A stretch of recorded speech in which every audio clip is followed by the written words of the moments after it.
Ladies and gentlemen, once again, we're welcoming passengers seated in zones E and F at this time.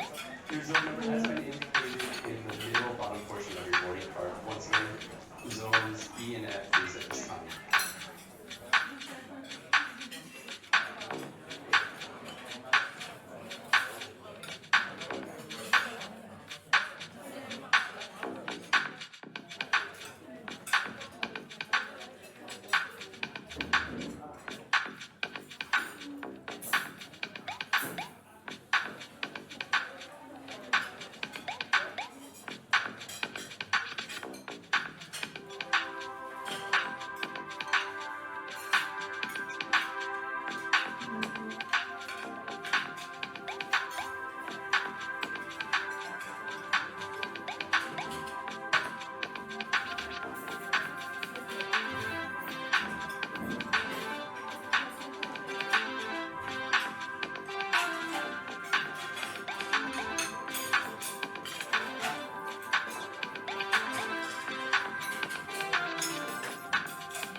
How are you all doing tonight?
Ladies and gentlemen, once again, we're reporting passengers seated in zones E and F at this time.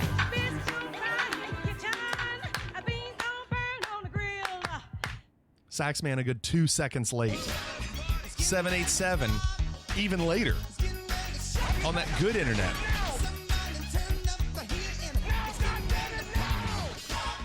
Evening, everybody. Evening, Mike. Evening, John. Hapes, well done. Evening, Hapes. Hello, hello.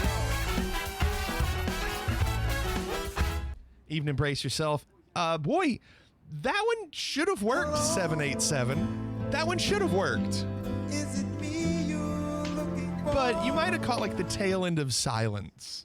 Evening, Walk Ninja. Jado, good evening. Yes, a Play-Doh. You see it?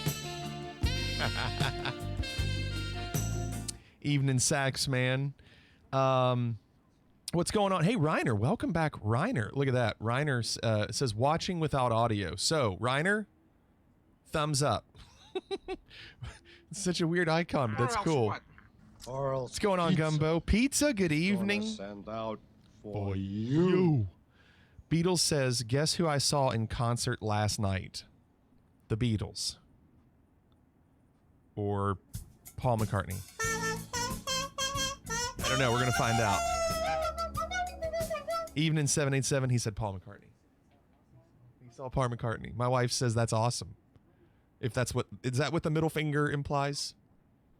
I'm trying to think. When you get a middle finger, that means that's awesome, right? Yes, it's back again. Yeah, she wants to go too, Beatles. Let's just assume you saw like Ringo instead.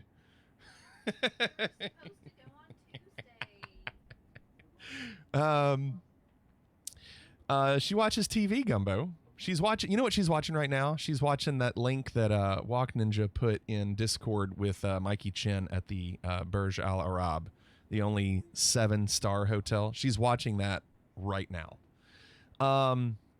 Silsung Cider, good evening. Afternoon, actually. Reiner, yeah, I don't know, Reiner. That's weird. But welcome. Welcome back, Reiner. Armafera, thank you for the sub. Thank you, Armafera. How's your Sunday been? It was good. Got some music written. Got some stuff cleaned up. We grilled chicken for dinner.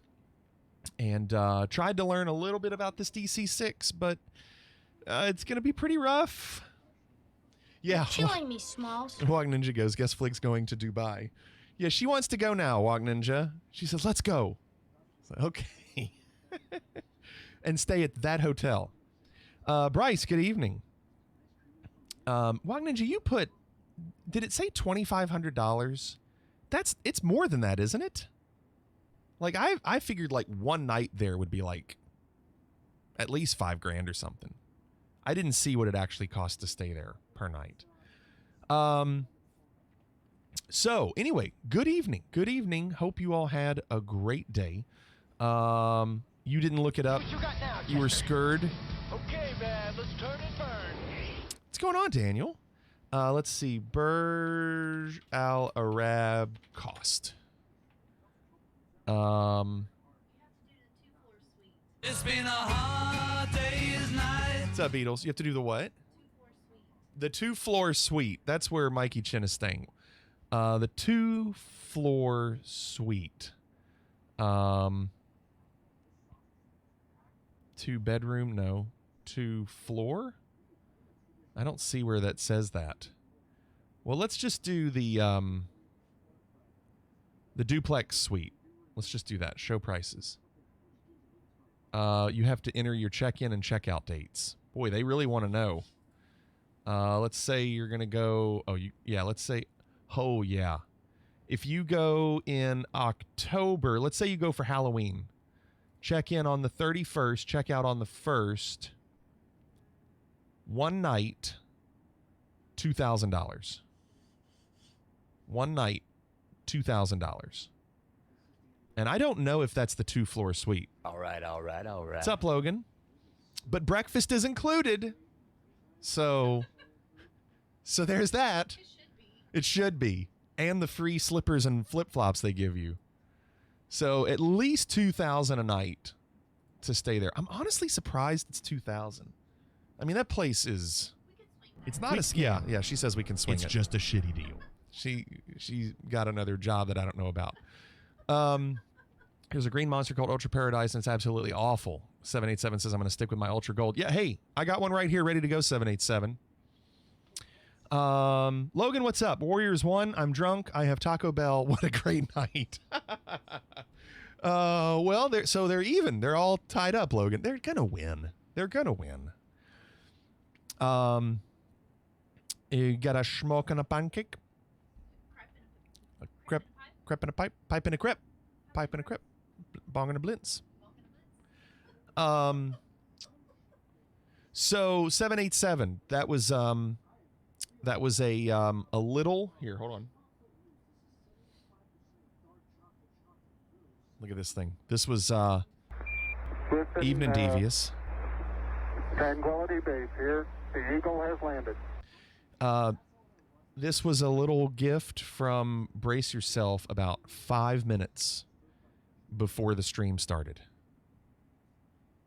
And so I actually exited out of the sim, loaded it up real quick, and there it is. That's what we're flying tonight. Now, Amplify, I had the Trans-Australian Air livery ready to go, but I had to go with the Fliggity Air livery for the first night. So tomorrow I'll probably use the TAA livery for Amplify because beware, the Lord of the Land approaches. What's up, Exhorter? Haven't heard that in a while. What's going on? Where's the look? Logan's like barging into the room. Where's the guy who kept saying Celtics last time? Where's he at? Let me at him. That's cool borders, Logan. He might not be here. Leave him alone. Leave him alone. My wife got me a new cold brew coffee. It's called Super Coffee, and tonight's flavor is blueberry muffin. Jadot, I bet it tastes like coffee. That's what my wife does. She's like, you've got to try this salted caramel mocha coffee. Tastes like coffee.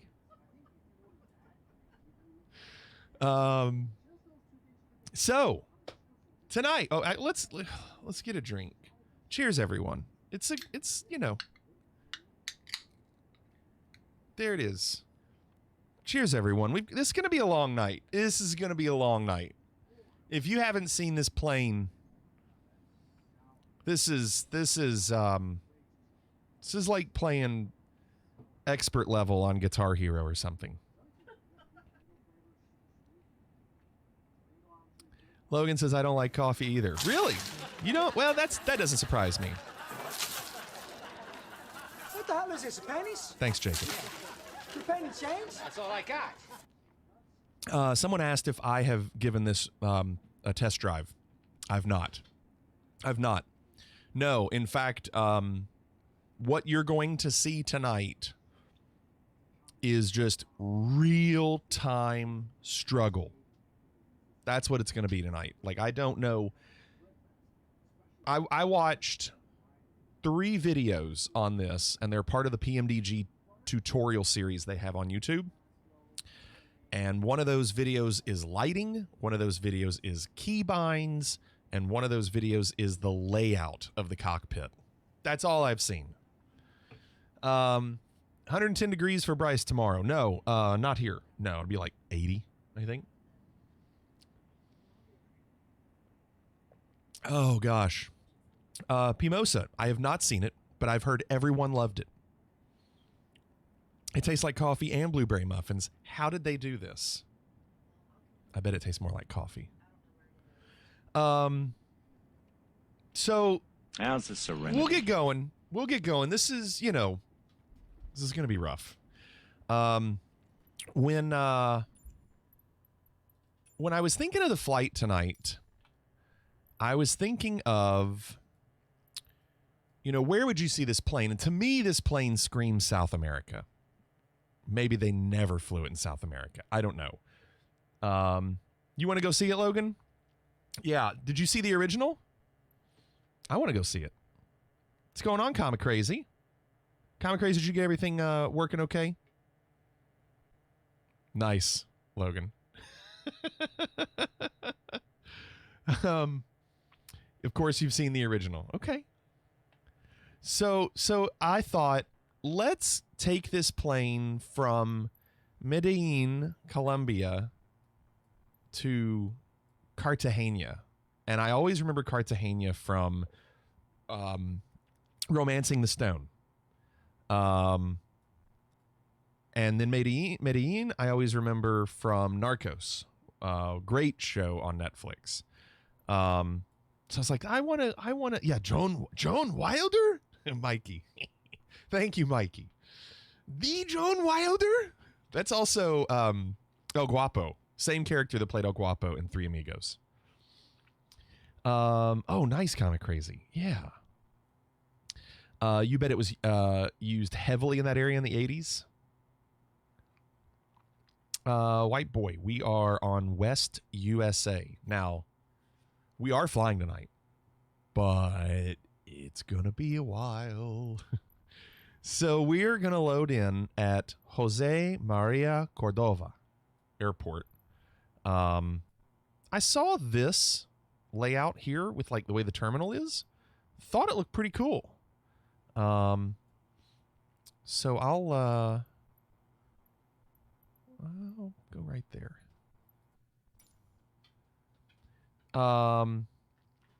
The checklists are so well done. Yes. I checked briefly, and the way everything looks like it lights up and shows you where it is makes it look like this is going to be easier to deal with. So we're not going to do live time because we want to see what we're doing tonight. We'll deal with nighttime later. But let's load in and see what we've got. The wiki says it was used in US, Canada, and France, mostly as military and wildfire control. Huh. We come from France. Thank you, Mountain Man. France. Well, that explains everything. Let's see. I'm also going to join the Pilots Lounge in Discord. If there's anybody that has DC6 experience, you're welcome to help. Come back to that in a second. So this is it. Fliggity Air. Look at that. And it's a very retro Fliggity Air. Looks great. Look at the black and white logo in the back. Nice touch with the line. And then the angled line. Look at the angles that he did, like the Thunderbolt look. And then I love the front of the engines with the point here. It looks so good. Should take a peek at the cabin. Okay, well, let me just look at the cockpit first. Okay, nothing there. All right, just making sure. Although does have the N1976. So let's do it like this. Actually, hold on.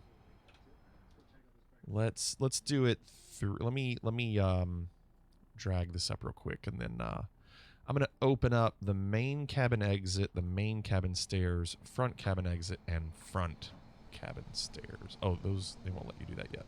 Must be a hydraulic thing. Oh no, it does go. Okay. So, oh look at the stairs. Oh, and even the color of the front staircase. Okay, hold on.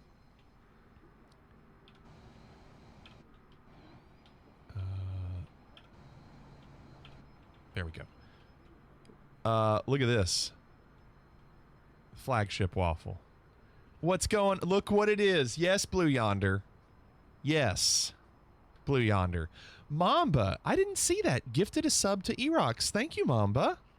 I didn't see that. Maybe I was distracted. Thank you so much, Mamba. Flagship waffle. Let's keep looking. Ooh, look at the reflection on that wing. This is just me stalling, by the way.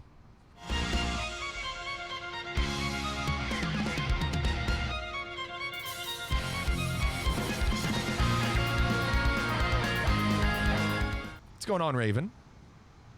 Did you find the battery, though? I did. I know the battery, and I don't know anything else. So look at the stairs, and let's...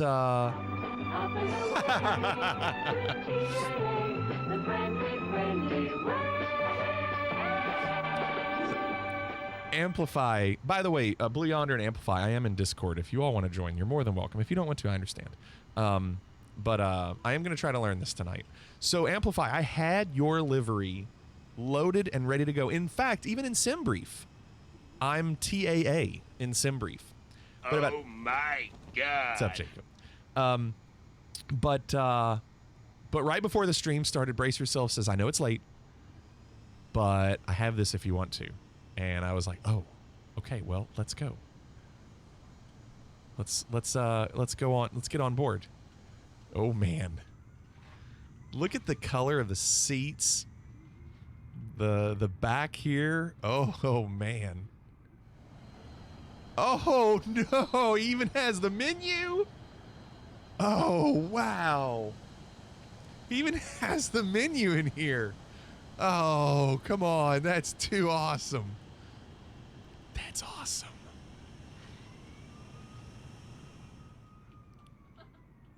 Oh my goodness. Hey. Hey, what's up? Not much. How are you doing? I'm good. Let me know if you're getting feedback, 'cause I'm using the area mic today and the speakers. No, I'm gonna have to turn you down though. So I'm just turning you down a little bit. What you been up to? Haven't seen you in a bit.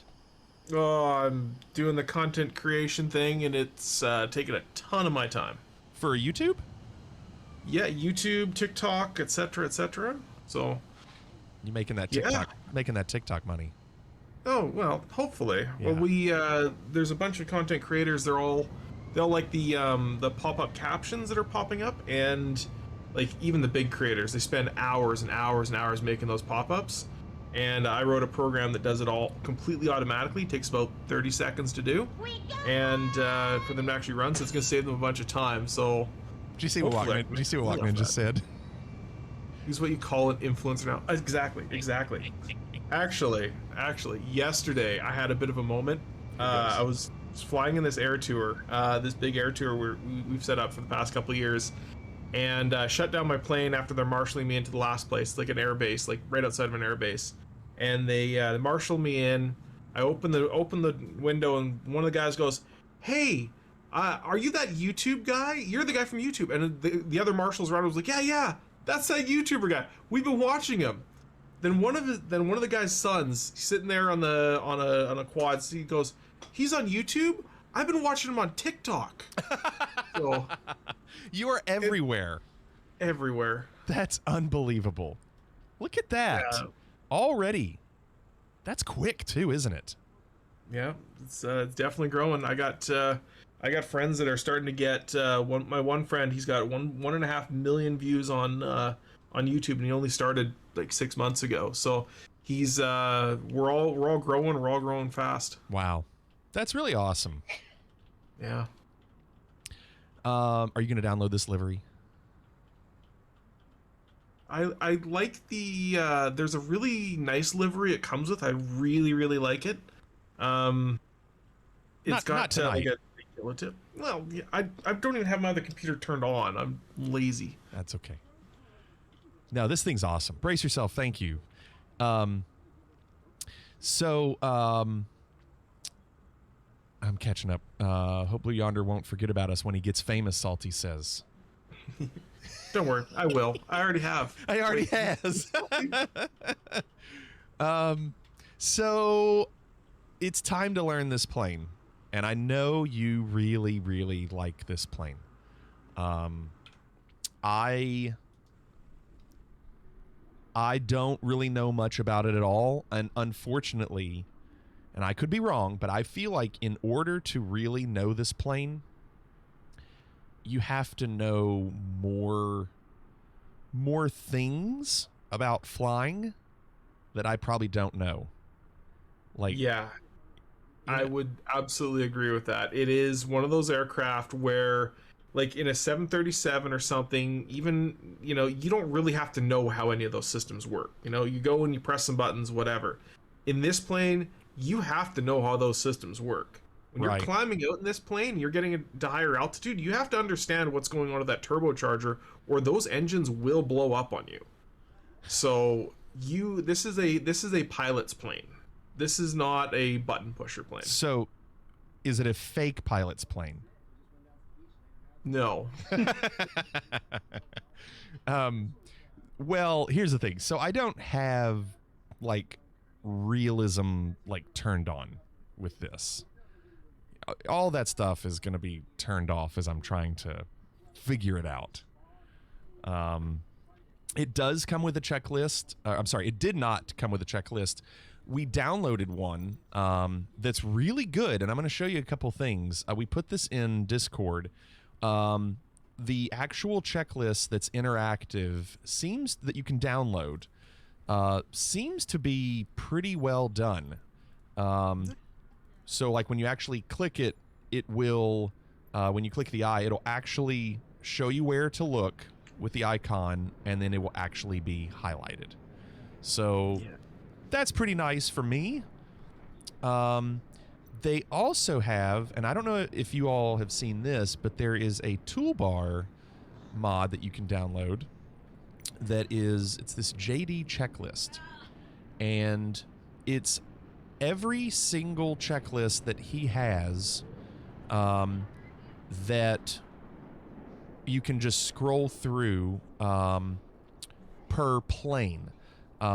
So like, and it's not too bad. I mean, like I'm looking at the bottom right corner where it shows the different type, but so we're going to be doing no AFE. My understanding is the auto flight, is it auto flight engineer? Yep, automatic flight engineer. Yeah, apparently that's cheating. Maybe not cheating so much, but like apparently to fly this plane usually takes like 2 or 3 people in real life. And since we have to do everything by ourselves, like you can even hit this seat, which is pretty cool. Like, and that third pilot uses like this whole panel on the back of this center pedestal.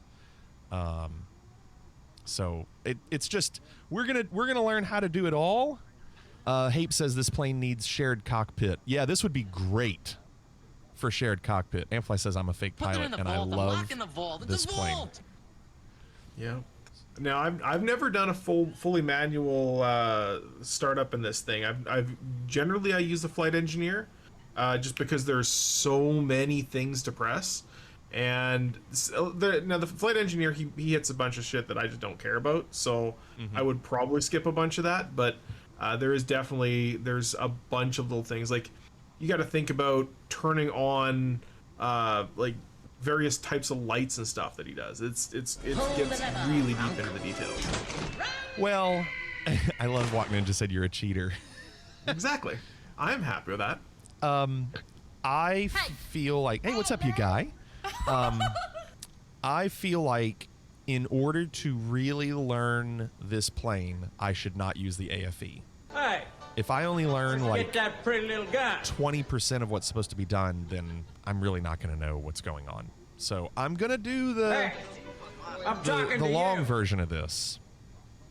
Yeah, Salt. My around the world flight that I'm doing in it, which I've gotten to, where have I gotten to? Like Montreal, I think is my last stop. Why don't you come over here and sit on my lap? I'm slowly adding Why don't you come over here and sit on my lap? manual steps onto everything. So like I'll do certain portions completely manually. Like climb out now, I'm starting to do fully manually, which you can absolutely blow the engine if you mess up on. Okay. So yeah, there's a huge workload in a lot of the stuff, but I'm slowly adding those because it really does. It feels really good. You feel like you've actually accomplished something when you've actually flown this plane. Yeah, that's how I felt with the 146. I feel like this is going to take that a step further. The 146 is to me feels like it's more of like a hybrid between this plane and some of the newer aircraft. So I'm glad we're doing this. I think anybody else that's just gotten this plane, that's going to be learning along with me tonight. Hopefully you feel the same way that you feel like you've accomplished something by doing it. If you all know me, yes, Comic Crazy. If you know me, you know that I'm not going to go fast through this, because if I do, tomorrow night will be awful. Like I have to go slow, so I retain a lot of stuff. So it's Fitbit time. Hey J27635, how are you doing? It's Fitbit time. It's where he plays with my wife's Fitbit. It's a bunch of growling and Fitbitting. No. So anyway, did we get to Boston? Yeah, we got to Boston. We might have landed there twice. Once, not a good landing, and we did a go around. Yeah, it was rough. I forgot that the 737 doesn't turn off auto throttle when autopilot is shut off. So we might have kept our speed the same as we tried to land. So, all right. Well, so Blue Yonder, as I do this, obviously, if there's anything that you see that I'm doing wrong, I mean, there's going to be a lot of things. This plane is a whole different bag compared to the other things we've done. Obviously, it's a 4-engine. You can see that from the outside, but it's interesting because it's actually got 2 levers, or 2 sets of levers, one each side. I guess one for me and one for the flight officer. Is it first officer or flight officer? Flight officer. I always forget. And I'll figure it out later because I don't know why, but it's got this red slider, this throttle interlock. I don't know why you're only allowed to have 2 engines 100%. You turn that interlock off pretty quickly. You can turn it off? Oh yeah, that's one of the things you turn off almost immediately. Okay. Well, we'll get to that. All right, Amplify, thank you. Okay, I know, puppy. So, all right, so I'm going to go through the interactive checklist, and I'll also kind of check it with the other checklist that we have here and kind of compare the two and just make sure that everything's looking good. So, if you're ready to go, let's turn on a timer. I don't think we're going to get off the ground in under 2.5 hours. So, Comet Crazy, this checklist is not the one that comes with the plane. It's one that we put in Discord off of flightsim.to. So, which channel did you put it in? I didn't put it in. It was Flight Sim Resources. Salty put it in today at 4:31. And there's a toolbar mod. Wait, no. Wait. No. I did the one at 4:16, which is the one that adds the in-game checklist. That pre-flight checklist, the in-game one is grayed out. Right, the one on the right. Are you talking about this one on the right? It's grayed out. It's because when you get this plane, it doesn't come with a checklist. The one that I added in Discord at 4:16 in Flight Sim Resources is on flightsim.to, and it has to go in your community folder, and it brings this up. So someone actually created it for this. If you don't have that for now, just kind of follow with what I'm doing if you want, and we'll get it going. So here we go. We'll start the timer. This is going to take forever. So parking brake, you have to make sure that it's set. That's this lever down here. Now, with the nice thing is my Honeycomb Bravo actually works. So yeah, this plane is so much better than both the Phoenix and the 737 in that it does not fight Flight Sim. It does not fight it. Yeah, they haven't gone out and done their own crappy thing to break a bunch of stuff. It actually works completely with it. Nice. This timer goes beyond 2 digits. Yes. Drobart, we stream every Sunday. I don't think we've missed a Sunday in 4 years. Okay, so parking brake is set. The landing gear lever is this red lever here, and it says it's down. So we're going to tick the parking brake and tick the landing gear. And, oh, you know what? I'm also going to turn on a little bit of music. That does sound good. Stop. No.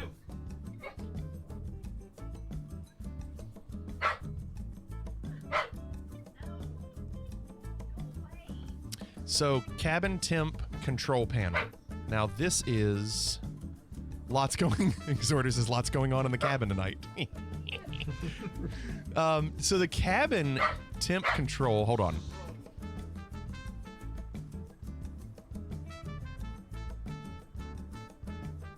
Now he's probably coming over here. Come here. What's up, Tiger? How are you doing? No. No. Oh, look at his hand. He held his hand up. Hey, that's new. I haven't seen that before. Did you get your hand stuck?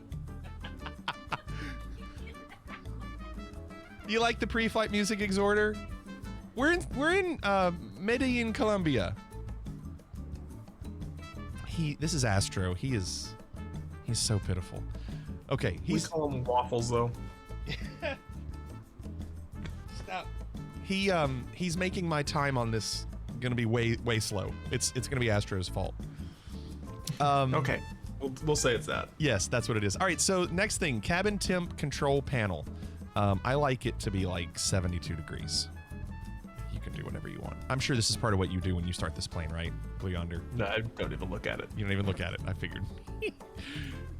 Circuit breakers. So the circuit breakers, they bring up quite a few.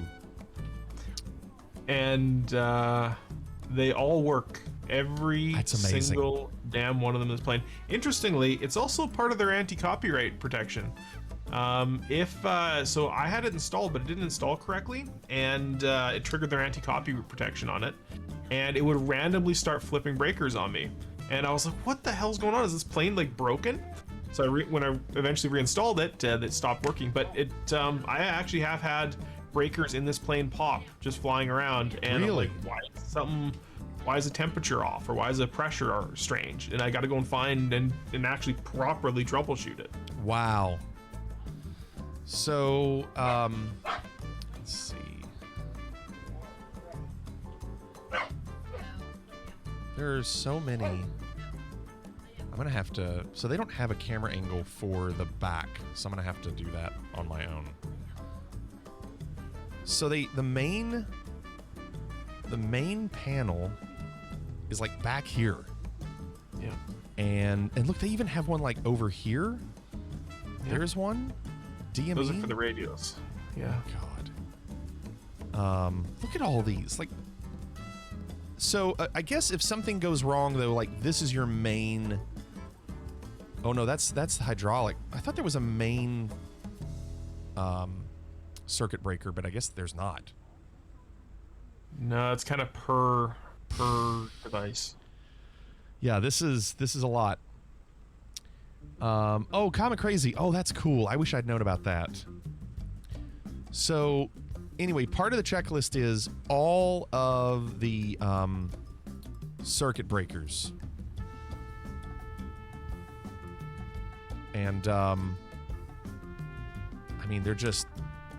I'm not going to mess with them. I mean, I guess that's something I'll have to deal with later if I ever have an issue. But, we're going to assume for now they're all good. No update, Tiger. Okay. So, now let's just check here. According to this checklist, parking brake we did, landing gear lever we did, and then on this they had the EFB. But I didn't really... Let me see here. Let me uncheck that. Okay. So...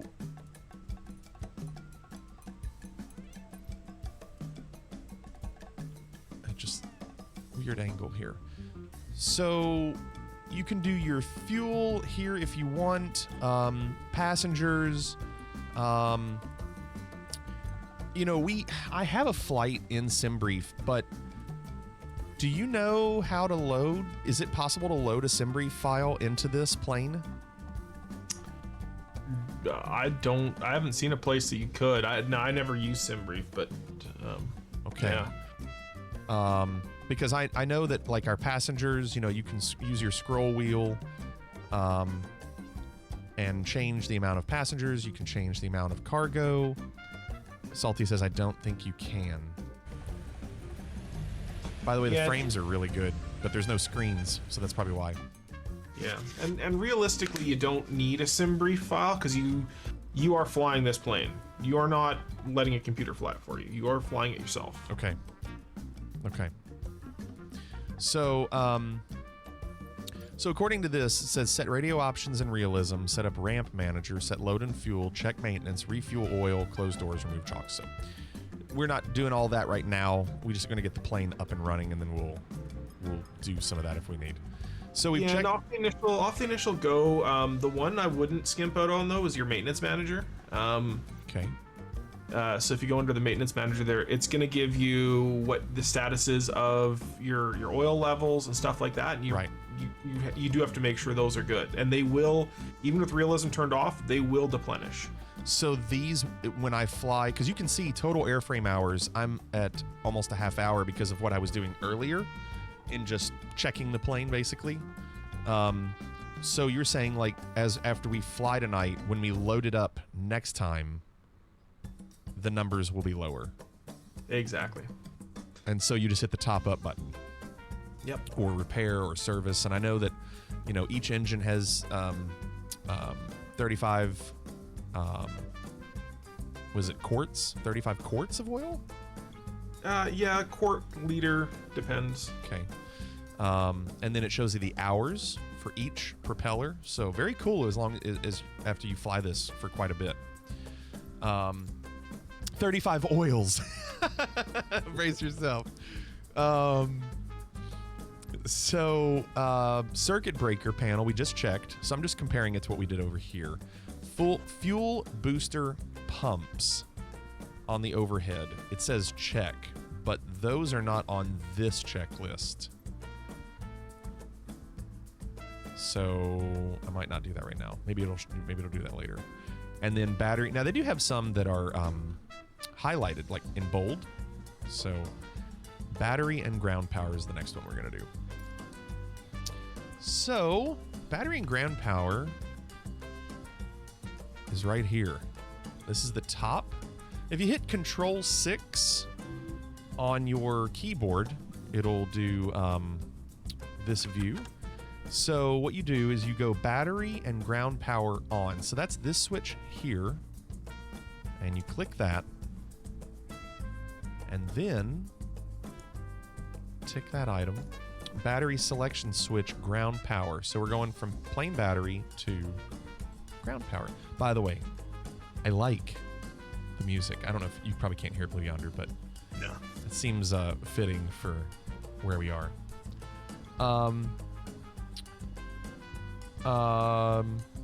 Welcome, Bryce. Finger. So we're on ground power. And then position lights steady. So as I highlight that, you can see the icon pointing.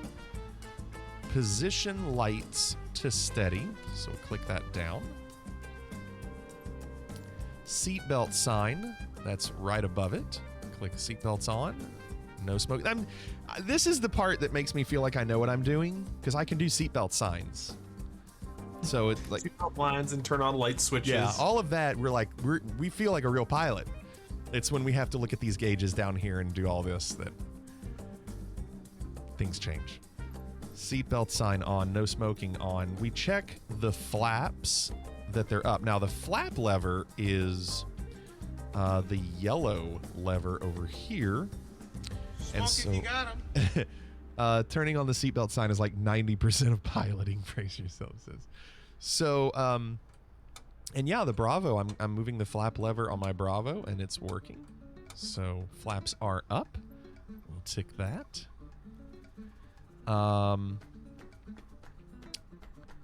Beacon lights off.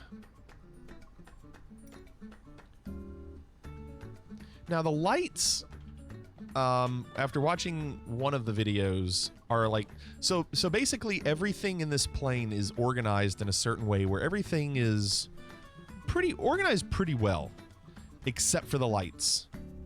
The lights are just very sporadic. Like if you look at like the left, is it eyebrow panel? Is that what they call it? Like you just have random cockpit flood lighting over here, radio backlighting. Just they had to just put something in this empty space here.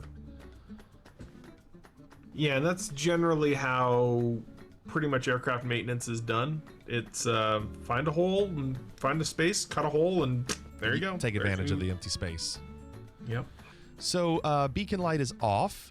It is right now. Although oh, that's on that one. Okay, so I was looking at the word off there, but that's probably for this one. All right, so beacon lights are off. Water inject pump switch off.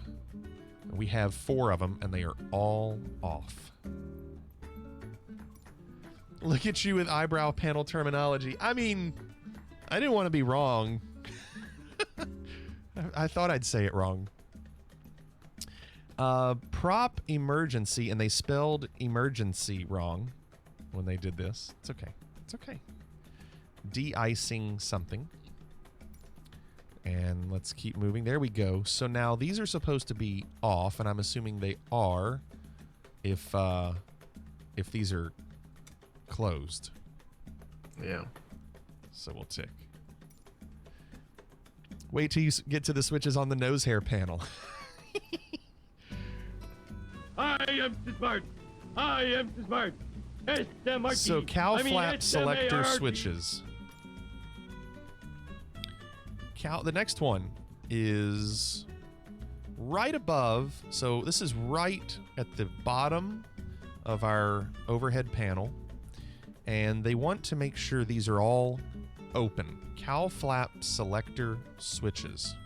So what are cow flaps? So in a piston-driven airplane, they draw in air through the front and it blows out the back. Now, if you close those cowl flaps, it effectively prevents that airflow from getting through there, and you can't cool the engine. The engine will dramatically overheat. However, if they're too far open, the engine will be too cool, and then you can actually crack the engine as well. So you have to be constantly monitoring that, making sure that your cylinder head temps are not too high or not too cold. Cylinder head temps. Where do you see your cylinder head temperatures? Smack dab in the middle of the panel at the bottom. Hold on. This music. What is going on with it? I know you can't hear it. This music. It's like we're at Carnival. I think it's 2 or like command 2 or something. It shows you the engine panel, which is, yeah. So your cylinder head temp is bottom there it left is, of that. bottom left. So it's these here. So you have to be watching. Now, are these, is this engine 1, this engine 2, this engine 3, and this engine 4? Yep, yeah, exactly. The left side is the 2 engines on the left, the right side is the 2 engines on the right. Okay, so you have to monitor these the entire time, or really monitor these and then adjust based on that. Wow. Yeah. What's going on, Mr. P? No, Wasman. I mean, Walk Ninja.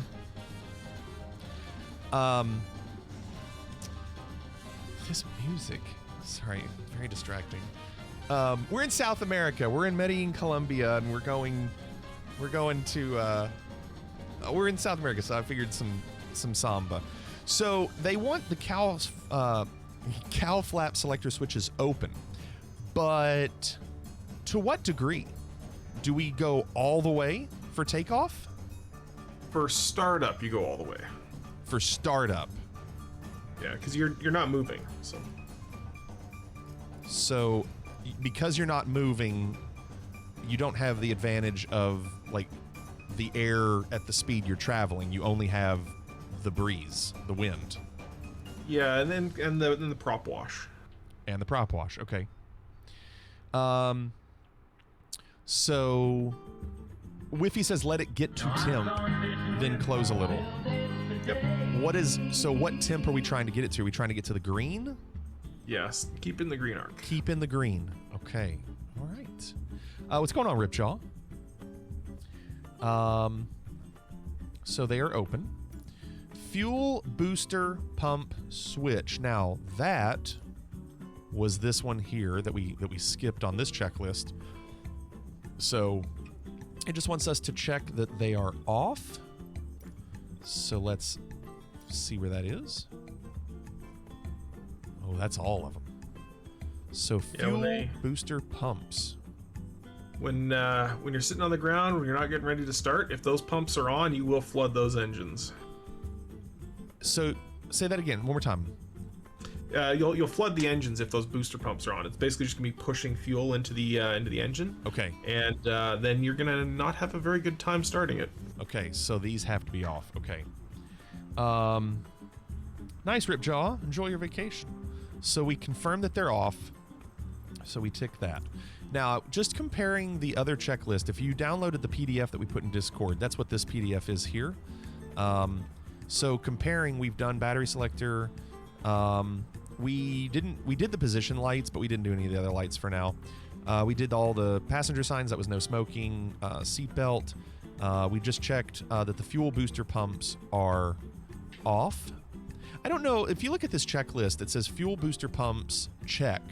Then it says fuel booster pumps, off. Wouldn't that be the same thing? Check that they're off? Seems redundant. Yeah, it kind of really does. So then, they're going in a little bit different order on some things. Like you can see, cooling turbine switch is way down here on the checklist, but it's next for us. And then inverter switches is next on this list, but later here. So for now, just focus on this. So cooling turbine switch as desired. What do you desire with that, Blue Yonder? I never play with that. I actually don't even know what the cooling turbine is. I'm assuming that's part of the air conditioning system. Okay, cooling turbine. So we'll leave that off for now. So we'll tick that. Inverter switches, all 3 on. By the way, anybody, like, I know Comic Crazy, anybody that's doing this for the first time, are you all still with me? You all still, everybody still good with everything? So we're moving up to the center of the overhead. Raven says, nope, sorry, making a new bit alert. Look, Raven's doing all the streaming stuff. Still with you. All right, Franco, nice. Exhorter's lounging in the cabin. Well, you're in luck. The air conditioner's not working. Downloaded the checklist, but the end game that you're clicking off is not available. Just the PDF. Hold on, Comic Crazy. Let me make sure you're doing the right one.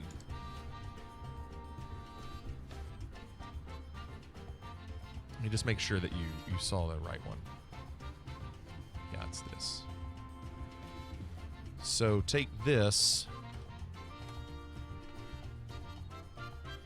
go to that, and put that in your community folder. That's what I'm working off of right now. So moving on, inverter switches. So all 3 on. What are inverter switches? So it's exactly what it sounds like. They are inverters. So they take your DC current and turn it into AC. Okay, DC current, they convert it into AC. Okay. So, right now they are off. That's kind of interesting how this metal bracket is trying to prevent them from being used. It's to prevent them from both being turned off accidentally. So if you go up and accidentally bump them, if one goes down, that bar will push the other one up. Interesting. To prevent it from going into from preventing you to having both in standby. Okay. So they look like they're on now, right? The way they're flipped up. Yep. And then this one also up. So they're all going to convert DC to AC. Okay. Brace Yourself is on fire tonight. That's when we're flying the AC6. This music. All right, tick item. It's all right, 20 minutes, and we've done 17 items. That's not good. We've got to up the time. Auxiliary blower. Off. That's when Hapes says hardly newer. So it is off. Check. Volt regulate. Regulator? Is that what it is? REGL? Volt regulator overheat warning light off. Looks like that light is off. Generators. On. Looks like we've got 3 of them. So they're all 4 off. So we're going to turn those on.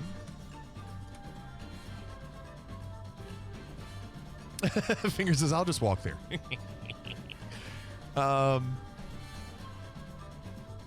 It's okay that I've got, like, nothing is on yet. Just some lights.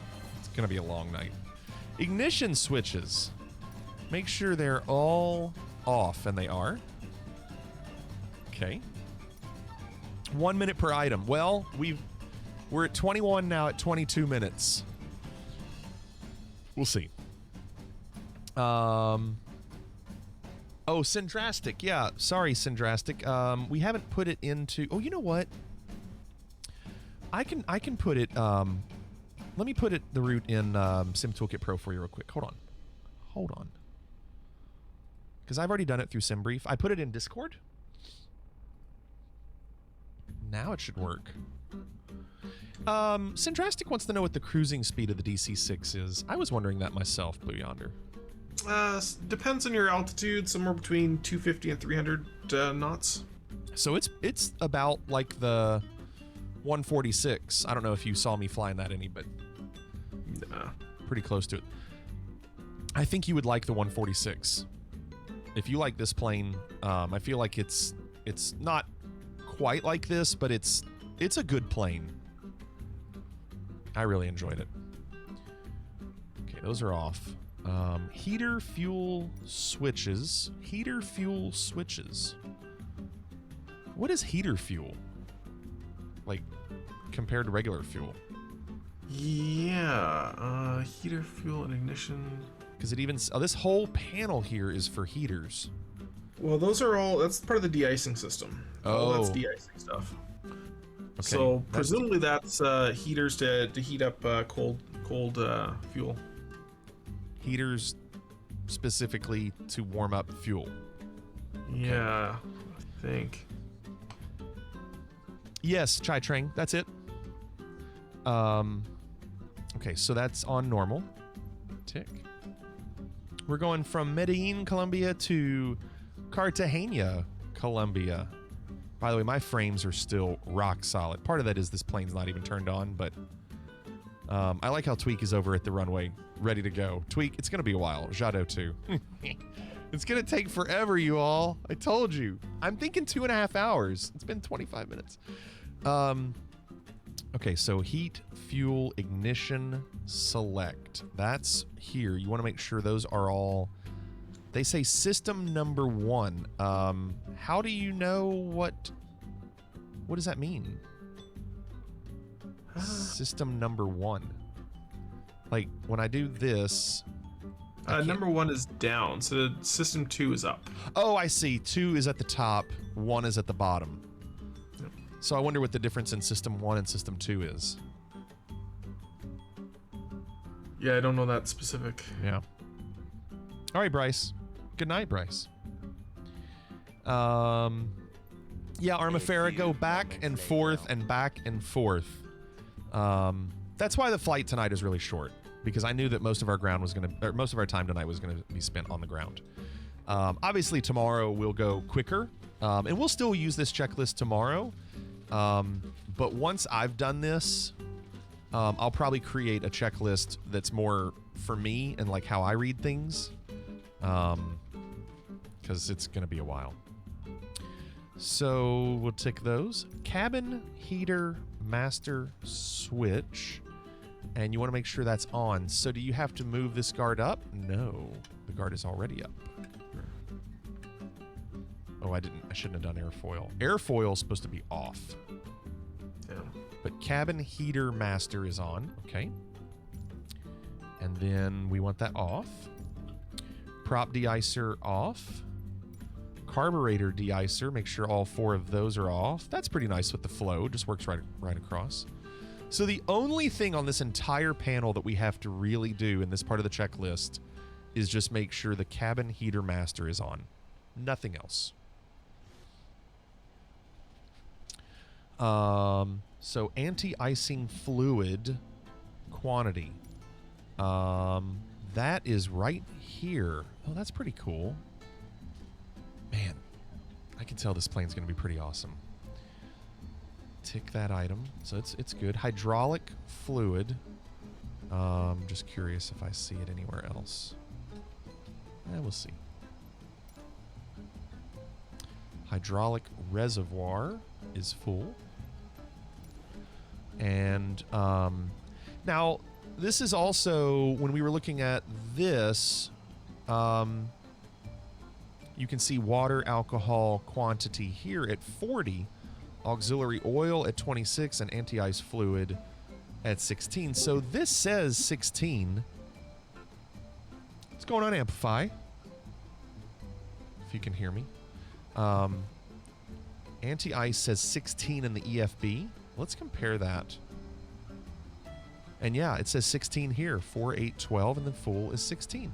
So you, in order to top off these fluids, like you can use these gauges to check. And like you can see here, that's going to be about 28 or so, auxiliary oil. And then you look there and it says 26. So regardless, you would top up here, but you can also check up here if you need instead of looking at the EFB. Amplify, can you hear me? Might not have his mic working. Plane comes with a wet bar, Franco says. Oh, speaking of wet bar, and I thought Brace Yourself would get a kick out of this. It's funny when you go to Load Manager, down here, baggage cargo compartments. Let me do this so you can see a little bit better. It says baggage/cargo compartments includes coat room and buffet. And if that didn't remind me of the Pan Flig commercial that we have where they have the lobster and waffles, includes the coat room and buffet. Oh, that's awesome. Can you imagine flying this plane with the buffet? There was it was like an L1011, I think it was, that used to have, so you know how, when you get on a plane now, you go across the jet bridge, you get on the plane. They had a second deck just below the front of the airplane. You would get in there and there was like a little bar and this kind of stuff. So you'd get on through that section. It was like a greeting room. And then you'd go up the ladder, up a staircase into the main seating cabin. It was just bonkers. That is awesome. Man. So hydraulic fuel quantity is checked. And then our water / alcohol quantity. This says must be full for, and I want to see what it says here. Wet takeoff. Why? Yeah. For a wet takeoff, that's when you have you're pushing a lot more power into the engines. Oh, okay. Okay. So that's all 4 of these. So each one of these, okay, I don't know any different. Outboard, inboard. Is outboard the outer engine, inboard is the inner engine? Yep. So they've got all 4 engines, and it shows how much water / alcohol. And it's all full. Oh, this music's... Now I'm liking the music.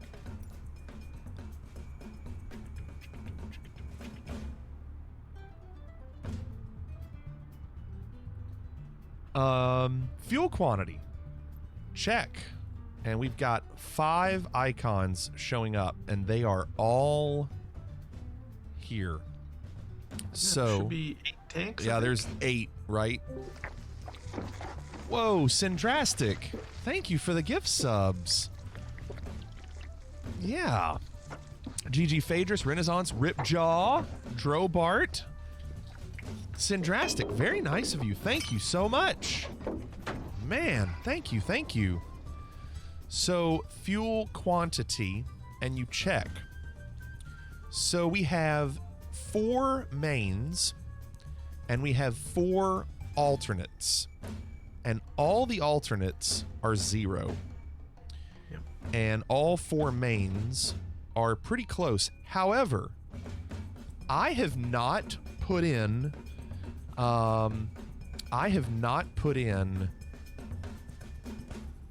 like any type of flight plan. So for instance, our fuel quantity right now is in pounds. Is there no way to change that? No, it's in pounds. It's in pounds. Okay. Darn metric system. Pounds is imperial. You know what I mean. I'm saying I've gotten used to the metric system in all these planes. So SimBrief says for this flight, we need 2,275 kilograms of fuel. 22. So, crap. I'm going to have to start doing SimBrief files in pounds. Is there any way to change the EFB to kilograms? I don't think so, no. Oh, come on. Okay. Well, maybe I know we don't need 16,000 pounds of fuel. But I'm gonna, you know what? I'm gonna change it, just so I can see how it changes on the gauges up top. Let's do like 10,000. I mean, it's only a 2.5 hour flight. I also think I saw on this plane that it can go 4,000 miles. Is that right? Yeah. Oh yeah. Yeah, with those auxiliary tanks, boy, does it go. Man, 4,000 miles. Solidarity, good evening. 2.2 pounds to a kilogram, so whatever it is, multiply by 2.2. Oh, there's math. So about 5,000. Okay, so I have 10,000. I'm going to leave the 10. We didn't need 16. Now I'm going to compare the gauges, and yeah, you can see they've dropped. So that's an immediate change. So we'll check fuel quantity. Moose. Yes, what's going on? We are trying. Blue Yonder is with me, and Amplify was in and out. Amplify might be trying to figure it out. 787 already has the startup and run up done. Look at you. What a pro. Oil quantity. I am going slow on purpose, so I learn, and so anybody that's doing this with me also feels, you know, like they're not left behind, because I don't want anybody to feel left behind. So oil quantity. Let's check oil. There they are. So we have... Now, is this also, again, for each tank? Yes, that's each tank. So you really have to get used to watching each individual needle. So auxiliary oil, we already looked at earlier. It was on the EFB. It was full. And then we have all of these. Yeah. You like it, Moose? So far, I've not heard anyone complain about this plane. So that's exciting. Apparently, it's got a nice payoff, like, you know, when you get comfortable with it. But I'm not trying to go fast. So oil quantity, check. Landing light switches retract and off. Okay, they're all retracted, right? So you retract the landing lights? That seems weird. Well, retract is like you push it, it'll start moving up. They should shut off, but you put it in the off position because they're not moving. But yeah, you're not taking off yet, so. Okay, so they're retracted and off. You insist on flying it without the AFE. Moose, I'm also not using the AFE. We'll see if that's a bad idea. Also, I do want to confirm, Blue Yonder, can this plane do ILS? Oh yeah. It can? Yep. Okay. I do not anticipate any type of auto type landing in this plane. Well, Moose, Moose, the effort's there, but I'm not saying we're going to be successful. You know, I'd rather at least try and fail and then have another chance to get it tomorrow. It's fine. You know, it's okay. Engine supercharger switches. They have to be set to low. And they are. So engine superchargers, when do we use those, Blue Yonder? Altitude. At altitude? Yep. What does that do? So the superchargers in regular mode are they got more than enough power to blow the engines. So at sea level, so you wouldn't want to kick it higher. But when you get to a higher altitude, the engines get pretty gutless until you kick in the high rate turbos. Wow. Okay. Wow. Okay. Good. So by the way, I have a video coming out about how turbochargers work in airplanes. So subscribe to my YouTube channel. What planes use turbochargers? A lot of them. A lot of them do. A lot of them? Yeah. Hello? I hear you. Hey, I got it working. Hi. Keep talking. Your microphone sounds like you're away from it. Oh, I'm on a Bluetooth headset, unfortunately, today, so... Gotcha, that's probably what it is. That's fine. Let me turn down the music a little bit so I can hear you better. Anyway, hi Fliggity, hi Blue, how you doing? Hello, Amplify, how are you doing? Good. So, we're using this checklist, and thank goodness, because if Blue Yonder had to direct me to where every single thing was, it'd be pretty rough, but, you know, Amplify. Yeah, I've seen that checklist for the first time today, and it looks like it's pretty good, actually. It's helping you out a lot. Well, I was worried about pointing you around these overhead panels and eyebrow panels. Oh my gosh, as you correctly called them, and it could have taken us a little while, but it's going pretty well. Yeah, I was pretty impressed with the way that they were able to make the checklist highlight everything and the icons direct you clearly to where they are, because so many checklists fail at that. So I'm excited about it. And after doing this, I'll probably go back and watch the VOD and then create a checklist based off what we've done where I'm not checking every single thing. However, like Blue Yonder was saying, if I fly this tomorrow, whatever, let me ask this, whatever my, let's say, water levels are at when I land, when I load the plane tomorrow, is that going to be the same? No, they so what you land at what you have when you land is what you'll have when you start up next time. But is that per livery, or is it just, does it not matter? It's definitely per version. So the AB version, I don't know if it's per livery. It might be per livery though. Okay. I figured they would do it more specific to the livery. We'll see. Next thing on the list, we are 39 minutes and 34 items. We're losing time. Cabin pressure regulator. It says set start marker and flight hand. Let me look at it first before I ask questions. There it is. So cabin pressure regulator, set start marker, and flight hand. So I guess we have two different hands. Yeah, we do. Yep. And this one is the start marker. So this is, we're doing both elevations. Is that what it is? Yeah, it's like you're think of it like this in the 737 where you have what your cruising altitude's going to be and then what your landing altitude's going to be. It's kind of the same type of thing. So we're only cruising at 15,000 on this flight. Oh, I thought you'd go higher. It's way more fun to go higher. SimBrief has us at 15, and it's only a 250-mile flight.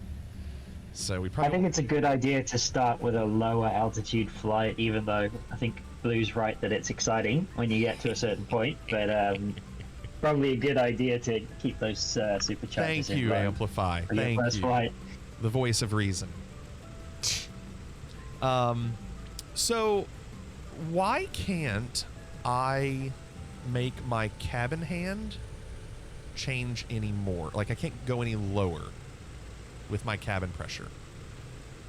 Or I, you know, like it says flight 15, but I can't, when I change this dial, it's not changing anything. See, I can move the cabin hand, but when I go down, it stops there. Do you see Yeah, that? so I think that's the limit of the ability of the plane to pressurize the cabin. So the higher you go, the more air is leaking out through all the holes that exist in this plane, and it just will not be able to perfectly get you to a sea level cabin pressure. So do we when you're at focus? 15,000. We focus on the start or the finish?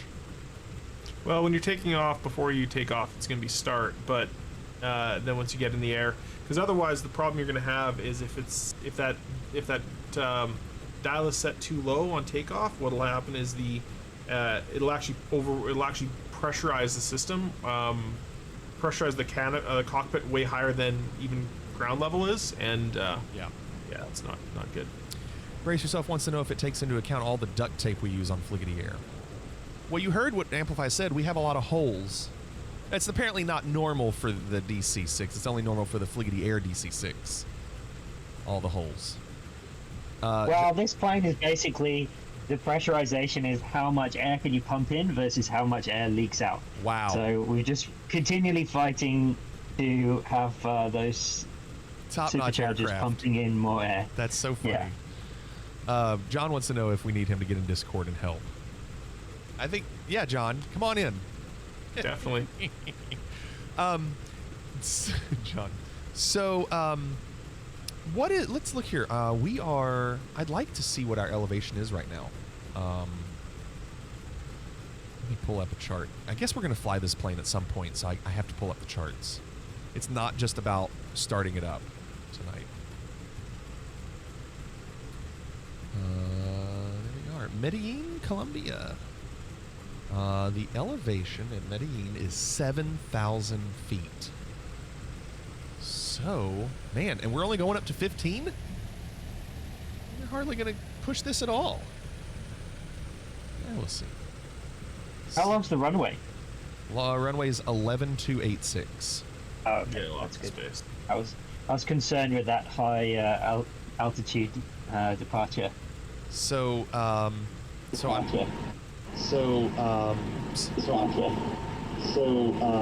That's John. John, that was perfect. Well done, John. Just for a second, coming in and playing Amplify.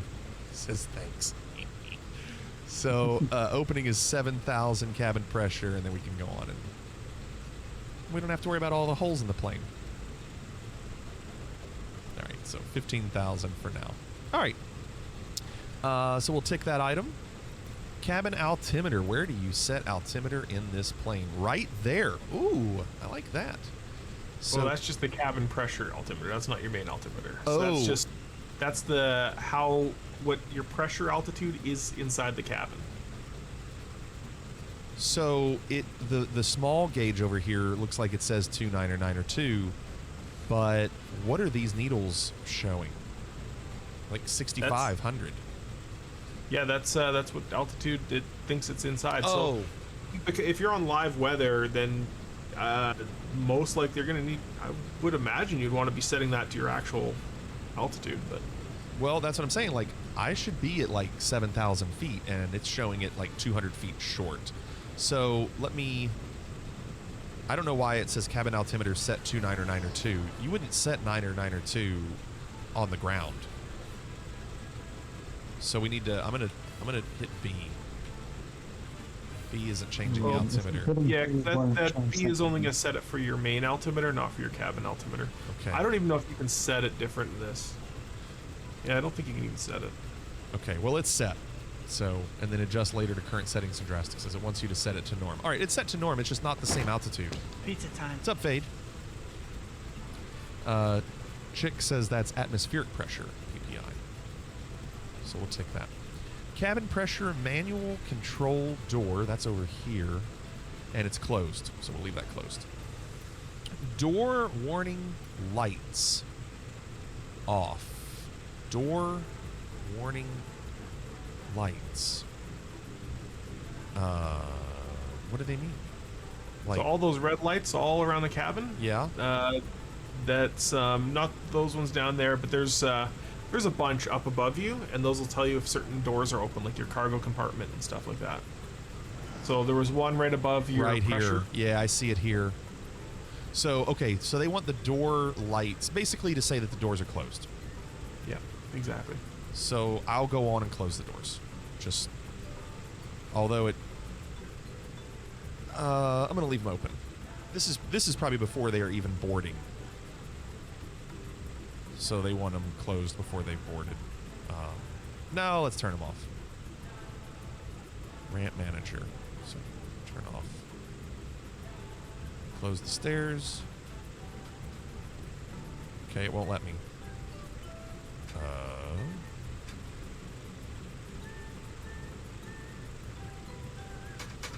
Yeah, you have to do things in order usually. So wait for the stairs to disappear, and then you can click the next one.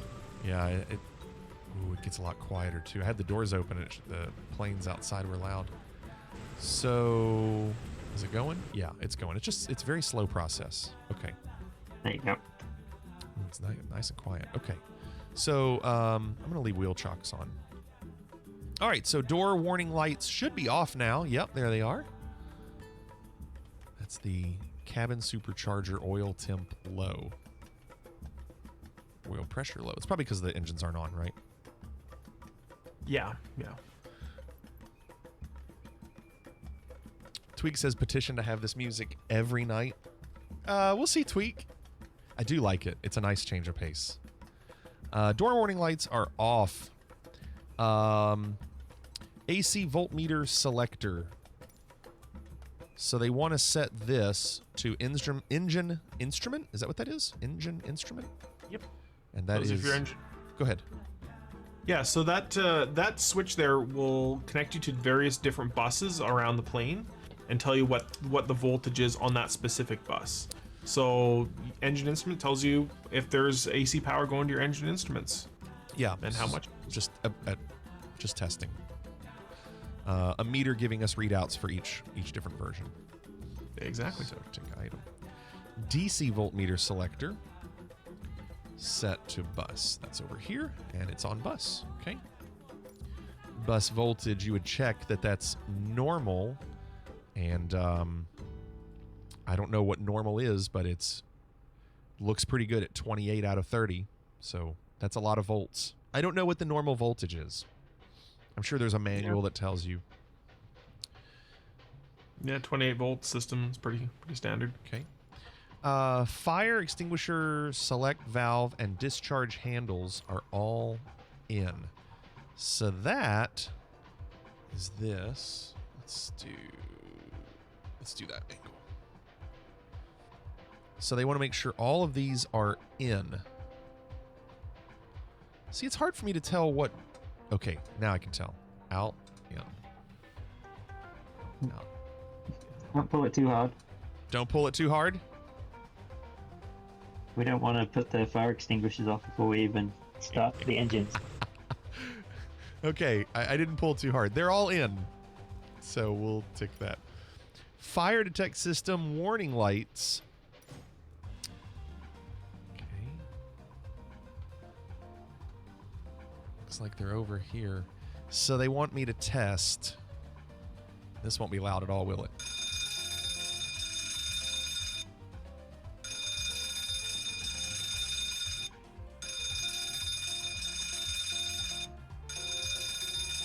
The school's out. They all work.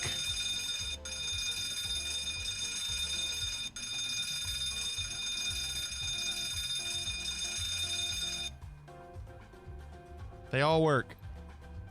I'm away. Oh, Joel Miller, you just found the marble John. in the oatmeal. You're a lucky little boy, because you know why? You get to drink from The fire hose! Nice, John. Well done. Prometheus, thanks for the follow. Welcome. Cockpit heat control. That is over here. So they want us to set the cockpit temperature. Not too warm. About right there. Wonderful. Windshield heat control. So windshield heat and radome anti-icing, defogging, vinyl warming, 10 to 0 there, 0 to 40 here. It's off if above 10 degrees.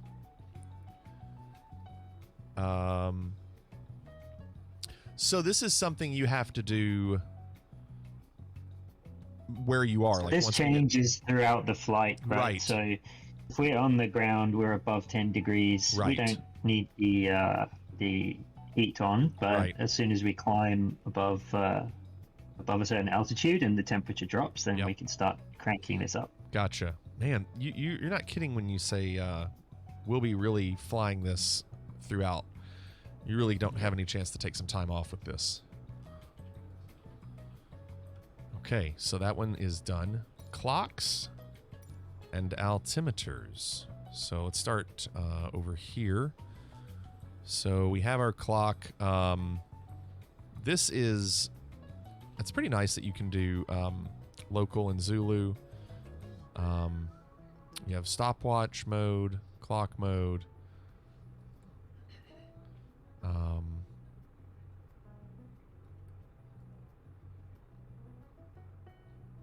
guess that's all you get. Oh, and then you use that to start and stop. Okay. Well, we'll deal with that later. I don't want to worry about that. Altimeter. So this is the altimeter, and I just, when I did B, it's setting it to 30.32. Pretty high pressure. But we're also really high up. So I'm going to leave that. And then that one is for the flight officer. So they're both the same. So we'll tick that. Okay, hydraulic system bypass control lever. Where are you? Where are you? Right there. Down by the gear handle. Yeah, we're gonna have to change. There we go. So they want. It's hidden. Yeah, it's way hidden. So this is what the third pilot would be dealing with, right? Like he's dealing with this whole back panel, maybe. Pretty much. Yeah, Yeah. You can fly this plane 2 people, but a lot of times they'd fly it with 3, just because there's so much stuff going on. Yeah. Nice and drastic. So right now it does say that the hydraulic system bypass control lever is on, because up here it says off. So we're going to tick that. Then the auxiliary hydro pump select valve control lever for the brake system is right there. Holy crap. So that's set to brake system instead of general or pressure accumulation. So we'll tick that. Hydraulic system pressure if the auxiliary pump is on, which my auxiliary pump, I don't know if I actually ever turned it on. So that's hydraulic pump. Let me look at the others first. So that one's down there, and then oh, the other one is the needle over there. So hydraulic pressure needs to be between 26 and 3050 if the auxiliary pump is on. Right now the auxiliary pump is not on. So we just have to leave that at 0 until we have hydraulic pressure. So yep. Don't worry about that. Emergency air brake pressure is probably going to be behind that yoke. There it is. It says 1500. That's exactly what it is. So we'll tick that. Fuel tank select valve controls. All main. There they are. Let me change. There we go. So it says all main, but right now they're all off. Yep, so these levers change the source of the fuel from the main tank, the auxiliary tank, or off, and currently they're all off. So pushing them all the way up to the top. So we have to push them all up. Yep. Jake, what's going on, Jake? Walk Ninja says, we don't have the budget for 3 pilots. Our pilots will be fine handling it on their own. Son of a bitch. What's up, Reset? Our pilots just dial in via Happy Discord. time, smiley face. How you doing, Reset? Thank you for the 10 months. So, okay, they're all set to main. Tank selector, all main. We got one! Barb 8 Brandon. Is it Barb 8 Brandon? or Barb 8? I'm going with the first one. Barb 8 Brandon. Thank you for the follow. Welcome. So we'll tick that. Crossfeed and auxiliary tank valve control. And we have to make sure those are off, and they are all off. That'll control where the fuel, if the fuel can crossfeed between the engine 1 and 2 tanks between each other, or I think there's also crossfeed between sides as well. They can? Yeah, because you have engine 1 and 2 as the first one. So it's saying you can crossfeed between 1 and 2 on this first switch, and then crossfeed all engines to crossfeed. Yeah, and when you're flying at high altitudes or long distances, more long distances, you do need that because the tanks are different sizes. Gotcha. Okay, for now it's off. Jake, good luck with your new job tomorrow. 4 a.m. wake-up call. Ugh. All right, prop master RPM control lever. That's right here in the middle. So this is prop pitch lever. Okay, that's interesting. I'm gonna have to use the mouse for that. I'm not gonna have a Bravo lever to control that. So how I've set it up on my Bravo is to remove the speed brake because they don't have one. And map, yeah, because there's no speed brake on this plane, and map the speed brake lever to the prop lever because we do need to use the prop lever quite a lot. Okay. So yeah, it's super important on this plane. Is it? Okay. All right. Well, let's do that right now. So if you are doing this plane and you have a Bravo, what I'm going to do is go to my setting of 4-engine jet, preset. I'm going to duplicate, and then I'll save this as PMDG DC6. And then if I go to brakes, nope, flight control, secondary. So with the spoilers axis, I'm going to remove. Clear current input, validate. Increase. Okay, that's fine. And then I'm going to go to all, and I'm going to do prop.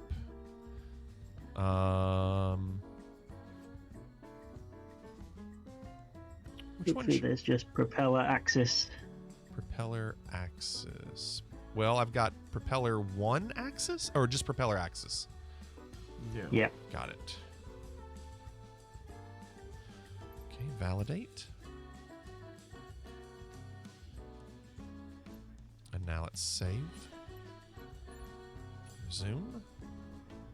And... oh, I have to reverse it. Okay. Gotta reverse. I'll be back. All right, Jake.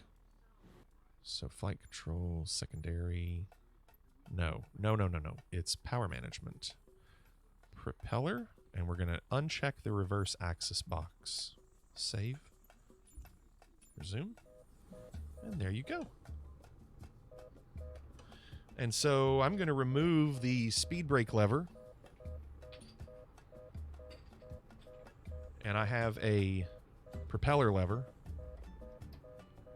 And that way I just remember. Fair enough. Fair enough. Okay. Cool. Making progress. So that's done. Tick item. Engine master controls prop select switch number 2 or 3 auto. Let's see where that is. It's right there. So it's this switch here. Prop sync auto 3. It says number 2 or 3 auto. What do you all recommend? Does it matter? Just leave it on. Yeah, it doesn't really matter. Unless one of them fails, then either one's fine.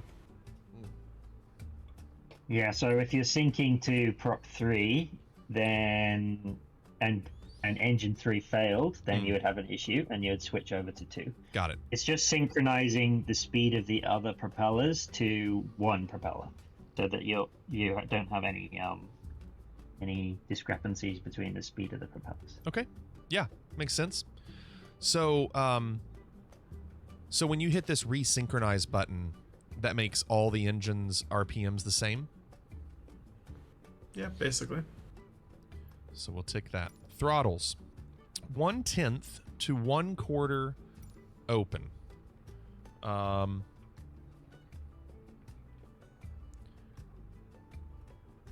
me do this.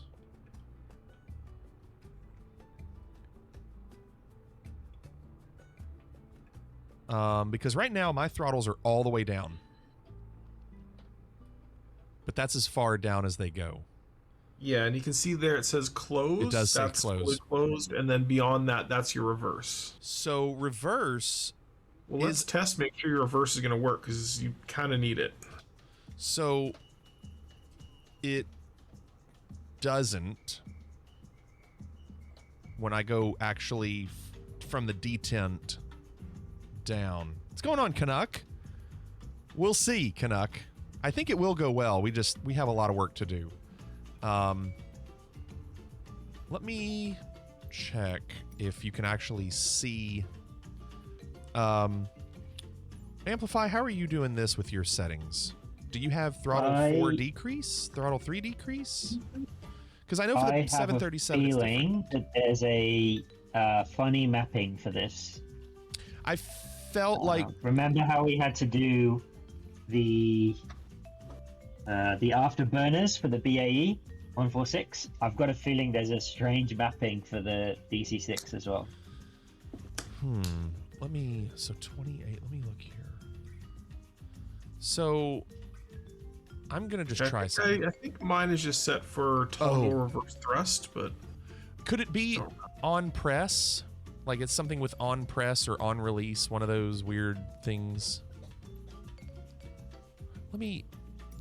Let's see, throttle 4. Let me try one. Let me just try one. We've got button 28. Because I can't remember I can never remember which buttons are which. So 28 is all the way down, and that's not working. So I wonder, well, no.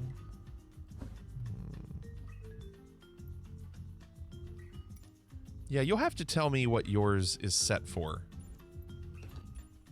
Because when I go... Make sure it's not doing it there either. No, it's not.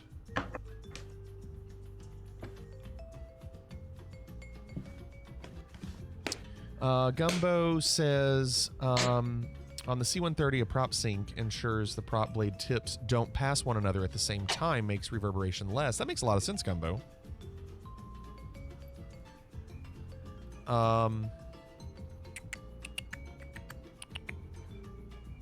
So Amplify, if you can check that, I'm going to keep going, but if you can check, let me know. Yeah, I'll check. So a 10th to a quarter open. Does that mean not at closed, where it says closed right now? They want to... Yeah, you need a little bit of throttle so you have a little bit of air coming into the engine. Okay, so we'll just open that a little bit. Okay, so tick that. Autopilot. Off. Well... There's no autopilot in this plane. It's like, what does that even mean? What does that mean?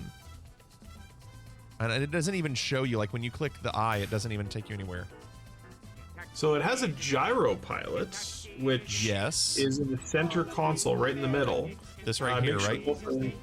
Make sure both the switches are down on the back of it, and make sure the gyro pilot, the dial is all the way to the left, and then make sure your clutch is disengaged, which is the lever way down at the bottom left. Okay, am I looking in the wrong place? It's in the center pedestal, right in the middle. So you see that dial right in the middle at the center pedestal? It says turn. I see gyro pilot right here. Perfect. This switch here. So there's the main gyro pilot. There's also altitude control. So you want to make sure those are both down. Yeah, they are. There's also a dial at the top of that same panel. Yes. Where it says turn. Yes, and you want that one straight ahead. You can actually you can click on the silver button right in the front of it, which will always force it to being center. Oh. And then make sure that that dial there at the top there, it says gyropilot, localizer, and approach. Make sure that's all the way over at gyropilot. Interesting. So when you want to do ILS, you have to switch this over to approach? Yeah, exactly. That's your approach mode? Okay, and so localizer is like your VOR loc. Yep. Cool, okay. Yep. Now there's one more control you need, and it's all the way down to the bottom left-hand side of the center console there, the pedestal, and it's a clutch lever which disengages it from the actual controls. So wait, where? Check that. It's a black one right next to the. I think it's next to the mixture. Yeah, right below the mixture. On the left of mixtures. Yeah. It's this directly underneath the mixtures. Oh, directly underneath? Oh, wow. Autopilot here? Yep, that's the one. AP mechanical. I can't mechanical. Good lord. Mechanical. We're gonna end up coming up with a clip show of just me flubbing words. Autopilot off. So that we'll assume it's this here. AP mechanical. Man, I said it again. Holy crap. Mechanical disconnect. It's off. It's off.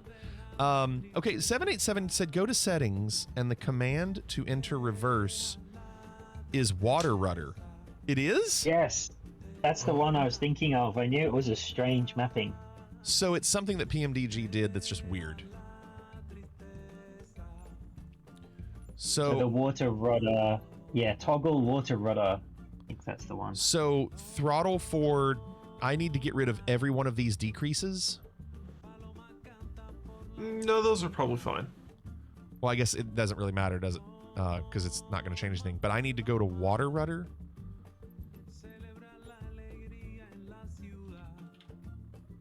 And what do I do with this? What do I assign to toggle water rudder?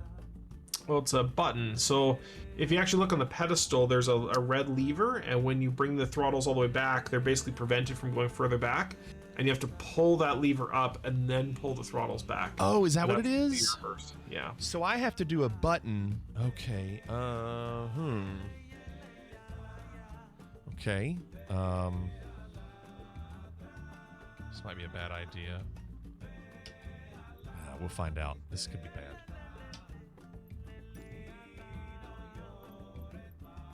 I don't anticipate this working. So you said there's a red lever that's stopping it? Where's that? If you look in the center console, it's I can't see it's behind your checklist there. Where it says throttle lock? No, it's right behind C. So it says resynchronize there. It's that red handle right above that. It's this big red handle. Yes. So let's see if when I hit this. No, that didn't change it. Crap. Okay, so I need to make. Well, make sure your throttles are all the way back first. Oh. Okay, hold on. Yeah, that worked. Well. Now try bringing the throttles all the way back. Even no, further. Did not work. No, I just brought them all the way down. What? They're going backwards.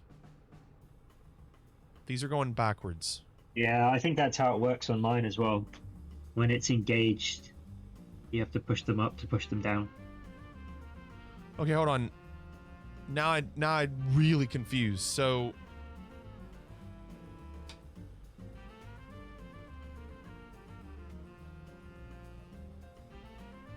if I hit this and I can't, it's not, that button's not working that I assigned to it. What button? Did you assign a Bravo button? Because that's not working. Put it in the vault. I'm locking the vault. It's a vault. Let me see which Bravo button it is. When I pull the lever back, it clicks that red bar down. I'm gonna clear this.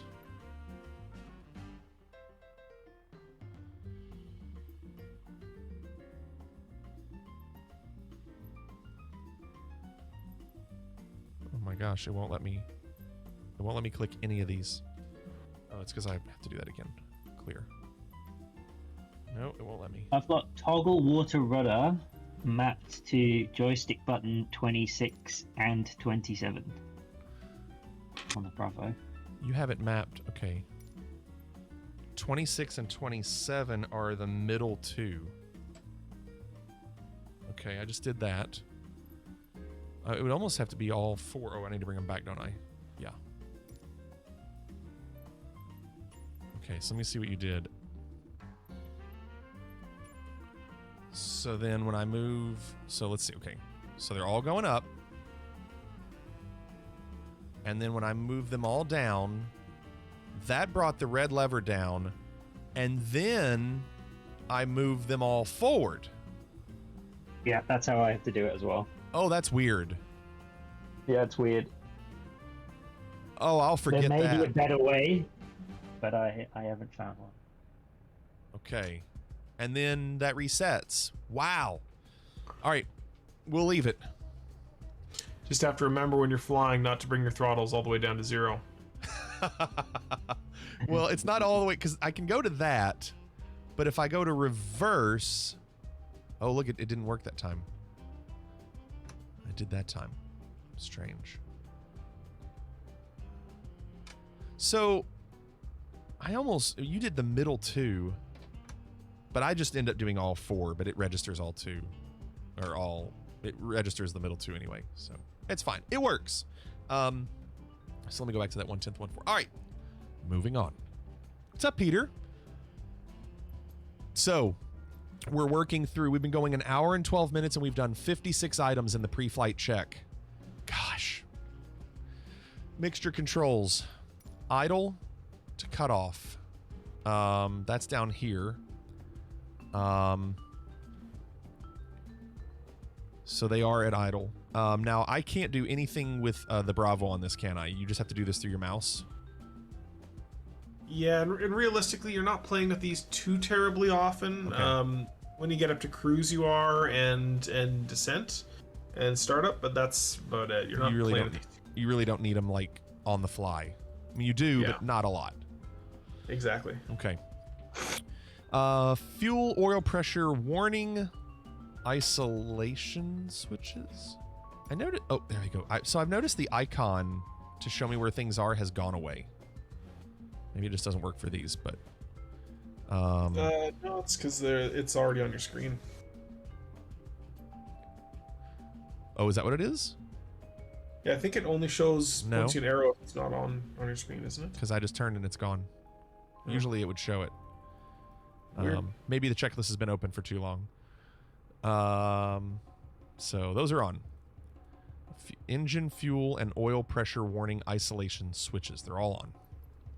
Okay, autopilot servos disengaged. See, now there's no icon telling me where to look. Is that down here? It is. So this is different than what the autopilot was earlier. We got one! ZT Laser, thanks for the follow. Welcome. We're learning the DC6. Landing gear control lever. That is right here. Make sure it is down. And we have green indicator lights. Where are those green indicator lights? Those will be on your dash there. I think it's on the right near the... It's actually over here with first officer, right? Yep. Flight officer. There's no lights. Look kind of green to me. I mean, they're not lit up. They look not really lit, but it's fine. We know our gear's down. Trim tabs. So trim tabs, you just have to make sure everything is even. Right here, it's on 0. And then is there one right there? Yeah, right there. Boy, it's really hidden. So you have your elevator and your ailerons, and they're both 0. So tick. Carb air temperature controls. Those are down here. How often do we need to mess with these? Depends. Pretty often. Pretty often. Good. Peter, this plane is pretty Stay insane. out of clouds and you're okay. Out of the clouds and you're okay? Yeah, they help when you're in icing conditions. Yeah. Mike, good evenings. Happy Sunday to you. Carb air temperature cold. They're all set to cold. Okay, wing flap control lever up, and it is up. Mechanic interphone to standby. Mechanic interphone I have literally no idea what that is. It's obviously to talk to the mechanic down in front of the plane, but Yeah, at standby. Wonder... I've also never pressed this button. You've never pressed it? Oh, look, there's a plane there. Never. ZT Laser, good evening. How are you? By the way, frames are still awesome. I wonder. Oh, look at this. Who's this DC6 right next to me? Is that you, Amplify? Or Blue Yonder? no, I'm not even loaded in. Okay, it's got a plane that's like perpendicular. Saxman, no, this is like salsa music, like samba actually, samba. Because we're in Colombia and I wanted some samba, and I like it. It's very relaxed. Okay, I don't know where this is. I wonder if it's like back here for the third pilot. It is. Interphone set to standby.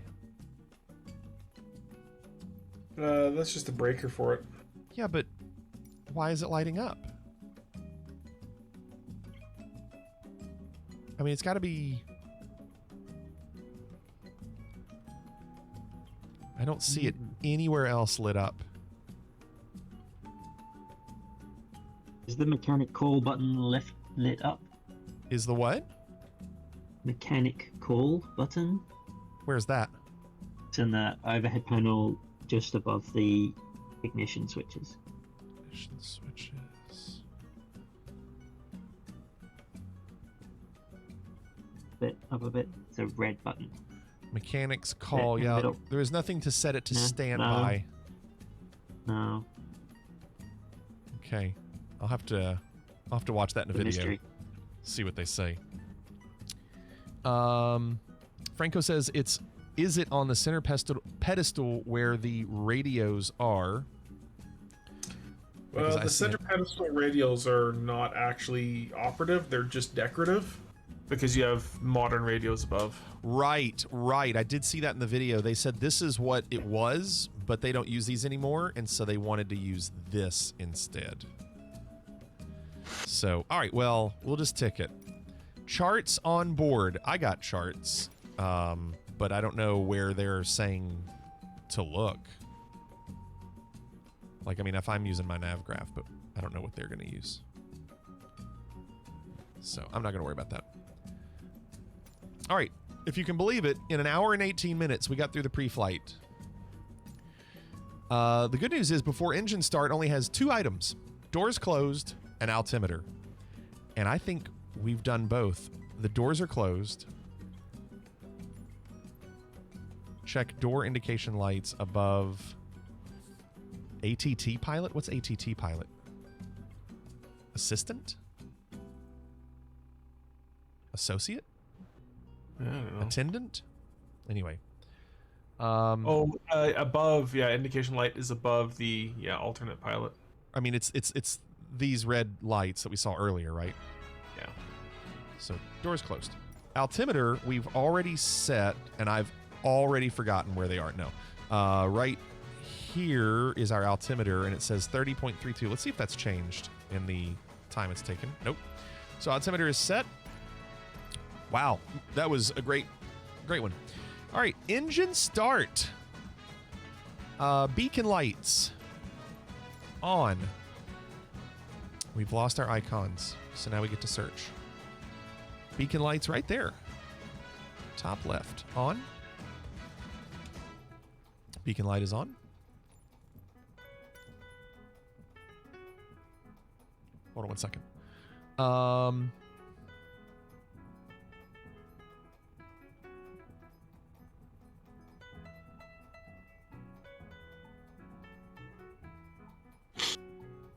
The wood blocks there. All right, so beacon lights on, and then it says start order. Well, that's weird. I think our checklist is starting to get weird.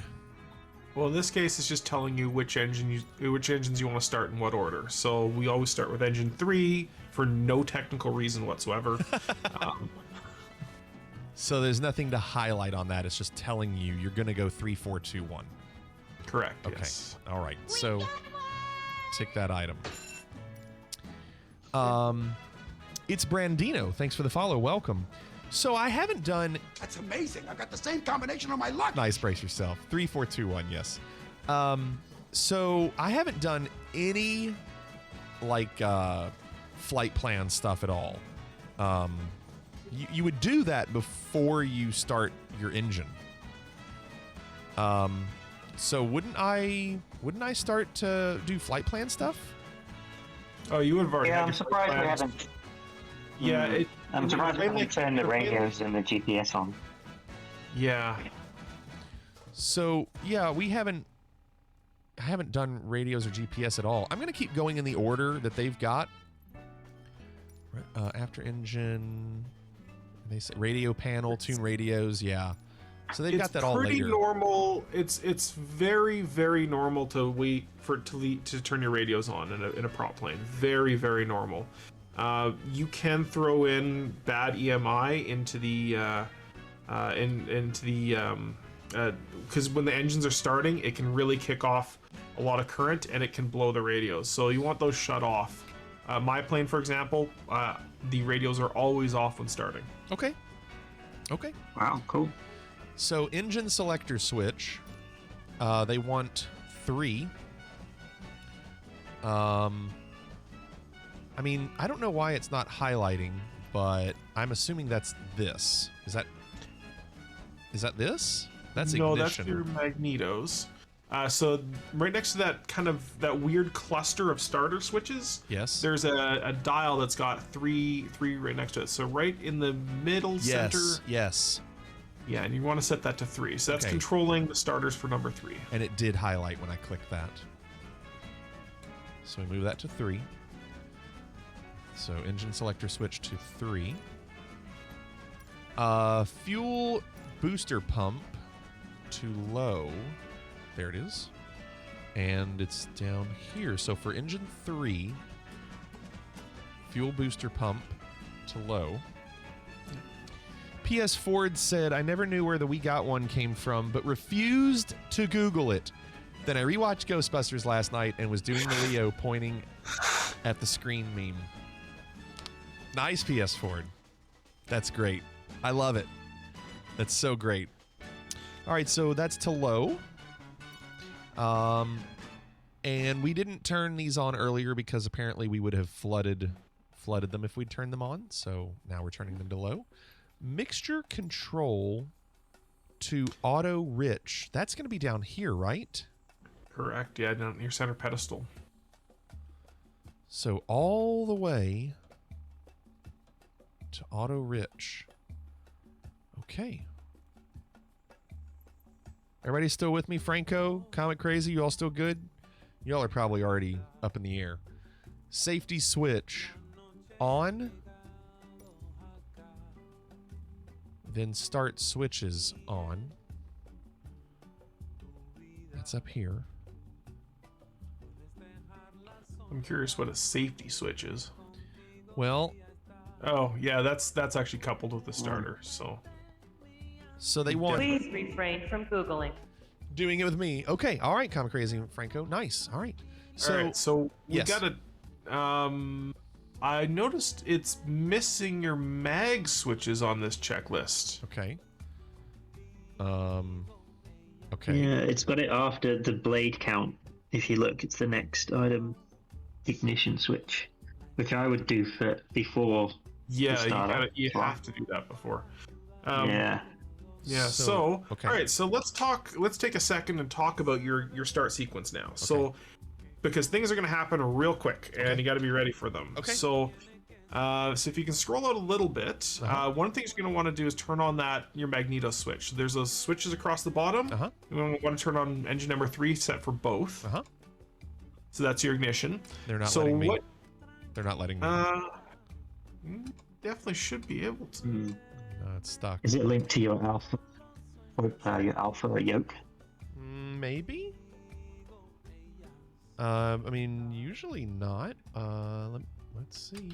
Oh yeah, it's turning them all on.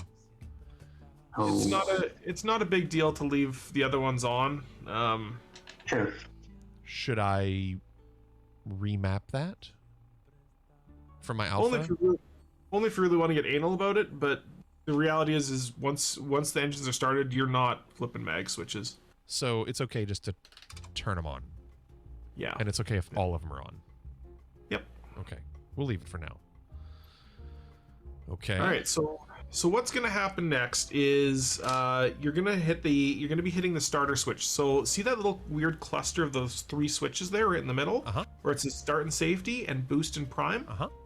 So the start and safety, the starter will not engage unless both those are pressed together. Now, in this one, they're modeled, so if you press start, it's going to hit the safety at the same time. Okay. So that's why I say don't hit the safety now, because it is going to turn that start switch on as well. Okay.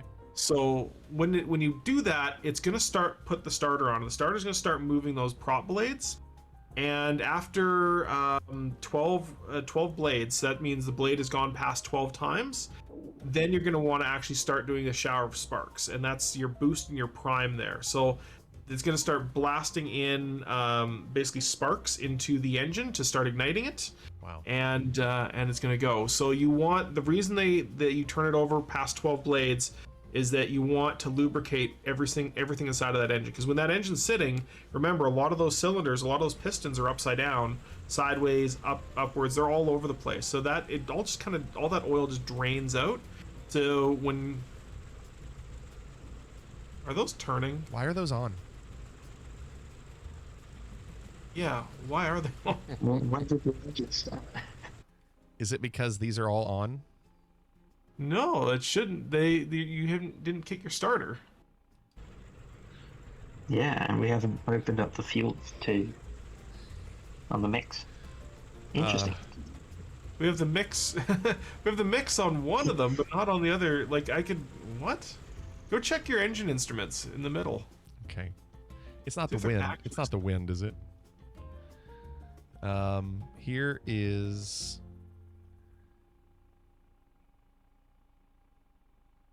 So your engine manifold pressure is up. Yeah, they're just they all attempted to start and then stopped.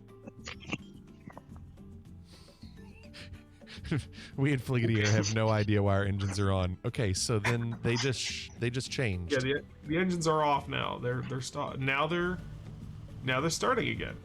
Wait, they are? Oh, it's got to be. Oh. I bet it's because my alpha, I had it still on start instead of moving it back to both. Oh, yep. Set them to both. Yeah. Not start. Okay, now they're off. All right.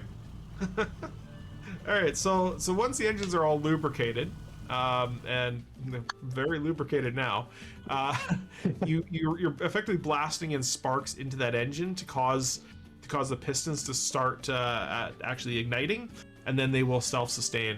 So you have to be really careful. The engine, the secondary pilot, he's going to call out. He's going to go 3, 6, 9, 12, and as soon as you hear that 12, then you hit those 2 outer switches. The outer switches on the 3, the prime and boost? Yep, exactly. So, do I have to actually do that here? Like, look out the window and count on engine 3? He will call it out for you. Okay, well, he's not here. So I'm pretty sure he's going to call out for you anyways. They are? Yep. Okay. They're a ghost. It's fine. Hape said the theory is when you know something, but it doesn't work. Practice is when something... Theory is when you know something, but it doesn't work. Practice is when something works, but you don't know why. Programmers combine theory and practice. Nothing works, and they don't know why. Okay, so are you ready?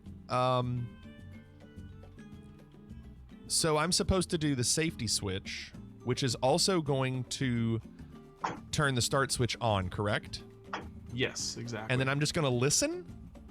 Yep, and just listen. He's going to call them out. Okay, I'll believe it when I hear it. Oh, let's check your center console. Let's double check, because one of those engines, if you hit the starter, should still be running. So check that center console there and make sure that mixture is set for rich. Oh. The one down here for the third pilot? It's right. No, it's right in the center console. There's 3 or 4 red levers. Yeah, there you go. So that one's should be all the way up to auto rich. You're talking about this one in the back, right? Because I know you're on a little bit of a delay. Okay, so that one's still good, yeah. All right, so let's see what happens. So we're gonna hit safety. So start wind, and I'm listening. 3, 6, 9, 12. Oh my gosh, we're doing it. Kind of. All right, now check your center console for the engine and double check what its double check what your RPMs and pressures So are. you can see 3 is at 7 or 8. No, that's 5 to 10. So it's rising at 7.5 right now.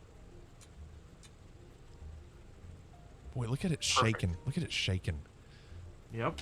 And if your RPMs are in the wrong range and you're putting out the wrong power, that plane will start shaking really badly, and the plane can actually break from that. Okay.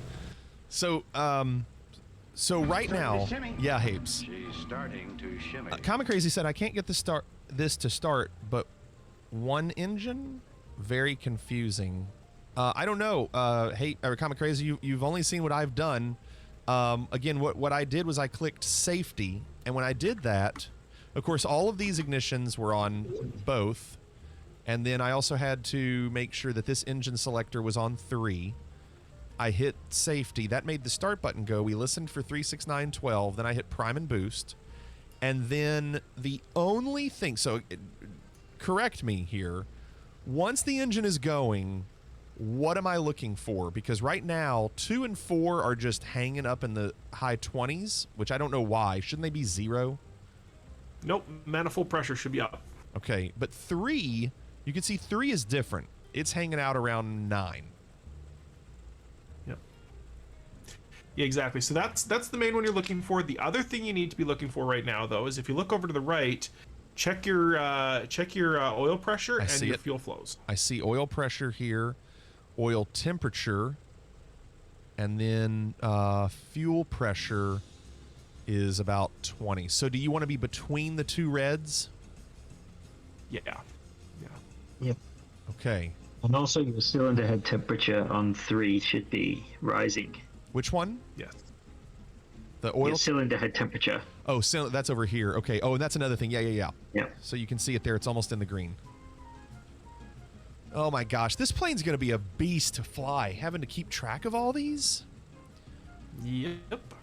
Okay. So we did that. I only have one engine, and I installed an electronic monitoring system because this is annoying. And you got 4 of them to deal with. Yeah, Comic Crazy said this is extremely overwhelming. Yeah, you see me doing it in real time, Comic Crazy. Especially I've CTD'd twice during the 2-hour startup. And I know I'm going slow. I'm so sorry I'm going slow, Comic Crazy. I don't have the ability to go quicker. I'm so sorry. So tick item, we did ignition switch, we did primer, we did boost. We've checked that oil pressure has risen. So now throttle adjust to 800 to 1,000 RPMs. Where are the RPMs? It's here. Right now we are at 1,000.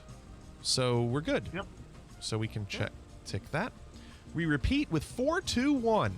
So let's keep going. So 4, safety. 3, 6, 9, 12. Oh no, you skipped a step. You need to make sure your mixture's on. Oh crap! So it's gonna kick over. You'll see that RPM come up, and then it's just gonna go and die. No fuel, so it's saying it. It died. Crap. Okay. Oops. So they didn't. Yeah.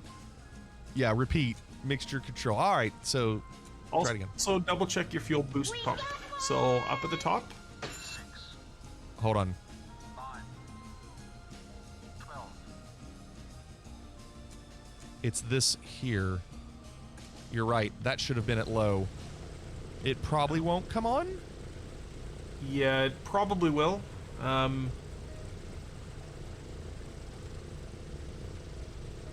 it died.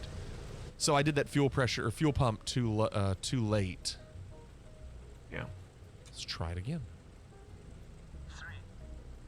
It's Kev. Thanks for the follow. So we needed to do the mixture to auto rich, booster pump to low, and Yep. She's alive. Looks like you got it. It's alive. I think close. Doesn't look the same. Should it look the same? Well, check your instruments. It'll tell you. It'll tell you. Okay, so manifold pressure is the same.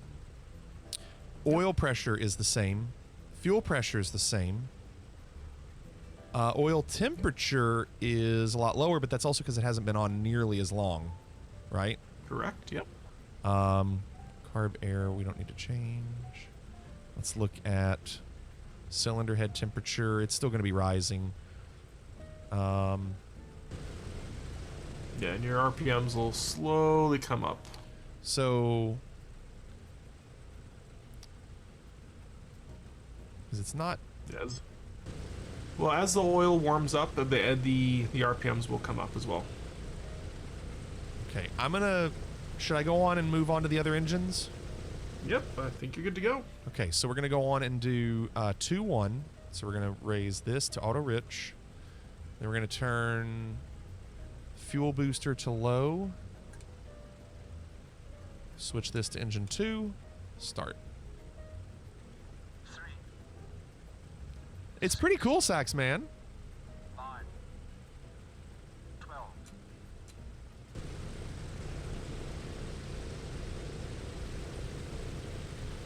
So it was really fast. Oh, there goes. There's 4.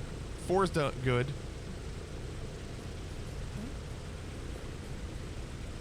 Wow. Wow, wow, wow. Okay. So at this point, we'll just check all the comparisons. So that was engine 2. It's about the same as 3 and 4. It's pretty close. Cylinder head temperature is rising. Oil temperature is slowly rising. Oil pressure is good. Oil pressure in engine 3 is getting a little low. Any reason why? Yeah, so when the oil gets warmer, it gets more and more viscous, or sorry, less viscous, and therefore there's less pressure there. So when it's very viscous, it's highly pressurized, and it just flows better. So it's like maple syrup versus water, right? Yeah, yeah. So there's nothing I can do about oil pressure if it drops? Yeah, it will drop, and that's a fine number when you're on the ground. When you're actually flying in the air. So. Okay. Wagner just says maple syrup greater than water. Yeah. It's like the viscosity of maple syrup versus beer, right? It's very Canadian. But is beer better than maple syrup? Yes. Brace Yourself says, also, if I remember, don't know if this is still the case, sometimes you'll just get false starts. Doesn't mean you did anything wrong. You just have to do it again. Like starting a lawnmower. Not my lawnmower, my battery-powered Ryobi. I love it. All right, 2, 3, and 4 look good. By the way, we should have gotten a pushback already. Well, very interestingly, oftentimes you don't do pushback carts in this. You push yourself back. You push yourself back. Yeah, these airplanes come from the era where the self pushbacks were still a thing. So tomorrow I will remember to push back, because I know you can do tow bar and tractor. Like I can click that. Actually, it won't let me anymore. I think probably because the engines are on. So, all right, and now engine 1. So let's go up all the way. Auto rich. Main fuel booster to low. Switch engine selector to 1. Hit safety. Listen. Can't hear him outside. Just curious. 12. Oof. We're moving. Look at that pretty livery. I love the chrome. I just love it. All right. So we'll tick that. So then once everything is good, we can turn the fuel booster pumps off. Let me do one quick check. So manifold pressure is all good. All RPMs are almost even. The temperature, the cylinder head temperature is rising on engine 1. Water pressure is good. Fuel flow is not going to be much because we're not pushing the throttles at all. They're all completely idle. Oil pressure looks good on 1. So 3 and 4 have almost completely dropped now that they've been on for a while. Oil temperature is rising on 1, and carb air looks the same. That's a lot to look at. So now, is it safe to turn the fuel booster pump off now that 1 has only been on for a short time? Yep. Yeah. As soon as they're running, the fuel booster pumps can go off. So all the engines, they have their own internal fuel pump. The booster pump just adds extra pressure just for the start. And because obviously the engine wasn't starting, they need pressure somehow. I see. Okay. So those are off. Is this live flights? And if so, can I fly with you? Yes, Tiger. Yes, you can fly with us. The type ! route or route, however you say it. And then you can join in. Franco says, I'm started. Amazing. See? And it's only taken us 1 hour and 40 minutes. I still said it would take us 2.5 hours, and I think we're on pace. Engine selector switch to off. Hydraulic system pressure. You want to check between 2600. Now that was earlier we were looking at that hydraulic pressure. Wasn't that over here? Where did we see that? Yeah, it's on the right side. Yeah, there it is. Is it this one? Yeah, it's right next to the no, that's your manifold pressure. That's alternate manifold. The one you're looking at it's right next to the knee of the secondary pilot, the alternate pilot. Okay. Down on the wheel well, sort of on his right-hand side. Oh, it's over on his right-hand side? Oh. Over here. Wait, that's okay. Hydraulic pressure right there. Okay. It says it's supposed to be between 26 and 30, and it is. That's just really out of the way of everything. I just now noticed the Fliggity logo on the yoke.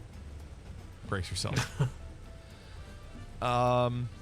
It's black and white too for period accuracy. Yeah, we're going Fliggity Air 787. Tomorrow we're going to do the TAA for Amplify, but tonight, Fliggity Air. Battery selector. So now that the engines are running, we can turn this off of ground power. And so is there no APU in this plane? That's not a thing, is it? There doesn't. There just generally doesn't need to be. So they just used ground power and that was it. Yeah. Look at Saxman singing the song. All right, engine run-up procedure. Well, you're going to want to disconnect your external power, too, because you don't want to run over that thing.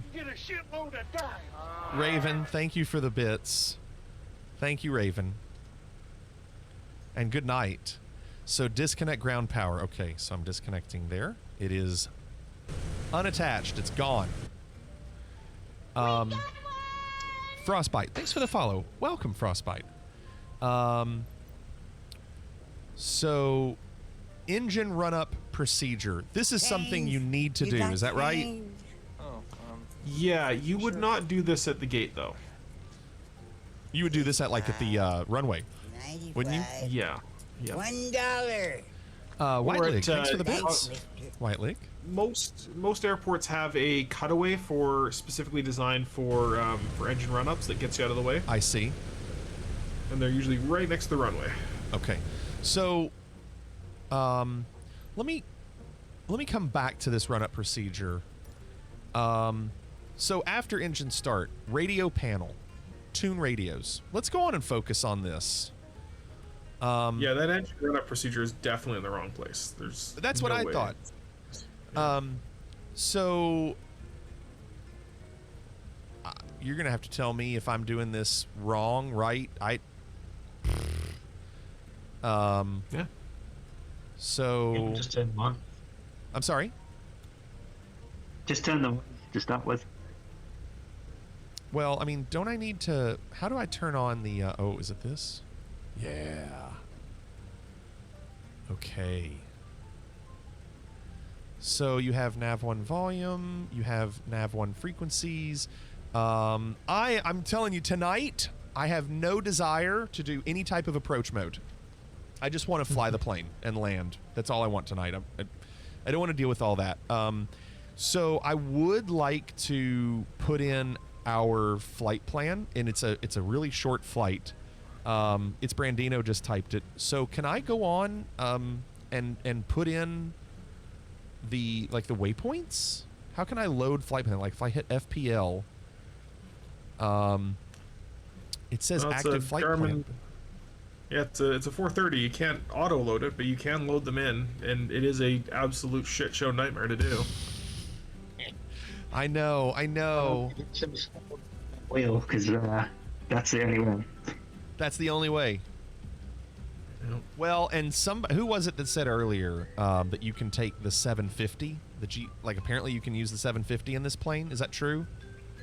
You ever done that, Amplify? I've never seen the 750. I have seen a better version of the 430. Maybe there is a 750. I know they use 750s on the DC6s that are still flying. There's a few that have been retrofitted with a glass GPS.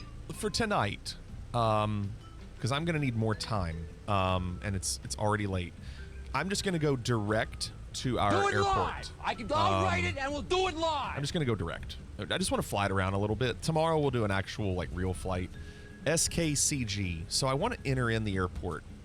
How do I type in a waypoint?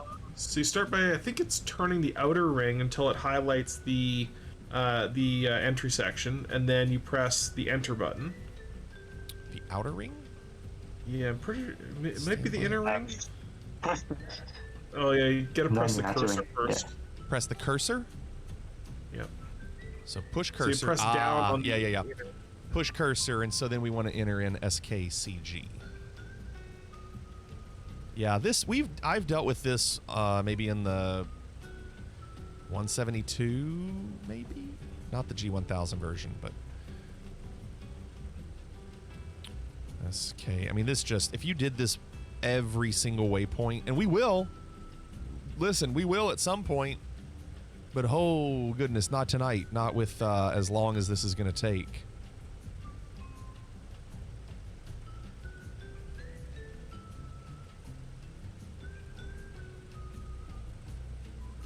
This is the reason why. Say that again? This is the reason why I normally fly the DC6 with conventional navigation. So VOR to VOR, because then you don't have to go through the GPS. Yeah, exactly. I hate the Garmin 430 so much that I use nothing but the standard instruments. Thank you, Canuck. You all were talking, and the Titanic, or not Titanic, the 20th Century Fox recorder was playing. Thank you, Saxman. Saxman just typed, this is the reason why. Ba, ba, ba, ba, ba, ba, ba. Okay, I might, 787, I might, for this plane, I feel like learning the plane is a challenge in itself, much less having to deal with this. Saxman, that was great. Okay, so do I hit enter now? Yeah, activate. Yep. There it is, user to SKCG. 256 miles. That looks great. That's all I want for now. Now, how do I know if I'm on the right track? Is it this green arrow in the middle? Yeah, that's your VOR track. There's also one on the main panel at the bottom. So you're on VLOC right now, so you're gonna want to hit that CDI button at the bottom left. Oh, I see. Yeah, for GPS. And that'll change to GPS. Yeah. Okay. Now you said bottom. What was the bottom one? If you go to the right page. Say that again. It does show a map as well on that screen if you scroll the outer wheel, I think. That's trans. Okay, hold on. Nearest airport. Comm setup. It just... It's one of those wheels. Okay, hold on. Yeah, I think maybe it's the... Yeah, so you're on the... There's like 3 or 4 pages. There So it is. once you're at the flight plan nav page, yeah, then you can do the inner one. It'll get you the... There you go. There's a map. Oh, there. And then how do you zoom out? The range button at the top right. Thank you.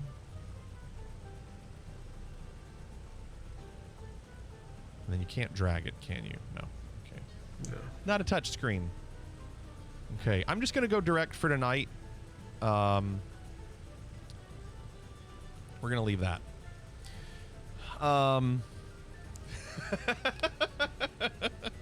Sorry, just seeing what they're saying in chat. All right, so radio panel, tune radios. Normally we, and actually, so this is the one on the right. Is this our comm? Yeah, the right is your standard navcom, and then the one on the far left is your ADF. Am I going to use ADF for anything?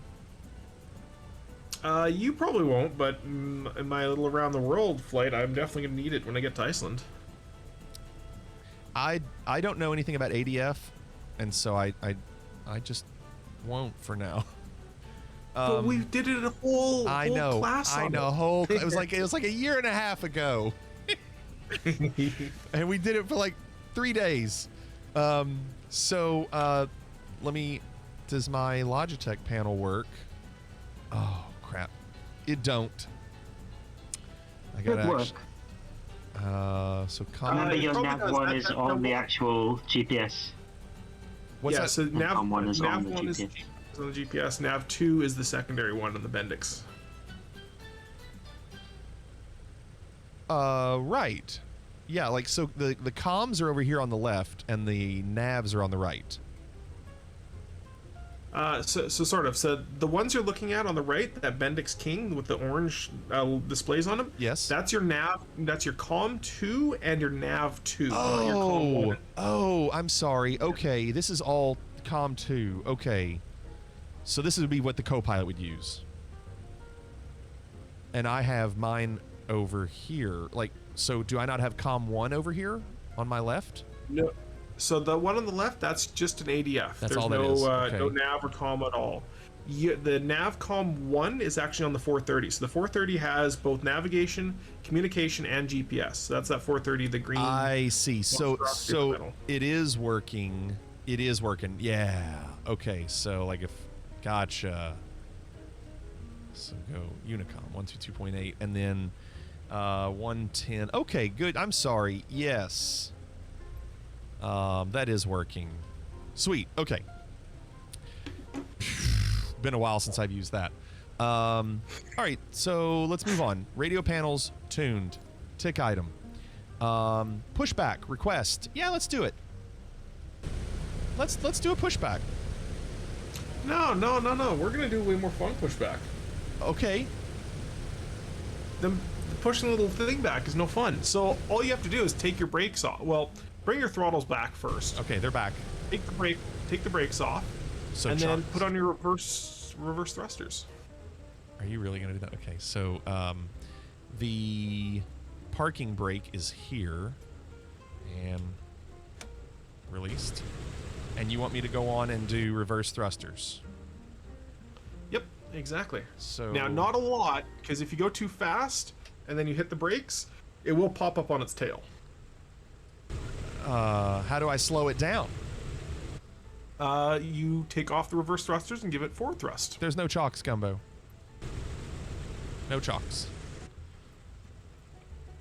All right, well, let's try it.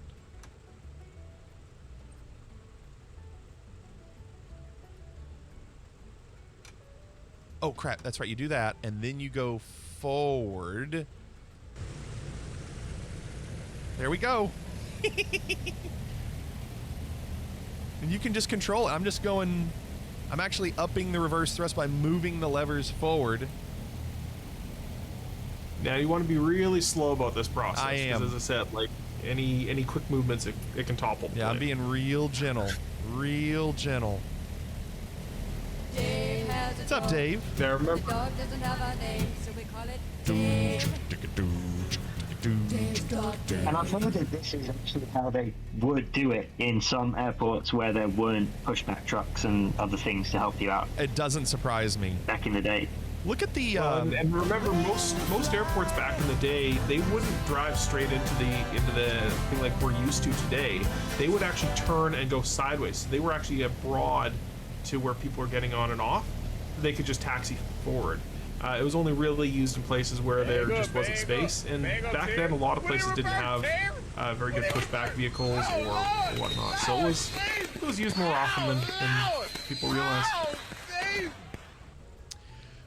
That makes a lot of sense. A lot of places this plane would have flown might not have had any pushbacks. So that worked great. Anime, how are you doing? What's going on? I know. Also a Fliggity livery. I know. It's amazing. We've got it started. We're going. I also noticed on the engines themselves, there's already a lot of black marks on our fresh livery. Were those already there? Did I miss that? Or did those just appear from flying? Do y'all know? Oh, they're already there. Thank you, Brace Yourself. Already there. Oh, Anime, that's awesome. Deep Dish, how are you doing as well? Looks like the reversers are still open. I don't think so. This red bar would have gone, right? Wouldn't this red bar? No, that's the cowl flaps. Yeah. Yeah, you're talking about these here? The little open metal flaps on it? Those are normal, right? That's where we're letting air. That's the cowl flaps being open. Yeah. And we're right now, those cowl flaps are completely open. Yeah. Are we going to leave those completely open for takeoff as well? It's actually further down on the list there. Okay, well, we'll do that in a second then. Alvaro, what's going on? Just joining? No, you're more than welcome to join. We're moving through this built-in checklist that we downloaded off of flightsim.to. That's very good, very interactive. We're moving. Parking brake release, we've already done that. Flight instruments, we checked them. Flaps to 20. So let's look at this. Flaps to 20. Does it show? It doesn't show what 20 is. Is there a way to tell what 20 is? Your dashboard. There is. Yeah, there's flaps on right next to your instruments, engine instruments. Engine instruments. There it is. Where? There's a lot of engine instruments. It's like square in the middle of the panel.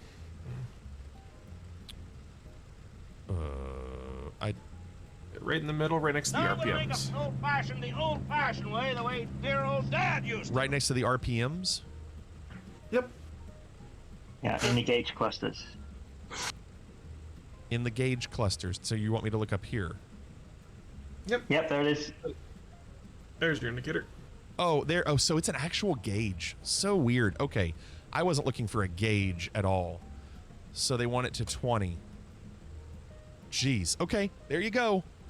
Sorry, everybody. Listen, I've never flown it. I don't know. But we're getting it. Cow flaps. Now they're saying 4 upper V O open. What does that even mean? I think that's degrees. Is that supposed to be degrees? Because that didn't work. I think so. So they want and that. You can see there's a little takeoff indication kind of pointing at roughly that area. Yeah, they're saying 3. Yeah. But I'll go 4. Okay. Ticked. Fuel booster pumps as required. So, do we leave these off or do we need them for this? It's a long runway. Would it be used for a short runway? Nope. No, it doesn't make any difference. The engine's going to get as much fuel as they need regardless of those pumps being on or off. So just leave them off. You might want to put... Yeah, sometimes they might consider putting them on if they're, if there's like trees off the end and they're, if a boost or if the main pumps fail or something, then they're going to want to be pushing fuel in there. I see. So if you really needed a lot of push, you'd use those. Right now, we're not going to bother with it. Air conditioning controls. We've already done that. We're not going to deal with that. We've already set out temperature. Instrument and radio inverter opposite to first officer. Hold on, go away. Instrument and radio inverter. Opposite to first officer. What does that mean, opposite to first officer? Radio inverter. I don't know. I mean, that one might check that tomorrow. I don't think we need that one right now. Gust lock disengaged and controls free. That's down here. So gust lock disengaged. Now it's disengaged. You ever deal with that one, Blue Yonder? Yeah, I have a gust lock on my plane that I never use. Really? Yeah, it's for like well, if I'm storing it outside for like a day or two, then I'll put it on, but I'm usually in a hangar, so it doesn't make much sense. And I actually have a friend who almost took off with a gust lock on, exterior gust lock, so that was almost not good. So it's a gust lock, but what does that actually physically do? So remember, like the 737s and stuff, they have big hydraulic systems. So if you put any force on there, their controls aren't going to be moving. These planes are mostly controlled through cables and pulleys and whatnot. So if you go and push on that rudder or push on the ailerons, it's going to be moving those controls around. Now you're back feeding those, and you can really damage something. Okay. So if there's wind, for instance, blowing on it, then it can basically break the plane. So put a gust lock on, solves that problem. Gotcha. Mixture controls, all of them to auto rich. They were like that when we started the plane, so we'll leave them. Flight controls, full travel. So they just want to make sure that everything can move freely. Yes. Looks like that's good. Yep. Tick. Transponder, set and on. Is that going to be part of the 430? No, the transponder is, there's two transponders actually. There's one on either side of the plane. They're right at the knee level, right at the knees of the pilots. Okay, and it's for both pilots? Oh, they're over there. Okay. Yeah, that's the other one. There's two there just for redundancy purposes, but yeah, you'll want to set that one to Alt and set the transponder code. So in this case, 1200 is probably fine. You wouldn't do TST. This doesn't have TARA. So yeah, because there is no there's no traffic awareness. Transponders do not do traffic awareness. That's just happens to be a functionality of certain airliners. They'll add that, which is kind of really a mode S thing. Okay, I'm just gonna do 2000 IFR, even though we're not. We're more VFR. You know what? I'll do 1200 because we're VFR. Altitude. Now, do I need to do anything with this entire? Like isn't this also what I just did with my comm frequency and nav frequency? They're saying you can do it down here. Is it a duplicate? No, so the way radios work in airplanes is that there's a radio, but the radio's not connected to your headset or your microphones or any of that stuff. So you need a separate routing panel. And that's what this is. This is a separate routing panel. So this is so you can talk to your co-pilot. So you can be listening to one radio while talking to another, or having turning on your radio stuff, so your nav radio, so you can hear the beeping. So this is your audio routing. So think of it like a mixing board for your audio system. Okay. Wow, I can't believe that's actually operative. Well, and most of the planes in Flight Sim it is. It's in a lot of the smaller planes. Okay. Yeah, Gumbo says, is that the intercom panel? There's no real intercom per se. It's kind of an intercom if you have both people with headsets on. But. Operational was the word I was looking for, Shide. Yes, it was operational. You're right. Position lights, are they flashing? The pause light needs to go flash. Okay. And landing lights. What have you found? All I found is that these red lights keep moving back and forth. Perfect. Aside from that, this thing seems to have no other So function you're supposed to turn this on at the runway. So let's get to the runway. Going back and forth. Doesn't make any sense. Keep working. Actually, and I need to do that run up too.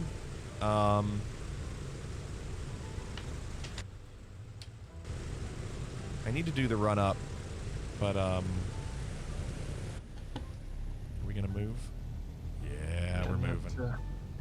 And that checklist is all kind of out of order. You really wouldn't be doing a run up with your flaps down, because then you're just blowing your flaps and possibly picking your wing up off the ground. So. So they already had us do our flaps. So theoretically, the flaps should go back to 0 before we do a run up. Yeah. Okay. Brandino, we're on the West USA. What runway are we taking off from? I don't think it's this runway. I think we're going the wrong way. We're supposed to be doing 01. We're going the wrong way. We got to turn around. We're going to turn right on this taxiway and go all the way back. Just following everyone else. Yeah, I'm turning around. I didn't even check, but I see it now. So this is going to be taxiway Foxtrot, turning right on Alpha. I'm turning up. That's the steering wheel. I'm going left. But you're turning to the right. So far, this plane's awesome. It is a handful, but it's really good. I got that, Drobart. His name isn't Corrigan. I know Billy Corrigan? It's a long story. Okay, I don't know it. What's the bungee cord for? What is the bungee cord for? It's for the compass, to hold the compass straight.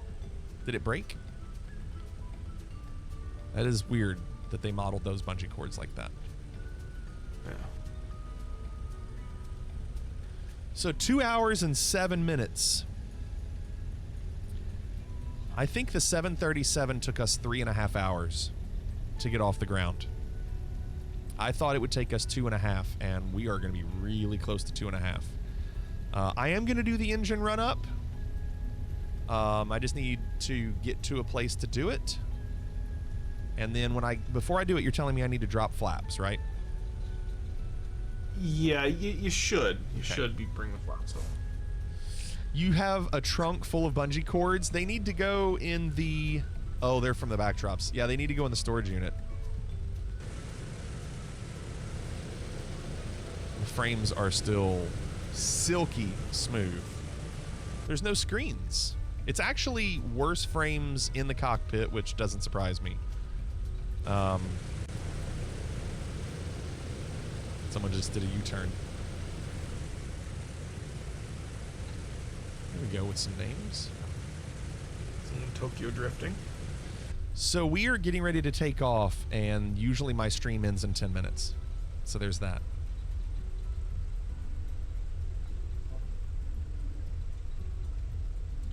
USMC were still flying C-118s when you were born. Kick the rudder so your engine is blowing into grass if you want it to be realistic. No run-up area here. Yeah, I mean, I'm just going to do it for the sake of knowing what to do. We'll see. There goes Krish. Krish getting the DC6. Toasty taxiing a little fast. Chai Tring. All right, so extended hold short. I'm going to do my run up right here. Okay, right here. Did you hear the brakes? Do they actually squeak? They sound like a train. They do. Sound like DC6. Just good old drums. So flaps are up. Okay, flaps are up. Let's look at the engine run-up checklist. I play percussion because you couldn't play anything else. Shut up. Propeller reverse pitch check. Okay, so we don't deal with that. It's up. All engines 1500 RPM. Do you do this with the parking brake? Yeah, you're going to want to set the parking brake for this for sure. Okay, it's set. Now, what were you going to say? So with big radial engines, you want to be very intentional with your engine movements because too much and you can break the engine, so you want to be very slow moving that power up to 1500 RPM. Gotcha. Okay, so we're looking here at RPM, supposed to go up to 1500. So our parking brake is on. Look at that shaking. Oh my gosh, the vibrations. Yeah, then once you're past that that harmonic, it'll stop shaking quite so much. Yeah, it did. Yeah. There you go. Okay. So now do we leave it at 15 for this run up? Yep. So now propellers test, return to take off position. So that's we what does this mean? Increase all of them? Yeah, so you're gonna want to take one and set them all the way to the forward position. All of them, all 4? Yep. And then I believe it's all the way back as well. I don't remember exactly on this plane, but yeah. Okay, so now we're good to turn those back. Yep, and then you want to pull them back. So there's a you'll want to actually bring them all the way back to the decrease position, and the light should change. What light? To low RPM. What light? Return to takeoff position after. So those lights in front are actually an indicator of if they're low RPM or high RPM. So they I never saw them come on. C3PO, thanks for the follow. Welcome. Did they come on? I didn't see them. Yeah, they didn't. The top ones are for reverse, and the bottom ones are for governor high RPM, which they're at their high RPM position anyways. So, I think the auto synchronization. I think you have to turn that off over there as well. Where's that? You're testing that. So that's the one at the bottom right. This switch above it, prop sync auto 3. Oh, I think there's a center detent for manual. Yeah, for manual, and that's there you go. Okay, so now try this again. You want to try it again? Yeah, exactly. So now bring the RPMs back. You mean forward? Your forward's probably not going to do you anything, but back will. Okay, all right, hold on. So, and do them one at a time. Okay, so 1. So the light went out. Yep. And check your RPMs actually on the panel up there. So let me drop them just a little bit. Only one engine at a time. So. Okay, so am I dropping throttle on 1? I don't need to drop throttle. We're just watching. No, you don't need to drop the throttle. Just leave them all at 1500 RPM, and then use that governor to change it.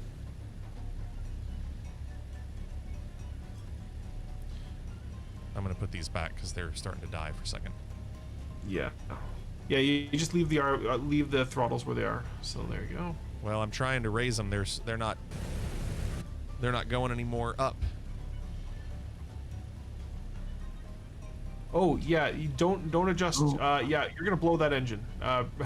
Bring the manifold way down. There you go. Yeah. So remember. So remember that in real life that would have absolutely blown that engine. There'd be parts all over the place. So remember that your prop governor is different from your engine. So your engine manifold, so you can be adding a whole lot of power to that, but you can still have the governor bringing it way back. Sorry, I'm just picturing the engine blowing and like 8 planes parked behind me.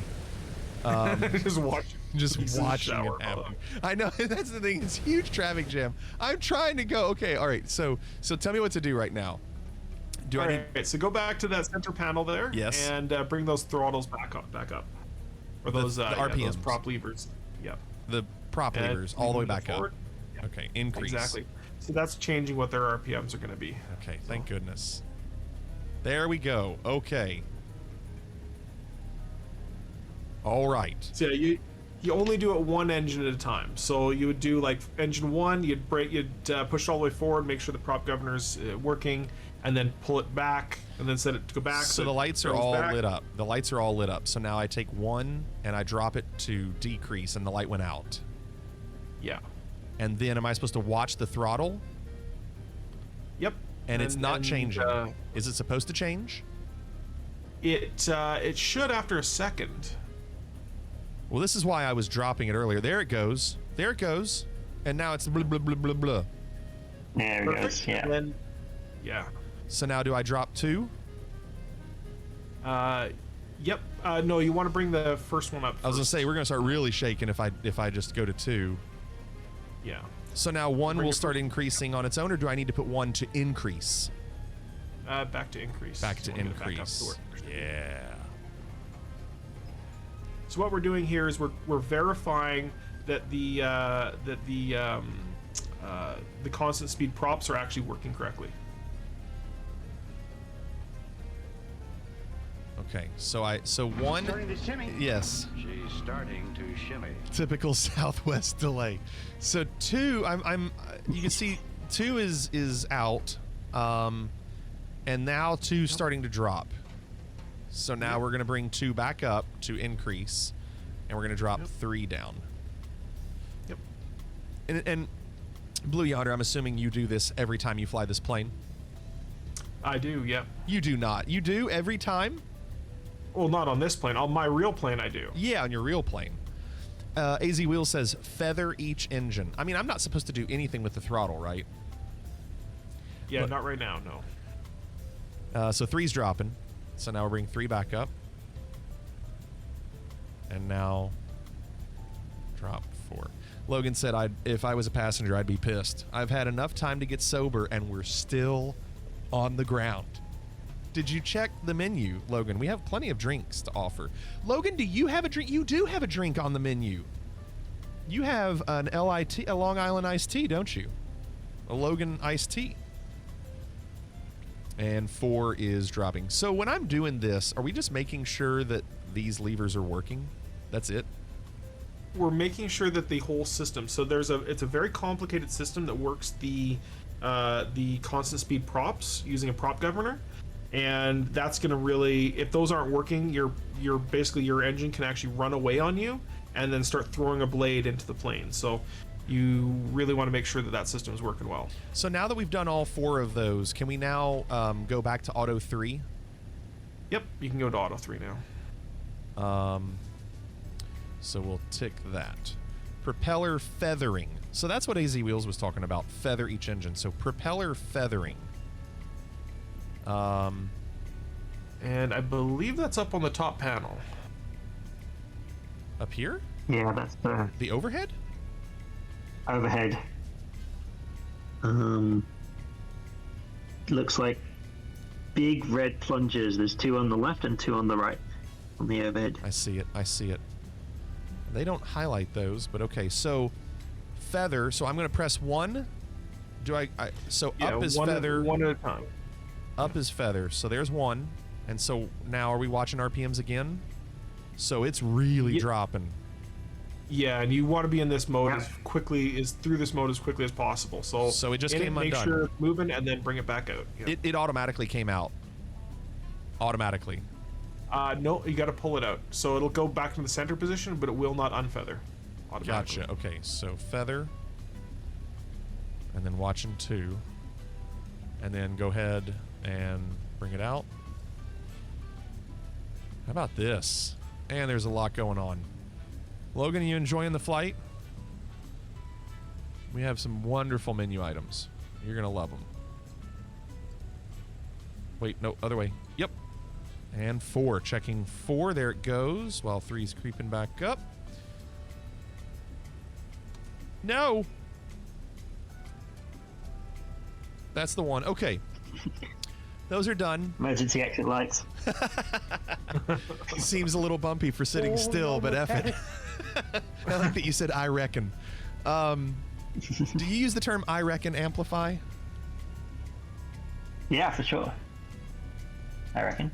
I reckon. Engine's manifold pressure, equivalent to field barometric pressure. Now, that isn't going to light up. I feel like this checklist has died. Wait, no, there it is. Yeah. There's a little needle back there. We got one! There it is, manifold. Titanium, thanks for the follow. Logan said when you say it amplify, it sounds classy.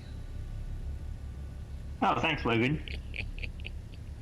John said, I've never said I reckon, but I may have used the phrase reckoning. So equivalent to field barometric pressure, manifold pressure, field barometric pressure, is that like altimeter? Yeah, they're measuring the exact same thing. So, your outside air pressure gets pulled in and sucked in. So that's why like when you were sitting there with the engines off, that manifold pressure was way up. But now that the engine's running, you'll notice the manifold pressure is actually lower than your field elevation pressure. So, yeah. Oh man, that starts to get out of my range of understanding. Don't worry, I got a video coming out in a week or two. Thank you. I can always count on you for a video to help me. I want to learn more about engine manifold pressure and the equivalent to field barometric pressure. If you can rush that video out. No, I mean, I want to know, because I don't want to not know about it. But if it says equivalent to field barometric pressure, it's a super interesting topic about intake pressures. So. Okay, I ticked it. Fuel and oil pressures. Oh look, we have icons back. Those are all looking great. Cylinder and oil temperatures. Those are back. Those look great. And then that one's good. Generator amperage and voltage. Oh, they brought everything back in the checklist. That's so nice. So you can check the different through the voltmeter. You can see where you're at. Then you can do the DC bus. Nothing there because we're not on ground power. Is that what that is? I might be wrong. Inverters, check voltage. They look really low. Doesn't that look really low? It's at 0. Yeah. Your generators and stuff are on? I don't know. Check your center panel at the top.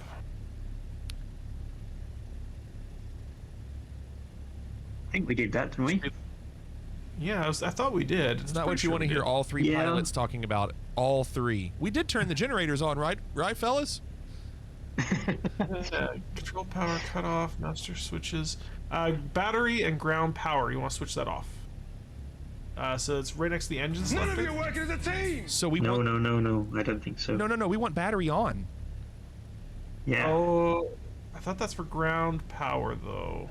Generator control. These are all on. Yeah, those are on. Daniel. Good evening, Daniel. How are you? We're just trying to figure out if the generators are on. What's the lineup behind me looking like? Still great. I'm so sorry, you all. Oh, so what do? Do we turn this off? Why does this say 0? DC, all the DC is off. Like every DC amps 0. Yeah, no amps. So Gen 1. Well, it's not negative, so that's probably actually fine. Yeah, so if it was actually drawing power from the batteries, it would be probably in the... No, it should be pushing current out from the generators. Check voltage on inverters. Yeah, but we're just checking Titanium. We're just checking why the amps say 0. But the inverters, this needle highlighted. And so check voltage. Well, that needle says 0. Yeah, well, that's current, so that's not voltage. I don't Your want AC voltage is up, and your DC voltage is up. Right. Yeah, both voltages are up. Dirty cocksucker in the air. Nice, Canuck. Well, just try kicking off one of the DC or the generators and see what it does. Kick off a generator.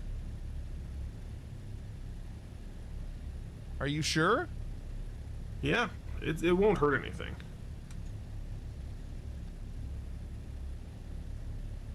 Okay. So let me kick it back on.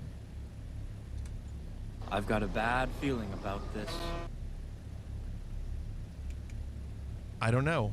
I might watch a video on that change. tomorrow. Yeah, no change. I might have to watch a video on that tomorrow. Did you turn the flux capacitor on? Well, we haven't gone 88 miles an hour yet, so it doesn't matter. Let's keep moving. We'll figure it out tomorrow. It's Yeah, it's a long probably night. fine. Supercharger blowers, high then low. So the supercharger blowers, I've already forgotten where those were. Let's see if it shows me. So that's it's on the top panel at the right-hand side, kind of right above the radios. So we're going high? Yep. And one at a time. One at a time. So go high, they go... no, not auto. Ah! You said one at a time. Yes, one at a time. Like, you check one, and then once it's fine, then you go to the next one. Two. So check your engine instruments at the middle, once one of them's on. Okay, so there's both. They're at 22 RPMs, 2200. You're mainly checking for your manifold. So you'll see the difference between manifold pressure on, because now you've got two of them on.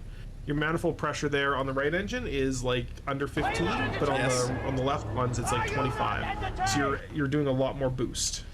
Okay. So you go back and shut those off. So we and can then shut those off. The next one. I see. Yeah. I see. Blue Yonder got mad at me. We're both terrified you're going to pop an engine before we even take off. I think we've lost really both hard, the left Grandma. engines twice. So do washing machines. All right, we can turn 3 off. And 4. And so I'm looking at all the stuff, manifold pressure there. All right, we're looking at you. So you said I'm mostly looking at manifold pressure, but they're wanting me to look at RPMs. Yeah. Well, RPMs and manifold are basically, they're kind of interlinked when it's when you're at your max governor. Do I turn magnetos off? No. Okay, because that actually turns the engines off. It's not like another plane where you can go to ignition off and it doesn't affect it. Correct. Yeah. This is those are critical to the engine running. Comic Crazy says I have almost 2 hours of airframe hours per the flypad and haven't even left yet. Add those hours. Well, interestingly, that's actually how you log flight time. Is when you get in the plane, you're doing pilot stuff. You're actually logging that time. Wow. And you only log airframe time when the plane leaves the ground. So, interesting way to build hours. Speaking of, I need to load up FSU IPC so our landing rate monitor with Fliggity Airlines is connected. It is connected.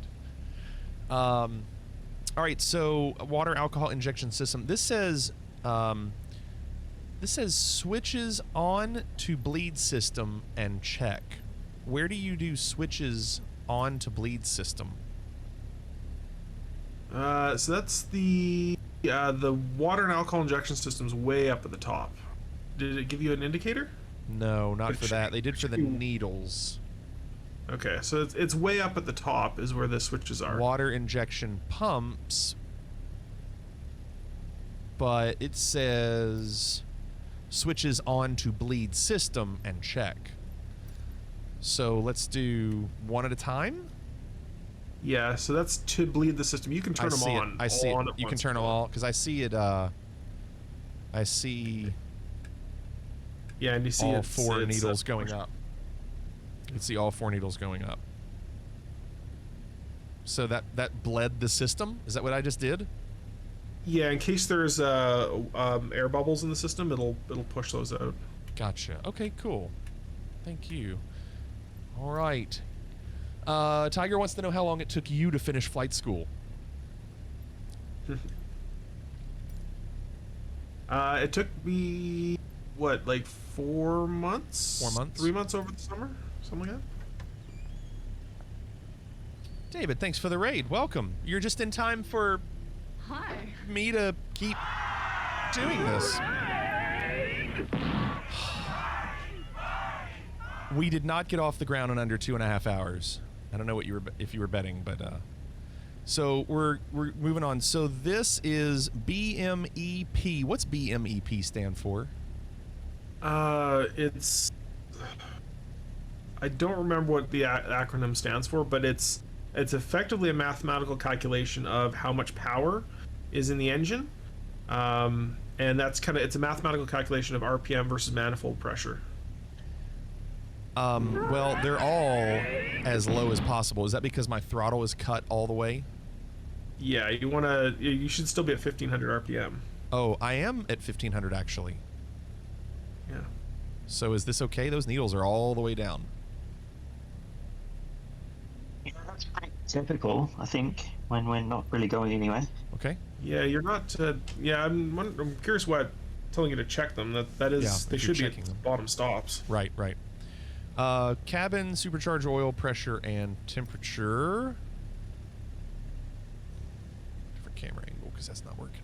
We got one! Thank you for the follow. I can't read that, but thank you. That's Korean. I think. That piece would be so angry with me.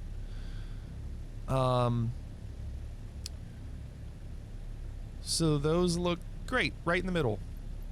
Yep. Engines down to 1,000 RPMs. Yep. So now we're going to get a lot of the shakes.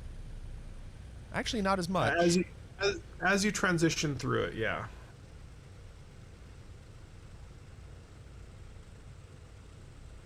Anybody else doing this engine run up with me? Okay, 1,000. Pitot and air scoop heat amperage. Right there. Oh, look. This amp DC is also at 0. Yeah, we haven't turned it on yet. We haven't turned it on? Yeah, it's okay. Because right now your wing scoops are all turned off and stuff. So what you want to do is switch it over to pitot and air scoop. Wait. Pitot and static? Yep, and then you're going to want to make sure I don't remember seeing a place in the checklist that told you to turn on the pitot heat. But I mean, do I do it right here? Pitot and scoop heaters, turn it on right here? Yep. Because now you see the amperage go up. Yeah.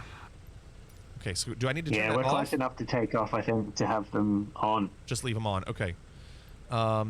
Propeller de-icing system. That is...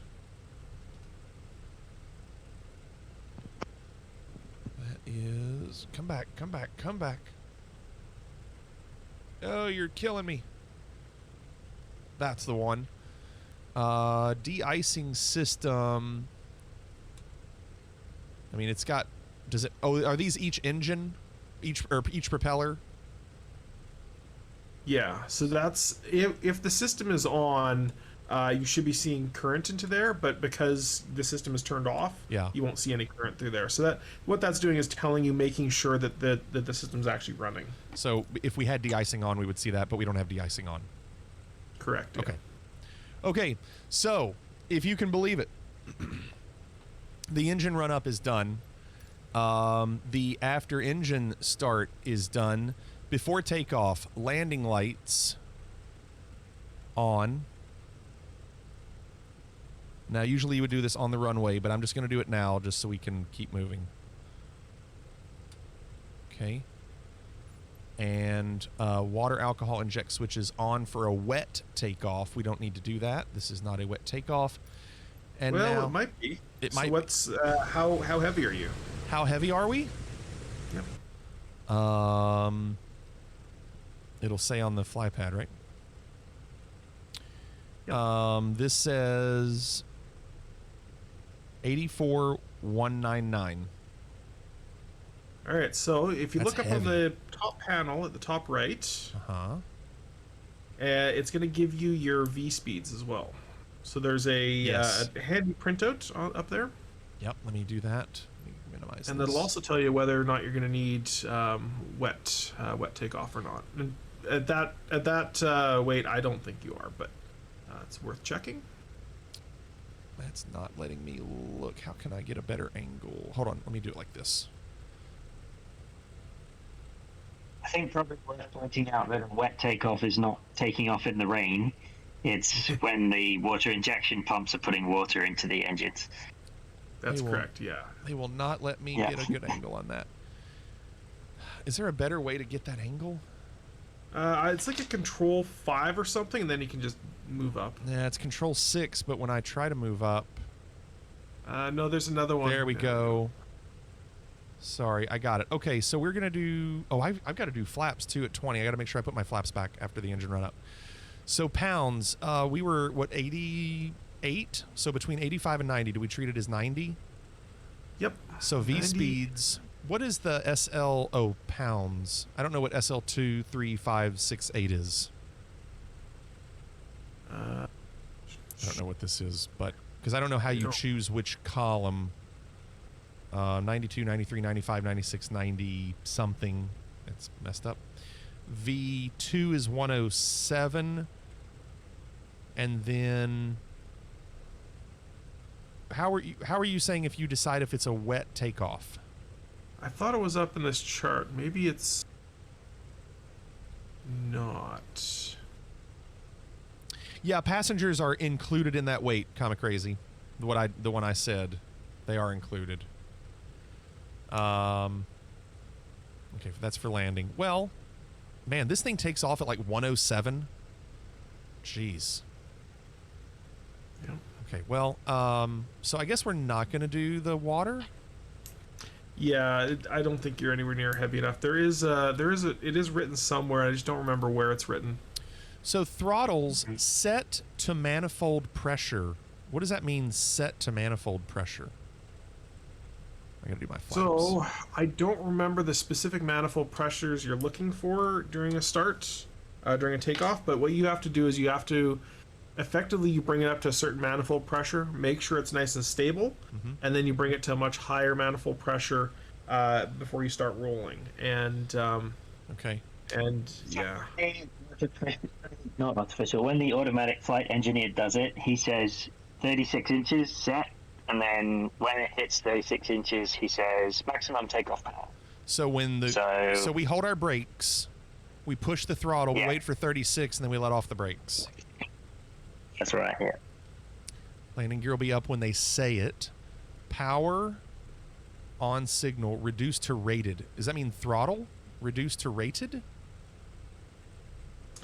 Yeah, we pull the throttles back to climb power quite quickly after takeoff because the engines can't take maximum takeoff power for very long.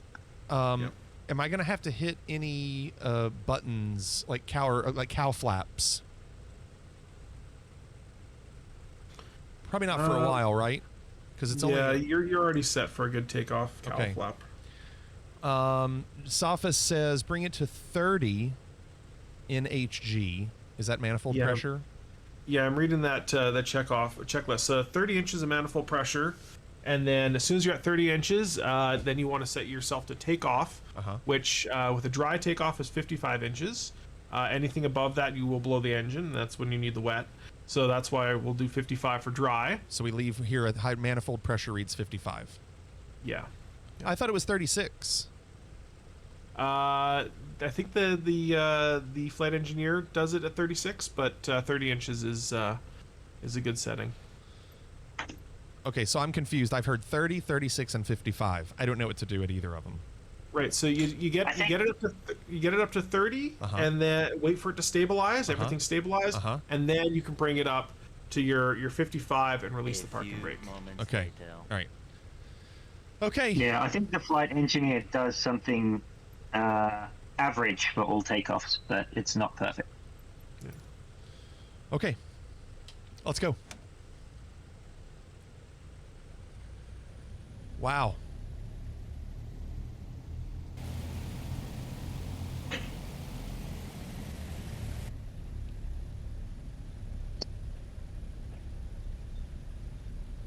Tiger says I lost 2% fuel. Only 2%? You must be running pretty efficient.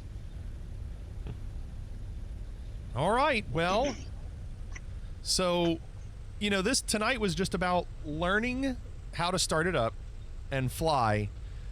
I don't know. I mean, I'm gonna try to do this flight.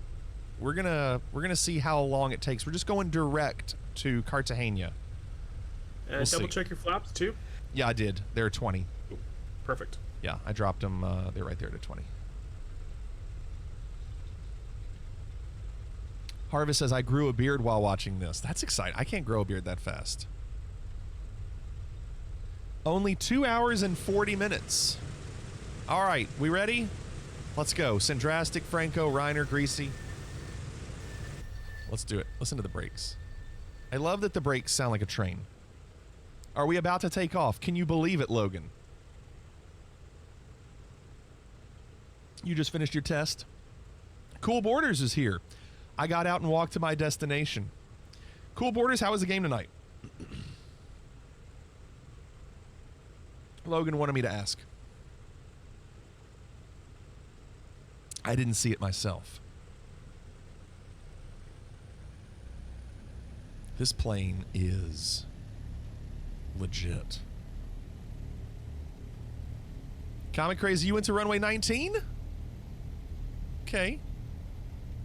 He just likes playing chicken. Well, and we are flying north, so it will save some time to take off this way. I love the squeaky brakes. That might be my favorite feature. Mac33 says this is such a fun plane to fly. Well, I don't know about fly. We're gonna see. My understanding is it takes a lot of work. Yeah, I mean, I think anybody that's remotely interested in this plane, or they were curious if they wanted to get into it, hopefully by watching this tonight, you have a little bit better understanding of what it takes. Now, we haven't flown it yet. We don't know what's going to happen. I hope I don't blow the engine. I don't know. Well, we've already proven that you can't, because you have turned all the settings off, because you would have by now. I would have. Sure. Yeah, absolutely. Yeah, realism is way off. That's fine. Comic Crazy says, I'm loving the default cockpit view. Good placement, good visuals. Yeah, the video I watched, they were talking about how they kind of went to great lengths to make sure all the different views for the different flows in your setup were set up the way they thought they should be. Now, that doesn't mean you can't change them, but they put some effort into that.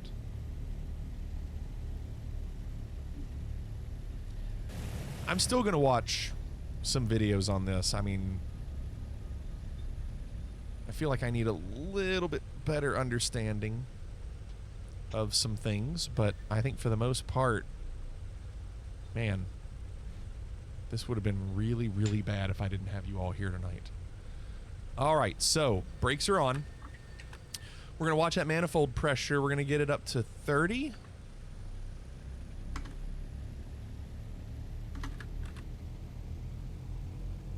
And will we hear him talk? No, he won't talk at all. He won't. Okay, so at 30, do I let go of the brakes? No, you want to now start pushing your throttle up. So once everything's stable, and there you go, and keep pushing up. Yep. And your dry takeoff is going to be, 55. 55, yep.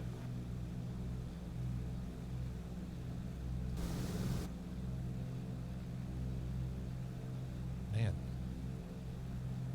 Let go of the brakes at 55. Yep, there you go. And actually, that's max. My throttles are pushed as far as they can. All right. Let's go. So when we get up in the air, landing gear up, hopefully the bind on my Bravo works, flaps up, and then bring the throttle back a little bit, right? Yeah. So there's I'll call out what your specifics are, but they are, you do need to get back to Mito power right after. Okay. And so what should my manifold pressure be once I'm at like 1,000 feet? So once you get to about 140 knots, you want to set your Mito power, which is going to be around 44 inches of mercury, and you want to set your RPM back at about 2,600 RPM. About 2,600. Okay. All right. Let me see if that landing gear worked. Landing gear is going up. And you pulled back little hard there, because on this plane, it more or less flies and it takes off and kind of climbs at a fairly level altitude. These planes are just designed a little bit differently. Okay, so should I drop throttle yet? Just get in the cockpit there, and once you're around 140. 140 what? 140 what? Oh, knots. 140 knots. Yeah. Well, we're only So you want 120. to, Should I adjust flaps any? Yeah, you want to start getting your flaps up now. Okay, so flaps were at 20. I've brought them up to 15. And now I'm going to go to 10.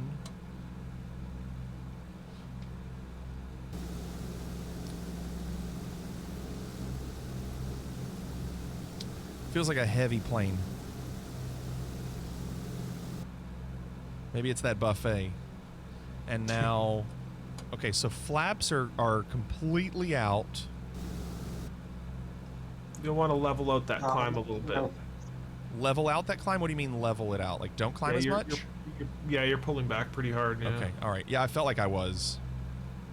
Okay, so now I'm almost at 140. I'm physically pulling these flight surfaces with cables connected to your yoke, so it is heavy. Okay, so I'm at 140. Now what? All right, 140. So now what you're gonna want to do is set your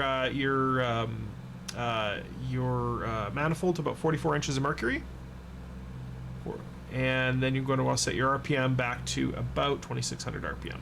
So isn't that just by moving the throttle? You're saying move the throttle, but check that both are around that.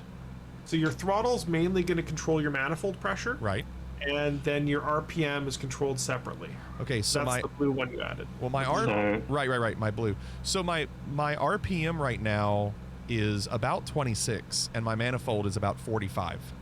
It's a little closer to 27, I'd say, but yeah, you want to bring it back a little bit. Okay, so we're gonna bring the prop down just a little, not too much. Okay, and then did you say bring the manifold down to 45 or 40? 44, 45 is fine. Okay, so I've dropped the throttle just a little bit. Okay. While we're flying, I'm gonna look. Looks like we're a little to the right. There's not an autopilot in this, is there? There is. It's called a gyropilot. Okay. So if you want to use that, so if you look down at that center console, the center pedestal. Right. It's this. Where was it? Yeah, that thing. Yep. So there's a little. So there's a little knob. So there's a switch on the right hand. On the left hand side, on the very back of it. Poor four, thanks for the follow. Welcome. So okay, I see where it says gyropilot. You're saying it's something else? It is the gyropilot. Okay, I'm on gyropilot right now. Okay, and now on the back of that panel, on the back of it, facing backwards towards the flight engineer, there's a switch that says gyropilot, and it's on the left-hand side. So there's two. There's one that says altitude hold, and one that says gyropilot. Okay, so turn gyropilot on. World according to Stu. Thanks for the follow. So I'm going to turn the gyropilot on. Yep. But that's not gonna activate the full system yet. Right. You also need to pull the black handle that's below your what do you call it? Your mixture controls. Yes, the one down here. I lift it up. Yep. Okay, so autopilot is now on. Yep. Now what about this altitude control lever? All right, so you want to leave the altitude control alone right now because you are still in a climb. Okay. And if you look at your climb rate, so look at your main panel there, you'll see you should be still climbing somewhere around 1,000. We're about 800. All right, perfect. Now, if you go back to that center panel, you'll see there's a dial in the center. You can turn that left and right. That'll actually turn you left and right. But there's also two little wheels that are like vertical, and they're on either side. It says glide. And if you push that one back and forth, it's kind of the wheels. It's a little up from there. You're on a bit of a delay. It says glide. Right in the middle. It's about turn and glide. Turn and glide. It's on the top of the panel, not the back of it. The top. Oh, yes. The dial for turn is AP turn knob. Yep, and then there's the ones beside it says glide. Yes, I see them now. I see them. Roll forward and backwards. So when you roll those forward and backwards, that'll give you more climb or more descent. So two questions. One, do both of these AP climb glide wheels do the exact same thing? One for me, one for the co-pilot? Yep. Yeah, they're linked together. And then two, if I let go of the yoke, am I still going to be climbing? Yep. Yes, that gyropilot's going to handle that all for you now. Okay, so it is an autopilot. but it's kind of like heading select, right? It doesn't. It doesn't have a nav mode. There is. It can follow the localizer, and in this case, because you put it on autopilot, it can follow that. Gains course and altitude. It doesn't know how to John did a sound find the effect. only airstrip within 1,000 miles, so it can land itself when it needs gas. And I misunderstood the concept. Try again. What were you saying? All right, so it can follow that localizer, but it is not a heading select mode. All it does is turn the plane, so it will follow that for you just fine. So that knob at the very front of that says localizer, so it says gyropilot, localizer, and approach. If you set that over to localizer, it'll follow that for you. Okay. It'll follow the path for you. It'll follow. So if I go to localizer, it's going to immediately start turning. There it goes, and it's going to follow what I put in direct to the airport for now. Yes. Yeah. Exactly. Okay. And so when I did when I did autopilot on and I did gyropilot on, whatever altitude I was climbing it at the time, it synced to, right? Yeah, generally speaking, yes. So there's a sync mode on the 146 that's kind of the same thing, where it syncs to whatever you were doing currently. Right now I'm only climbing at like 200 feet a minute. So let's say we want a little bit more climb. By the way, is our throttle okay? We're at 40 on manifold pressure. So, yeah, so what's your speed at right now? It's 125. We're dropping. Yeah, you're going to want to flatten out that climb a bunch. Well, we're hardly climbing at all. We're climbing like 300 feet. Well, you can also put your throttle forward, because as you go higher and higher altitude, you're going to get less and less air pressure. Yeah, so I just you can push the throttle forward. I just pushed throttle all the way, and it was 44. So that's the max right now. Your RPM's getting a little high, so I would come back there as well. You would what? Like 28. Your RPM's getting high. So, okay, yeah, so drop. Well, the RPMs were at, yeah, so what should I keep the RPMs at? 27? Yeah, 2600 RPM is a pretty good setting. Okay, so there, let's see, 25, yeah. Let me go down just a little bit. Okay, so 26. Now, should I do anything with cow flaps? Yes. As you're getting higher there, you see they're getting a little bit toasty, but not too bad. Where do you see that? So your cylinder head temperature. Cylinder head temperature. Yeah, we're in the green. Yeah, so you're okay there for now. So when you get up to cruise, that's when you're going to really have to be thinking about it. But keep an eye on that. Make sure that they're okay. Okay.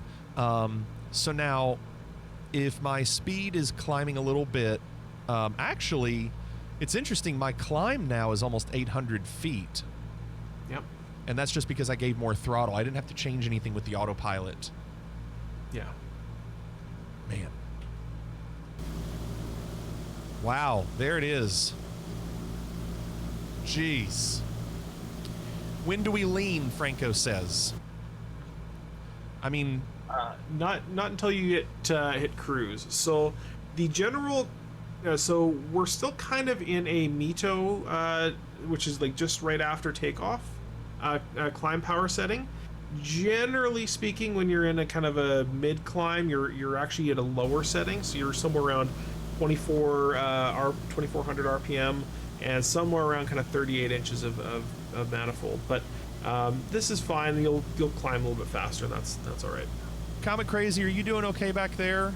I saw you were just barely descending. You're at 8,300 feet. Wait. I'm not at 4,000. Oh, I'm at 14,000 feet. Is that right? Yep, 14,000. Yeah, 14. Okay. And so I'm only supposed to be at 15 for altitude on this trip. I feel like that's really low. I'm gonna keep going. Like, I mean, the altitude at this place was only 7,000. SimBrief gave us 15, but somewhat trying to gain altitude. Okay, Comet Crazy. Hopefully the things that Blue Yonder and Amplifier are saying are helping. Greasy Cloth is probably flying something much faster and trying to... He's on the edge of a stall there. I know. He's in an F-22 going 140 knots.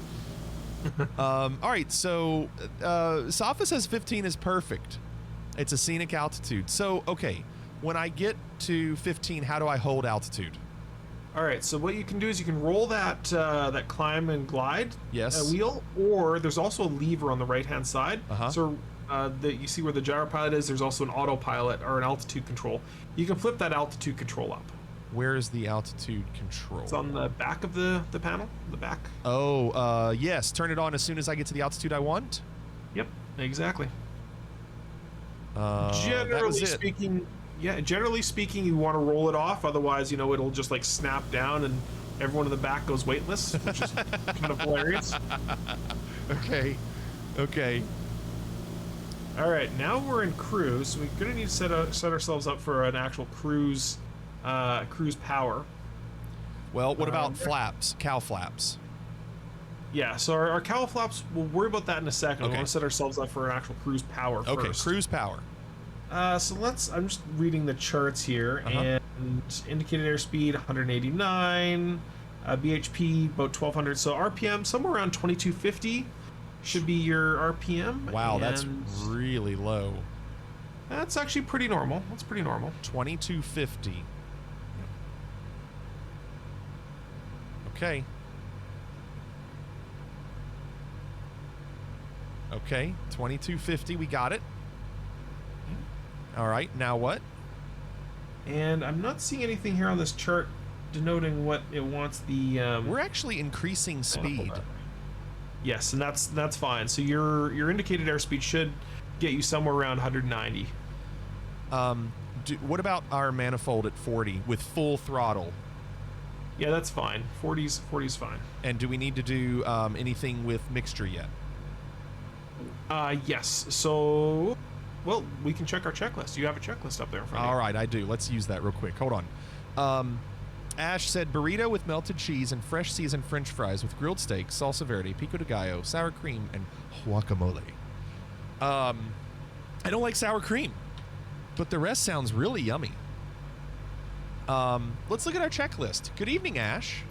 So throttles set to manifold pressure, tick. Landing gear up, power reduced to rated, flaps up, landing gear neutral. There's a neutral? Hold on. Like in the 737. Yep, same idea, isn't it? So I'll do that there, and that doesn't change anything here, just making sure. Brace yourself, this plane looks freaking awesome.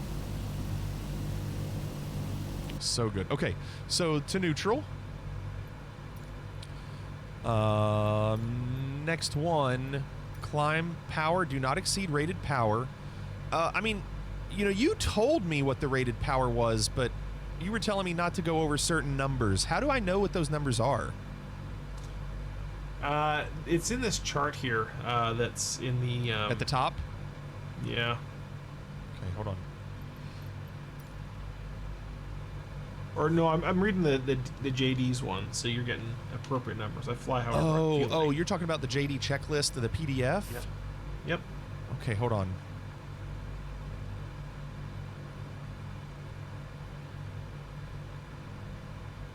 Man, I think that adjusted to where I was in the checklist. We did our run up before takeoff. Let's do the next one. Oh, and that's what it was, just a delay. Cruise climb.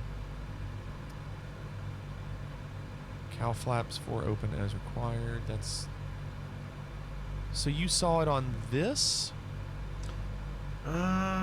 Yeah, I think I'm on maybe the next page from you. It's got a bunch of blue stuff up at the top. Okay, hold on. There it is. Yeah, it's that page. I see descent profile. Should be, so go to the page right before that one. Okay. Oh, okay, I didn't see this. Way at the top in the blue. So there's our numbers. Yep. Climb power settings. BHP 17. Oh, man, this is a lot to do. Yep. Goodness sakes. Is this fuel flow, pounds per hour, 1200, BMEP? My gosh. Okay, let's look at max cruise. Max cruise altitude 16,000. BHP 1200. RPM 2250. That's where you got that number. But I don't see where you saw manifold pressure. Was that where did you see? Manifold's okay there, but what we're really looking actually for is the BMEP. So the BMEP there is 151. And you're at about 200 right now. So you're going to want to retard your throttle till you're back to around 151 BMEP. Thank you. Oh my gosh. This is so much.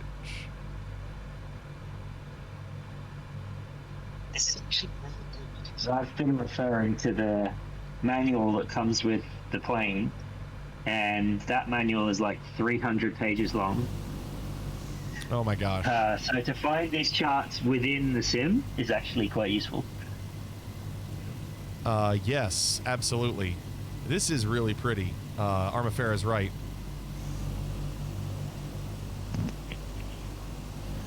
Wow. Wow. Just so much. Oops, I didn't mean to do that with my throttle. Okay.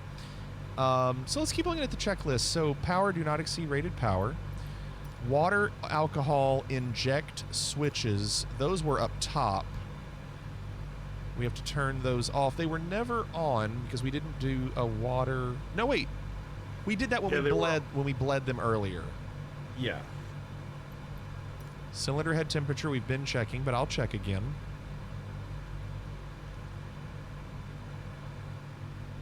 There we go. That's good. They're in the green. Landing lights retract and off. Should have done that already because we're way over 10. Transition altitude, set altimeter to standard. Well, I don't know what transition altitude here is. But I guess it doesn't matter. We probably need to anyway.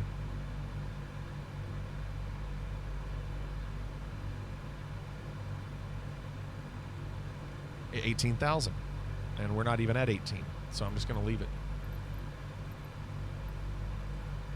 So landing lights retracted, transition altitude we don't deal with, seatbelt sign, sure.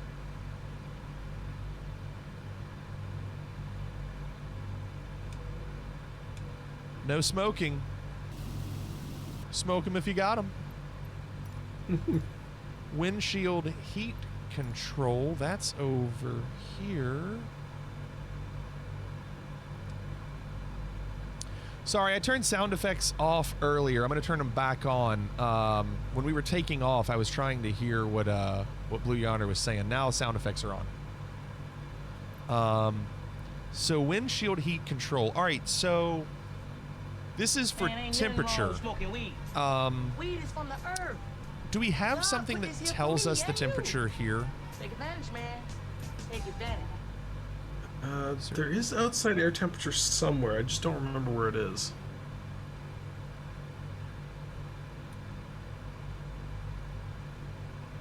Yeah, I've got a feeling it's somewhere in the gauges towards the bottom right.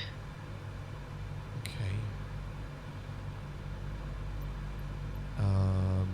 Because I know we need to adjust that based on the temperature.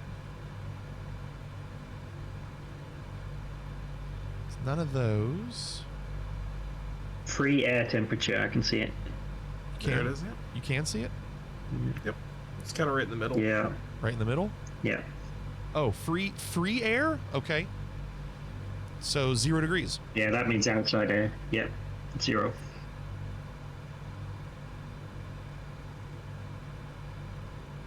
So I'll just do that one.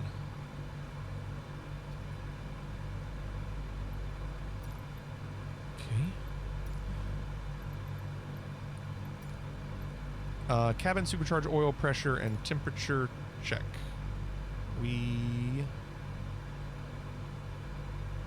Where are you? Oh gosh. It's right above the supercharger buttons. So what's this big fuel quantity indication test?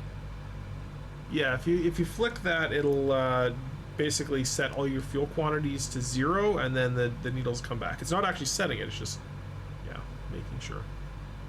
That's down, but fuel quantities. Yeah, you have to hold it. Oh, you have to hold Fuel it. quantities. Yeah, fuel quantity is right next to it. That's oil temp, oil pressure. Oh, fuel quantities to the left.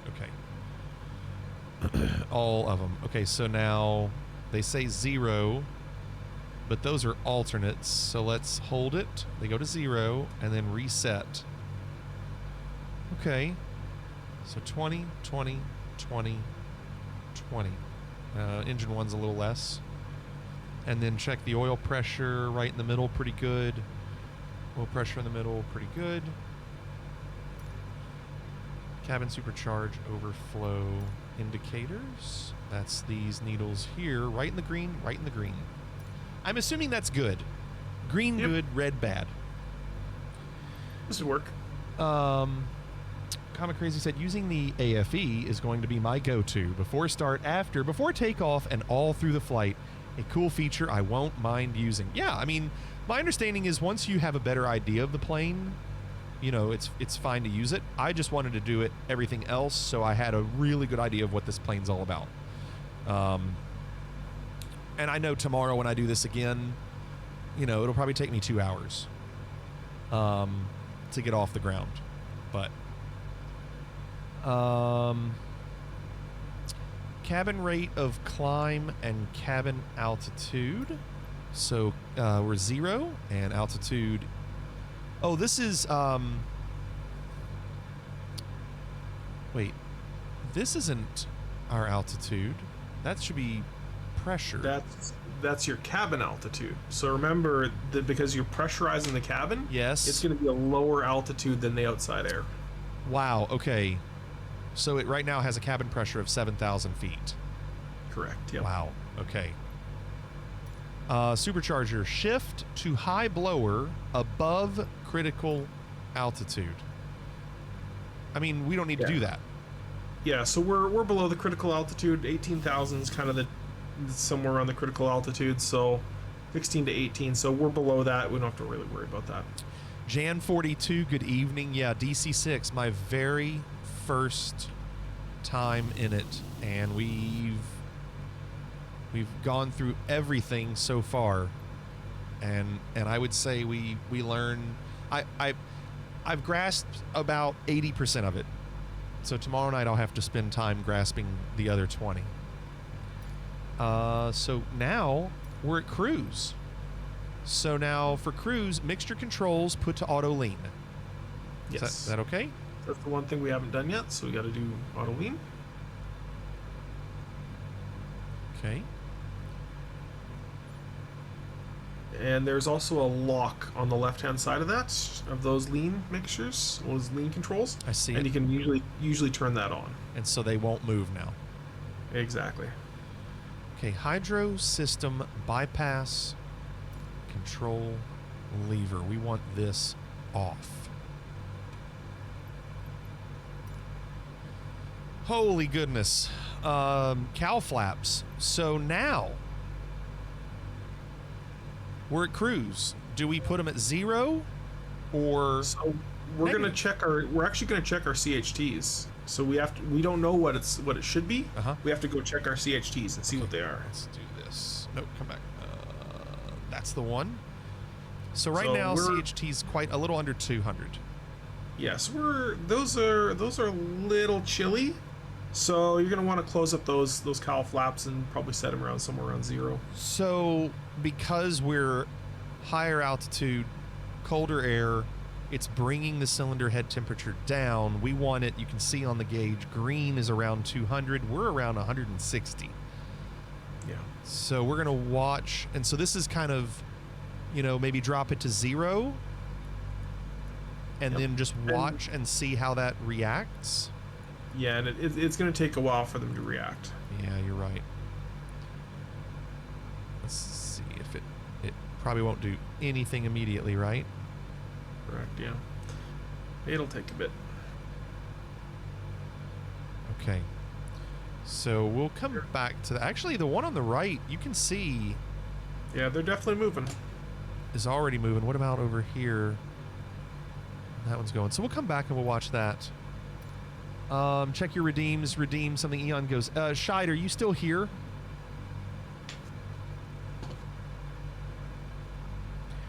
Redeem the Panflea commercial 24 minutes ago. If Scheid is still here, I will play it. May definitely need to get the Toby 5 for tracking, as there's so much to look at. Comet Crazy, I want to get it as well. It's on my list. I think it's a great idea for this plane. Did a new Toby come out? I can't remember which one I got. I don't know if there's a new one. So, almost at 200. I'll leave that for now. Windshield heat control. It's going to be up here. We already did that. Huh. So let's see if our outside air temperature has changed at all. Well, remember when when we're climbing, the temperature's gonna be slowly decreasing, so you want to set it to some temperature for that. And then when you're up at cruise, you're gonna be at a pretty constant air temperature up there. So again, you want to set it again. So it's constantly needing adjusting. Okay, well right now it's not going to change. It's still 0. Yeah. Fuel system selection. Now, this right here, we haven't had to deal with this. So we're on main tanks. We don't need to change to alternate tanks, right? No Correct. reason. Your alternate tanks are actually empty. Now, if you're doing a long range flight, you want to be burning your alternate tanks first and then switching to your mains. So that's why they put it in there. So once you hit cruise, you go to your alternate tanks and cruise on that until you're out of those. Okay. Okay. I don't think Scheid is here. Wormhole, and so if so, I'll redeem those points. So we tick that. Cabin, instrument radio, engine, inverter, switch. And so that's Garmin VOR1 course. We are set to GPS though. This was the one we couldn't find earlier. What's that? We couldn't find this switch earlier, I think. The engine inverter switch. You're right, but now it's working. So that is set correctly. This is not.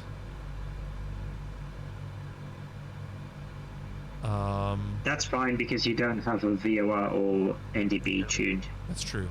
Okay. And the others are for the co-pilot. Yeah. Okay.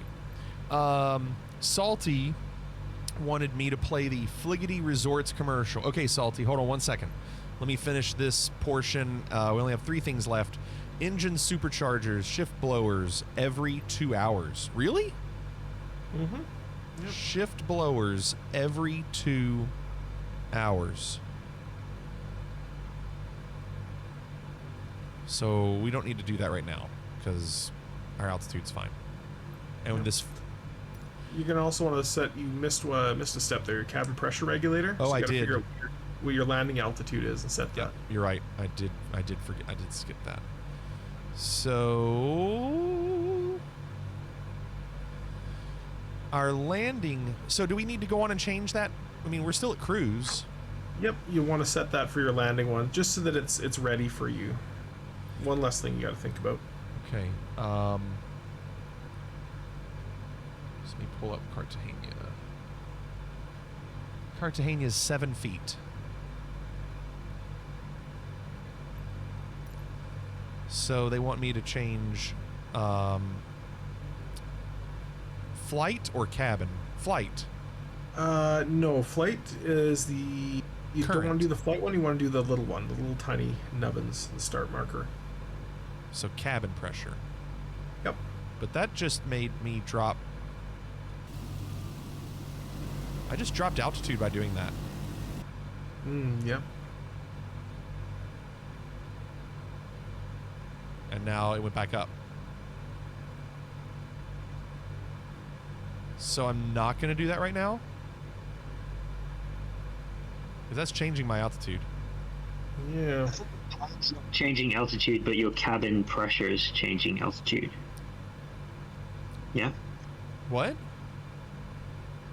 Yeah, your cabin pressure will slowly change pressure, change altitude.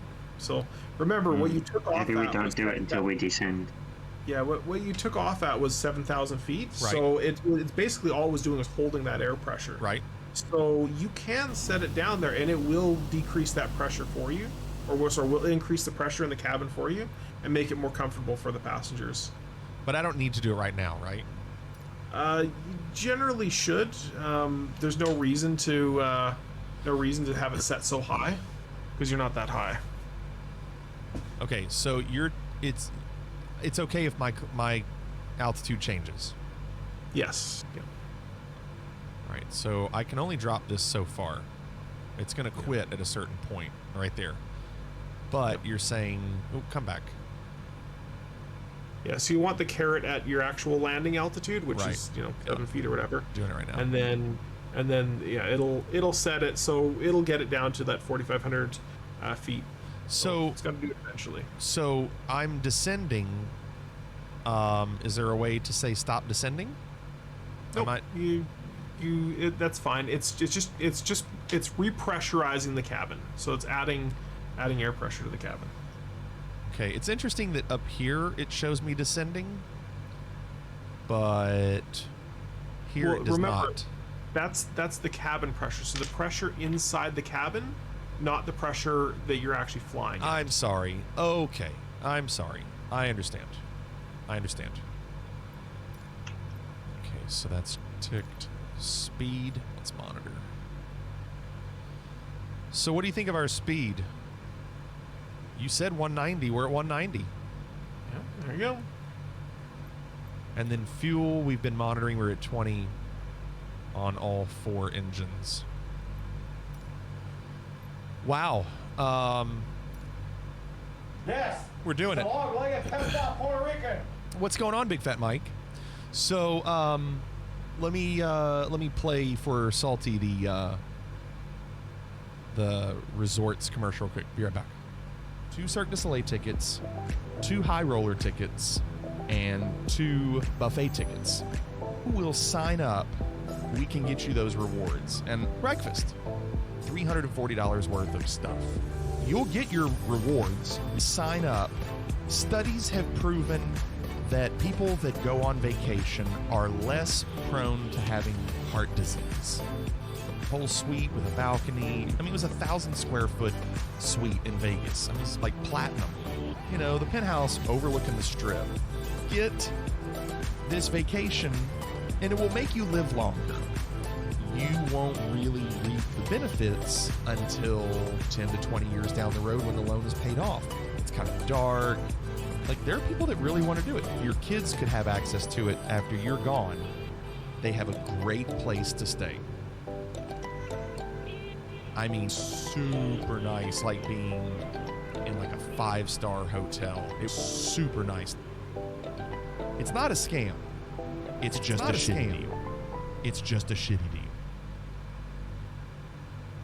Did it work? It's not a scam. It's just a shitty deal. Way late. Even worse for Wormhole. Big Fat Mike, how are you doing? Eating Taco Bell and a very happy fat guy. Logan, are you still here? How was your Taco Bell? That's a lot of Taco Bell for Logan recently. Raven, I'm supposed to raid you.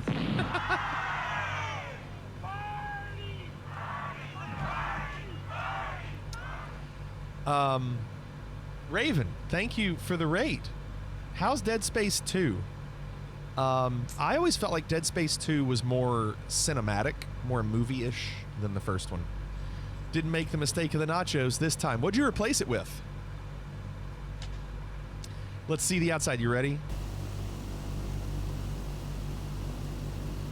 Oh man, this plane. This plane is awesome. You really like it? Yeah, I really liked it too. You went in person so you could get a combo. Go ahead. Oh, well, what's really crazy is at night, if you have, when you're at high power on climb mode, it's actually blowing fire out the engine so you can exhaust. see. That's awesome. Oh, I can't wait to do a nighttime flight at a higher altitude and longer flight with this. Nicotine, thanks for the follow. Welcome. Flagship Waffle. Yes, Magellan. Franco says, I'm enjoying this plane as well. It's Brace yourself for doing a great job. Yeah, isn't that awesome? I didn't hey, Nicotine, welcome. I didn't realize Brace Yourself had this plane. And then comes out with this. By the way, if you didn't see this... Oh, look at that. Hold on. Oh my gosh. This plane's legit. Check this out. Hold on. I have to exit the timer software because it uses my number pad. Hold on. You've had it since it came out. I didn't know.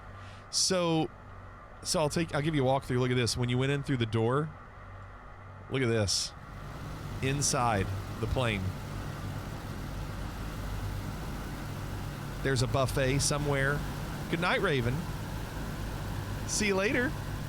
We have a menu. There's the Fliggity Air menu for those that want to partake. This thing is awesome. And then I guess this is first class. We need the sound effect. We need the sound effect where Quagmire is C-3PO in Family Guy, and he dresses up, and they say, "Why are you all dressed up?" And he says, "Some people, sorry," like something like, "Sorry, some people still think flying is an event," or something like that. I forgot what the exact line is, but it seems like something that's perfect for this plane, like an old school plane. But one thing, this plane has great frames because there's no screens for the most part. I will look at getting the 750 installed into this. I need to figure out how to do that with this. But for me, like doing long flights is going to be a little interesting in this. By the way, I mean, we're already more than halfway done with this flight. It was a 250-mile flight. We already have 116, so we'll be descending soon. I'm not going to do any kind of approach mode tonight in this plane. I just want to descend and get the plane on the ground.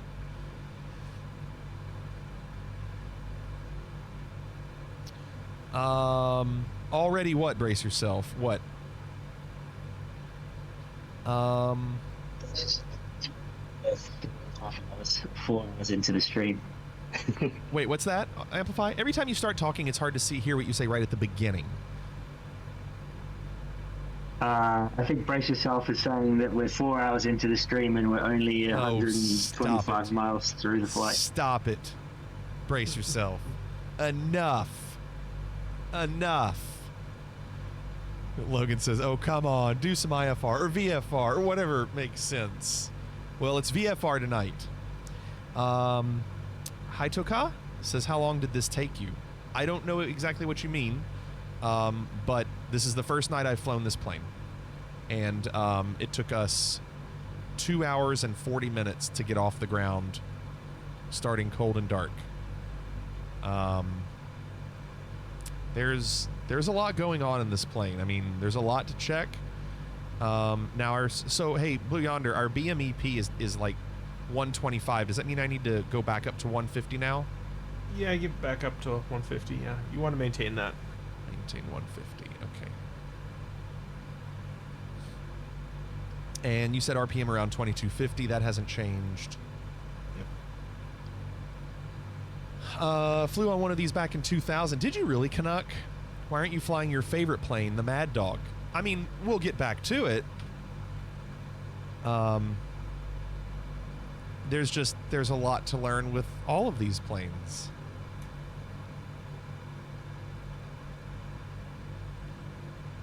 There's a lot to learn. Are you allowed to get up and pee during flight or no? I'm new to the game. Toka asking the good questions. You can do whatever you want. However, Haitoka, if you are on a network where you're talking to air traffic controllers, which does exist. You need to let them know that you're getting up and walking away from your keyboard. But we're not doing that tonight. We're just learning how to fly the plane with everybody else in chat that's flying along. I mean, we've got Franco over there in the DC6. Franco, you look like you're doing well, holding at 15-1. Comet Crazy right there, Armafera, Wormhole. And then Brandino in Salty. We're flying from Medellin to Cartagena, Colombia. And normally we try to do like ILS flights where we have an instrument landing system bring us down. But I'm not going to do that tonight. I probably could. Like, we probably could. But I think it would be better just to hand fly tonight and see how it feels. What's going on, Sir Chancellor? Use your hands? Is it worth like buying? A baby's toy. Logan says almost as worth it as subbing to me on Twitch. It's not as worth as much as that, Logan. No, I'm joking. I mean, it's up to you, Atoka, but it's pricey. It's like a $60 plane, I think. Check the headers again, Finger. Yeah, Finger, you're right. We should. Pretty good. Right around 200. I think that's pretty good.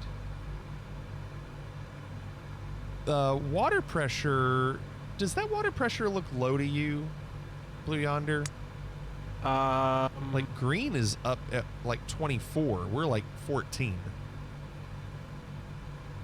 Does look low. Should we bleed them? No, because that's for your water injection. Okay. I think that's fine because I don't think you're doing water injection though. But that's your coolant. I think that's for water injection because we're not using water injection. It won't be showing the right pressure. Oh, Yeah. Since we're not using it, it will be a low pressure. I think. Okay. Yeah, I think you're right on that one. It's yeah. Okay. Well, we are, according to this, we're just going direct. We're 93 miles away, and we have to descend 15,000 miles. We're going 200 knots. So if we're at 15,000 at a 3-degree angle, is that 45 miles? Not very good at math. That's a good rule of thumb. But then this plane doesn't like to descend and slow down at the same time. So sometimes it's worth giving yourself a few extra miles. Right. Okay. Yeah, your general descent planning in this plane is about it's about 5 nautical miles for every 1,000 feet. So that is that's 75. Yes. 75. Wow, we got to descend soon. Young Chris, good evening. What happens if an engine blows out? What if a thunderbolt hits my engine? It won't. Young Chris asking all the questions. If an engine blows out, there are 4 engines. You'll see a lack of power, and you'll probably be fine. If another engine blows out, you're not going to have a lot of thrust. Can you fly this plane on 1 engine? God, no. God, no. Can you fly it on 2? Depends on which 2. Okay, the 1 per wing. 1 per wing? Yeah. Okay. Yeah. Not 2 per. Not 2 for 1 wing.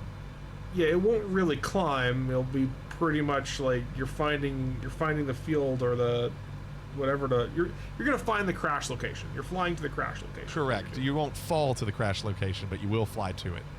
Exactly. Syndrastic, I know, not 15,000 miles.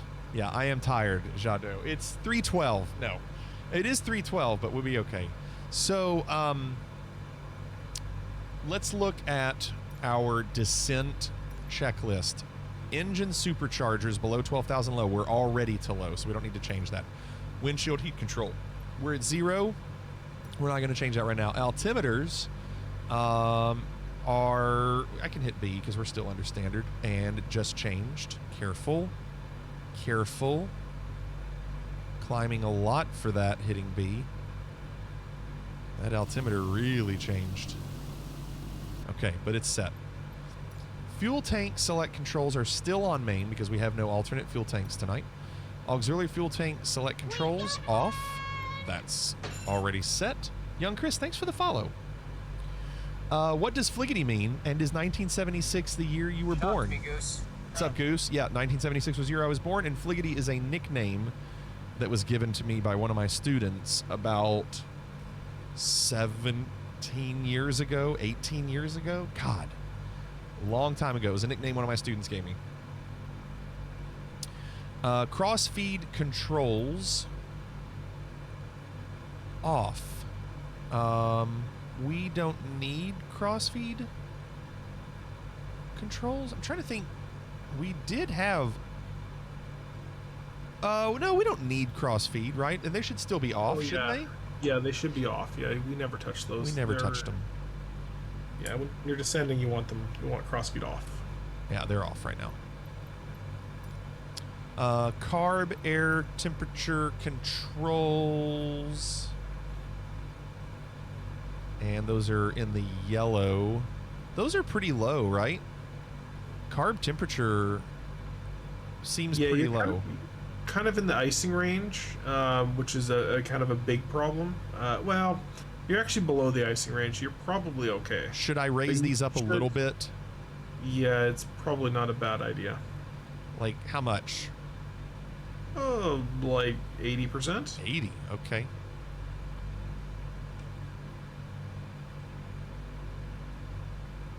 Guys, I'm going to have to drop off voice chat, but I'll stay in next chat. Thank you, Amplify. Thanks for having me on. Yeah, thank you for the help. All right, so we'll keep those on. We'll see if that temperature goes up a little bit. And it's already climbing. We're looking at these needles here. We don't want those to go in the red. That one's starting to get pretty close. Yeah. On 1. I'm going to drop 1. Yeah, so you want to bring those back a bunch and just make sure that it stays in that green.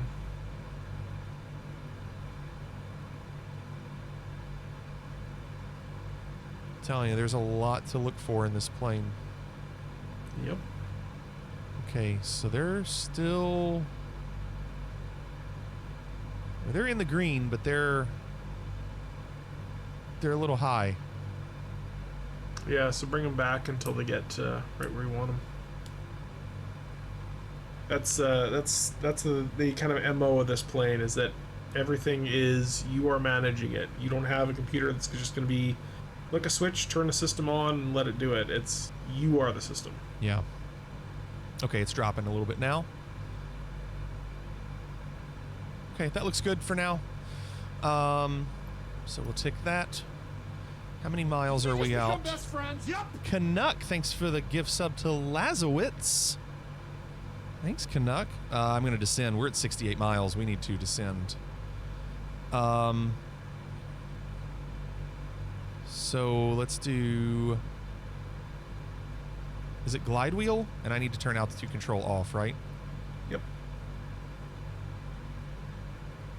So that's going the wrong way.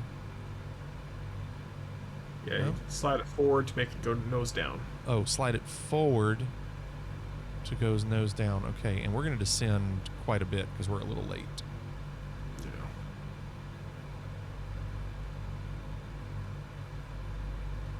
So I'm watching this dial here. We're descending at 1,000. Oops. Keep watching. Might be a little bit of a delay.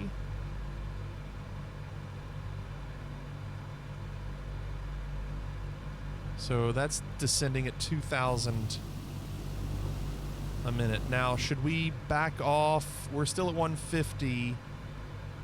Well, prop is still fine. Our speed is going pretty quick. You see how quick it is? I'm gonna drop, or is it throttle? Because there's no speed brakes here.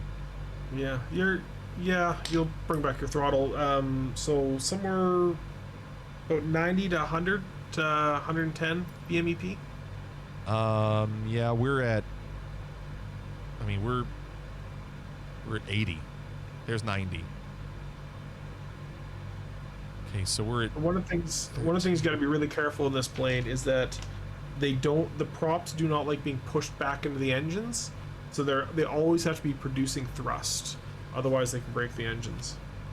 Should we say that one more time? Say that one more time. So the engines, they always have to be producing thrust, because if they're used as like an air brake, so there's not enough power, that means they're being pushed into the engines, and that can actually break the engines. Okay. Man, there's so much to watch. So Comic Crazy mentioned flaps. At like 2,000 feet per minute, which is definitely going to cause you to overspeed. Should I use any flaps at all at this speed? No. Am I descending at too great a speed? Quite substantially, yes. Okay. But about 1,000 is what you want to be at. 1,000. Okay, I thought I was going to be late. Let's see what that does. Let's go up a little bit.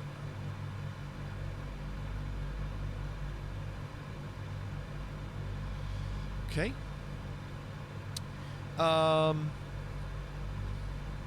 Hitoka says, I have a question. So I was halfway flying on my way to Buffalo from Alaska. My wife was really bugging me. So I ended up hitting her on the side of the front cosplayer. So I was halfway landing pad, was still landing or no? I don't know, Hitoka. It's a great question. Clear for Vector 324. We have clearance, Clarence. Roger, Roger. What's our vector, Victor?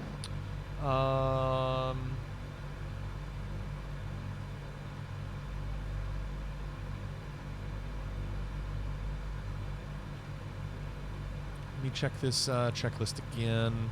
Hydraulic system bypass control. So we can go on and turn that on. What was it we had for dinner tonight? Oh, this chair's in the way. Steak, fish. Yes, I remember. Lasagna. All right, so turn hydraulic system bypass control on. Wing flaps for holding below 168 to 30. We're not going to do that yet. All right, so we're close here. So we'll wait till we slow down a little bit more.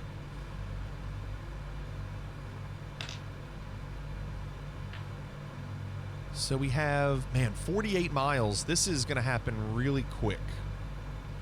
When I want to turn autopilot off, I'm going to flip this autopilot switch down over by underneath the mixtures. Yeah, that's the only one you really have to worry about is that big one. That's the only one, because we're on localizer. That's not going to affect anything. Once I do, I don't have to do this gyropilot switch. Nope. Those are basically your settings, and that big switch down there, that's the kind of clutch. That's the big one, okay. That turns it on and off. Gotcha, okay. So speed is still a little slow, but our BMEP is like 130. I don't want to push that. I would bring your BMEP back to like 110, 100. You're cruising fast. You're really fast. Yeah, I know. I'm actually going to drop it a little bit more. What about props? Should I drop RPMs? No, we can leave those where they are. Okay.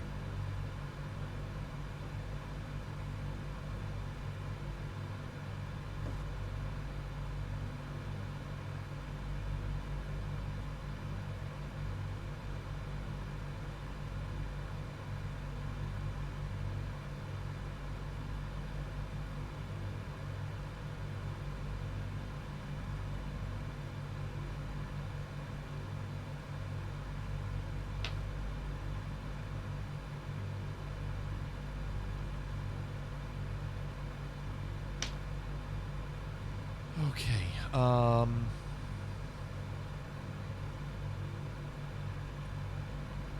me zoom in a little bit.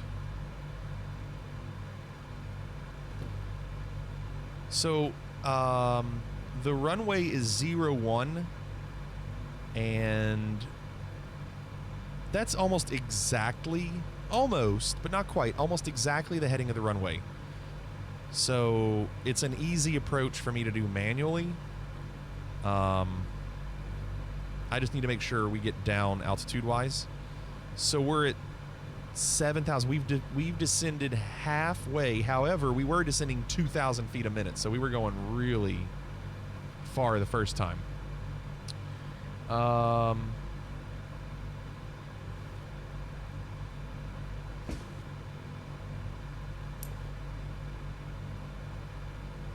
Yeah, I just reset. I'll just get rid of it. Yeah. There's no point in dealing with it.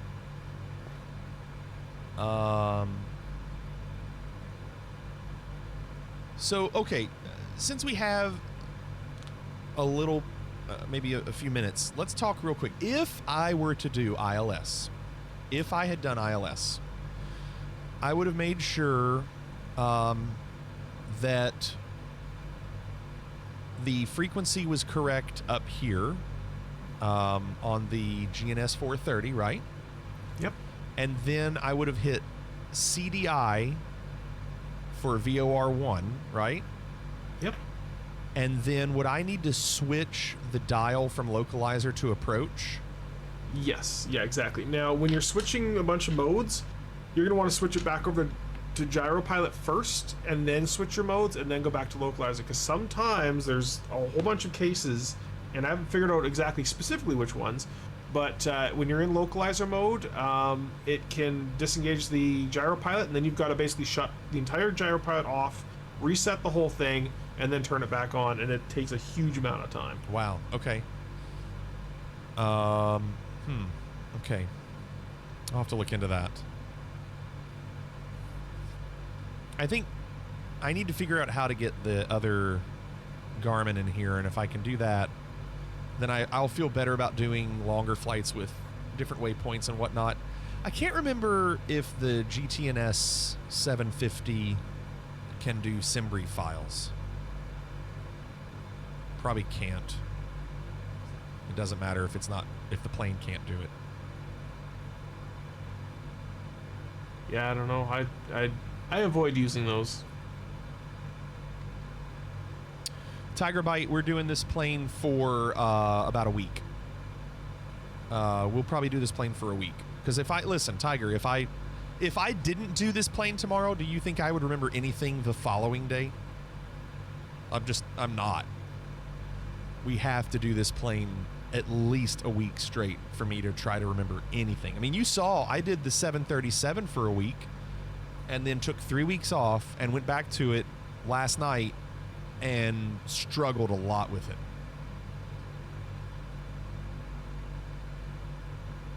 We're at 4,500 and we have 25 miles. How's that sound to you? 4,500 in 25 miles. Yeah. Yeah, you're pretty good on track. Okay. Speed is still really fast. In fact, BMEP keeps rising, so I'm going to drop that even more. And that's because you keep getting a lower altitude, so there's more and more air pressure. Well, that's making it for the manifold. What about the cowl flaps? Should I adjust those?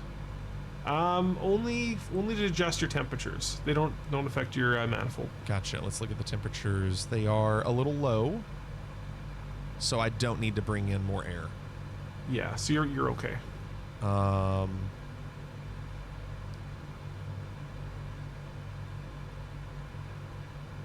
Just trying to think. The other thing was, what's our free air? That's down here. Free air. So 20 degrees. So I've got to adjust this because we're at 20 degrees above 10.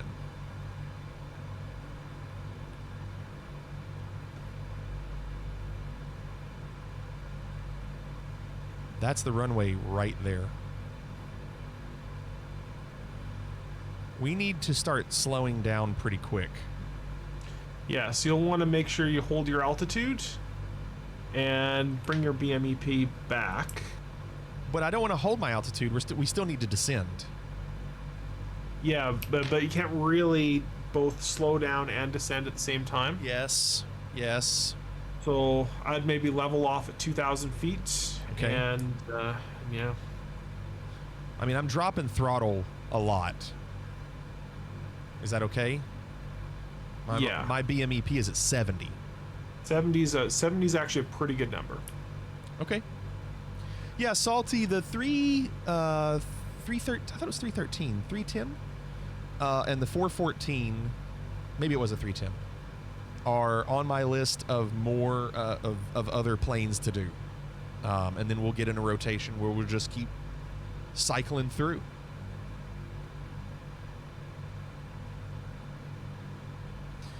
All right. What does it say? It says 14 miles out.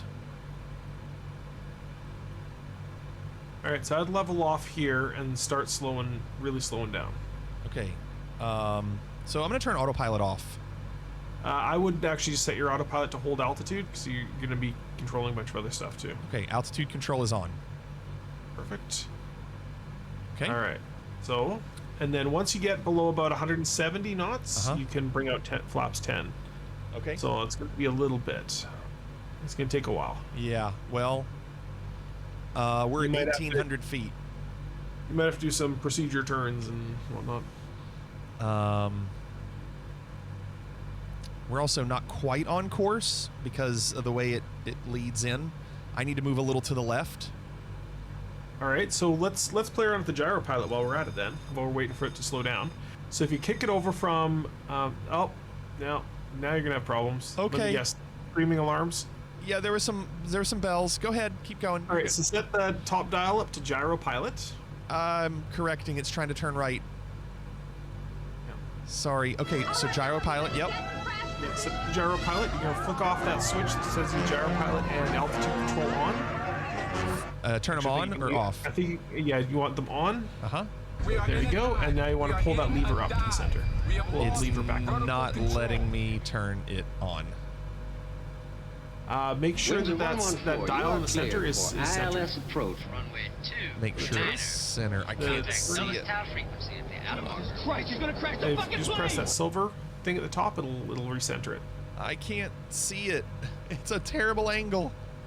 Oh my gosh. This. Oh yes. Yes. Oh, it is center. Press the center. It'll probably click over like one notch, and then you should be able to pull it up. It won't let me. Turn off the altitude control, and then turn off the altitude control. Nope. Nope. Will not let me. We have got to land on our own. All right. Well, there it is. YOLO. Oh all my right. God! What a disaster! Level it off a bit. You're still very, very fast. Okay, hold on. I got to turn off sound effects. Cannot hear. Okay. We need to get our landing gear down. And it's dropping.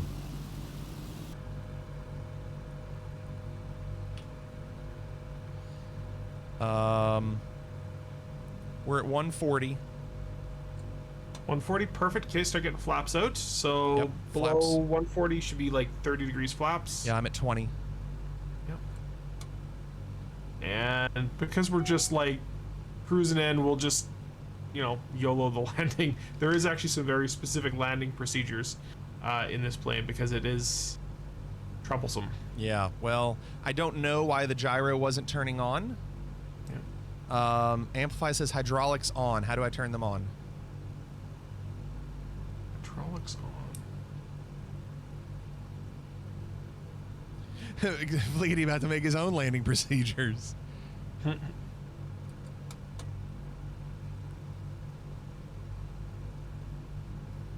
right, so not full flaps, but like 1 to 2 notches less of full flaps. I'm 1 to 2 notches less.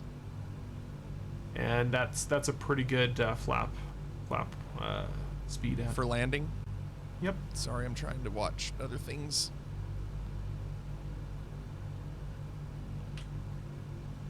What's my landing speed in this plane? I think it's somewhere around 100. I'm 120. Yeah, so you're a little fast, but that's okay. We're also a little right. There's a little bit of a crosswind, I guess. Gosh, this is heavy. It is just wanting to fall, but I'm going too fast, but yet it's falling. Let's adjust trim. Yeah, no, this plane lands at a fairly flat angle.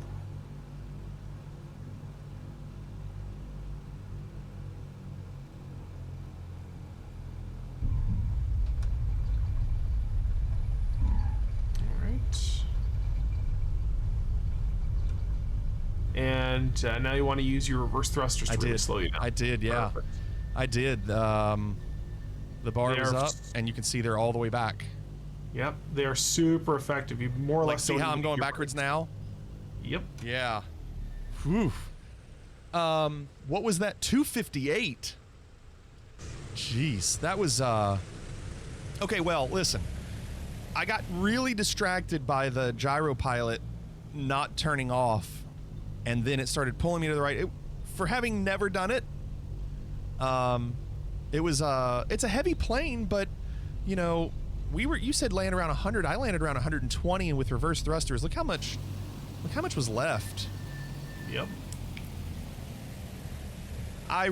Blue Yonder, I really do like this plane. I just have to learn it, but I mean, I think it's going to be a lot of fun. Yeah, exactly. It takes a lot of time to learn it, and then the things that are most fun of this plane is dealing with long flights, because it's not like in like a 737 or the A320. Yes. When you're doing a long flight, like I watched 74 Gears video today, and he's like, "Yeah, here's the secret. When we're as an airline pilot, most of the time we're sitting there just like looking out the window or reading a book or something because there's nothing for us to do. Yep. In a plane like this, every single minute you're doing something. That's true. Every single minute. It's true. Thanks, Jado, and thank you, Rally Snail. Thanks, everybody. This van's in my way. I mean, listen, for the first time we've ever flown it, we said we weren't going to do an ILS. We didn't bother with it. We just wanted to see how it handled.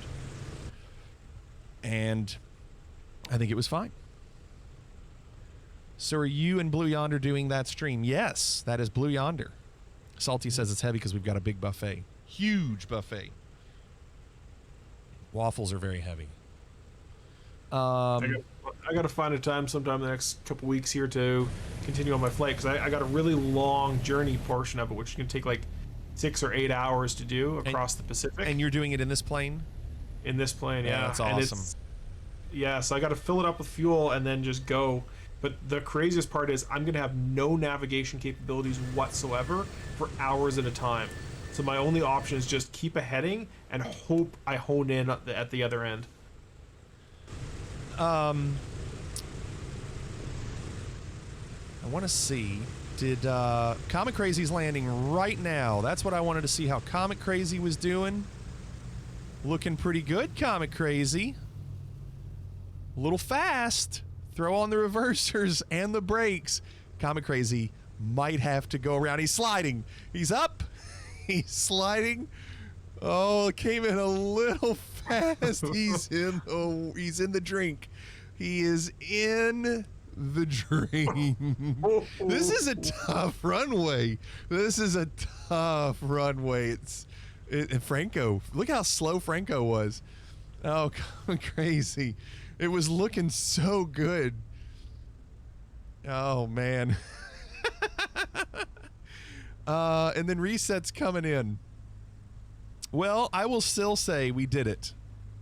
We did it. Franco looking great.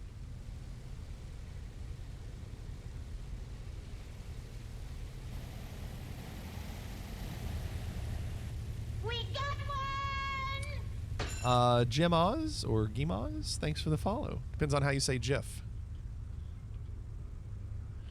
He's got water pressure. And now they don't have to wash your aircraft. Everybody's got jokes. Cartagena. We're in Cartagena. I thought that was a really good location for this plane. We will probably do South America again tomorrow. Yeah, we'll turn them on. Hold on. They're on. They are on. Now, there are, I'm assuming there are some things, we, look at all the things we didn't do. Okay, we did do flaps, and we didn't worry about that, but we did not do, we didn't do landing lights. There's a lot of things we didn't do. We were really distracted, and now we can turn them off. We're going to skip the approach part. Brakes and prop reversing, we did that.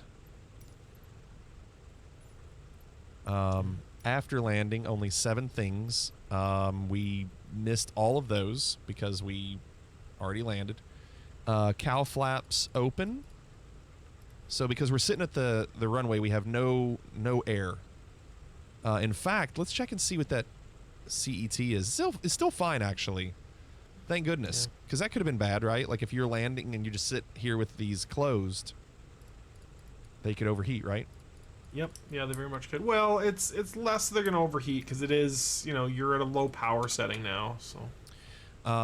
And flaps are moving up now. You can see that. We'll tick that. Prop governor control, take off RPM, pull forward. Is that just that? Well, that's probably something we didn't set. Yeah, something we didn't set on descent is we didn't set our throttle. Yeah, the RPMs all the way up. Oh, they should have been all the way up on approach? Yeah, we missed all. We basically missed everything on approach. That's awesome. That's good. That's 100%. We missed it all. Yep. Cabin depressurized. Let me check. Cabin depressurized. That's not showing. Oh, it's this right there. So it's not actually. That's kind of weird. Wouldn't. Well, what's the altitude in there? So you see the altitude is actually set for 0. So it is set correctly. It just didn't. I had to move the hands, right? Don't I have to move these hands? Nope, those hands don't actually affect the pressurization. Oh, okay. They're the settings for it. So. Propeller de-icer switch. I never used that. It was off the whole time. Position lights steady. Right there. Turn that down. So we need to work on our approach. Yes. It's okay. Of all the things, at least we know we can focus on that. Transponder to standby. Transponder was let me try to remember. At your knee. At your knees. It was at my knees. Right there. Yes. Boy, that's so strange. Can I hide this? Hide this. Hide you. It probably already is hidden. I want to move that yoke. That's really hard to get to. Standby. Right there. And shut down. There's 10 items. Parking brake is already done. Seatbelt signs. I don't think I did those. So off. Actually on, now off. We never turned it on for the approach. God bless. Mixture controls to idle. Cut off. But we can't because we're locked. Wouldn't that just cut the engines? Yep, that's what you're doing. And there they go. And you can hear them cutting. Fuel tank select controls. We do that. That's behind. And they're already. Well, they're on main. Is there an off? I pull them all the way back. You do? Okay. Yeah. Okay. Beacon lights.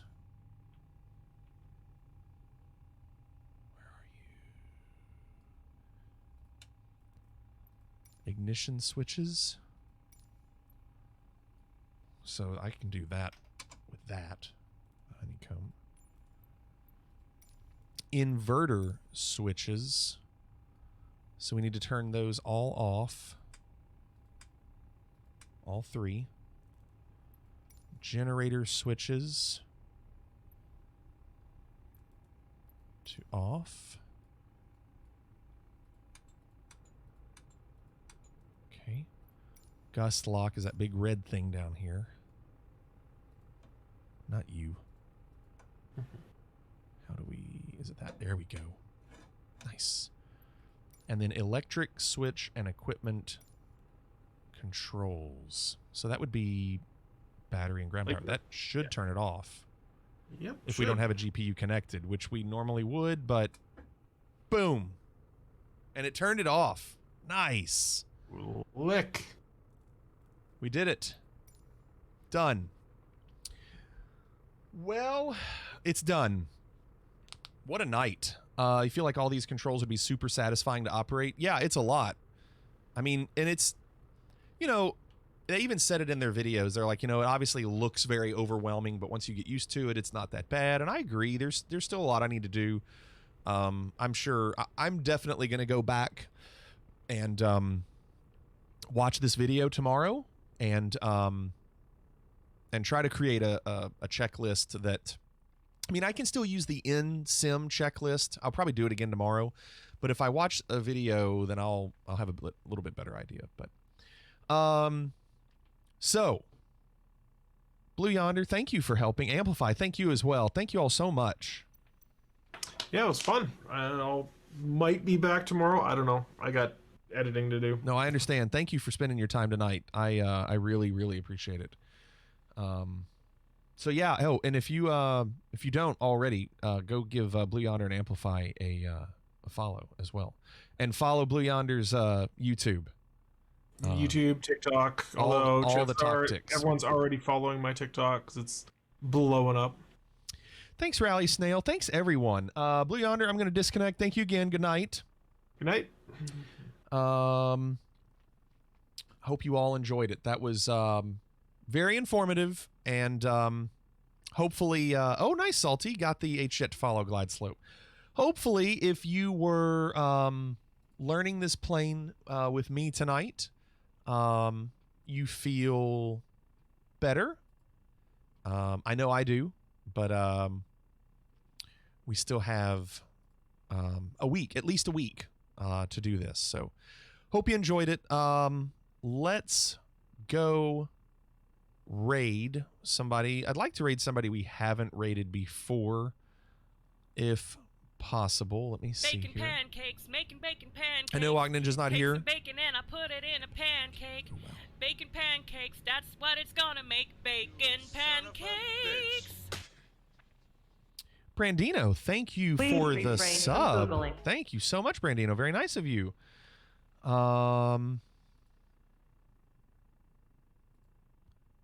He's going, the big yellow one's the sun. The yellow one is the sun.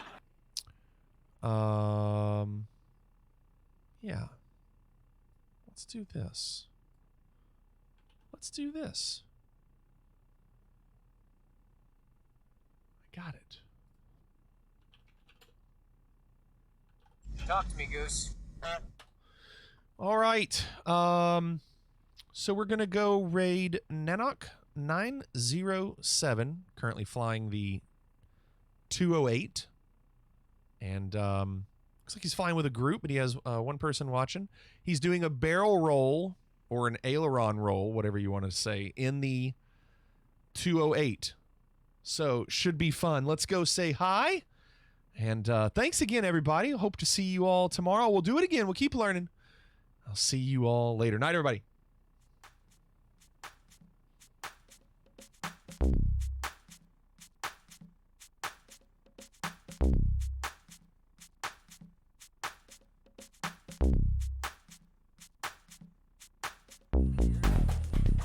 What about you?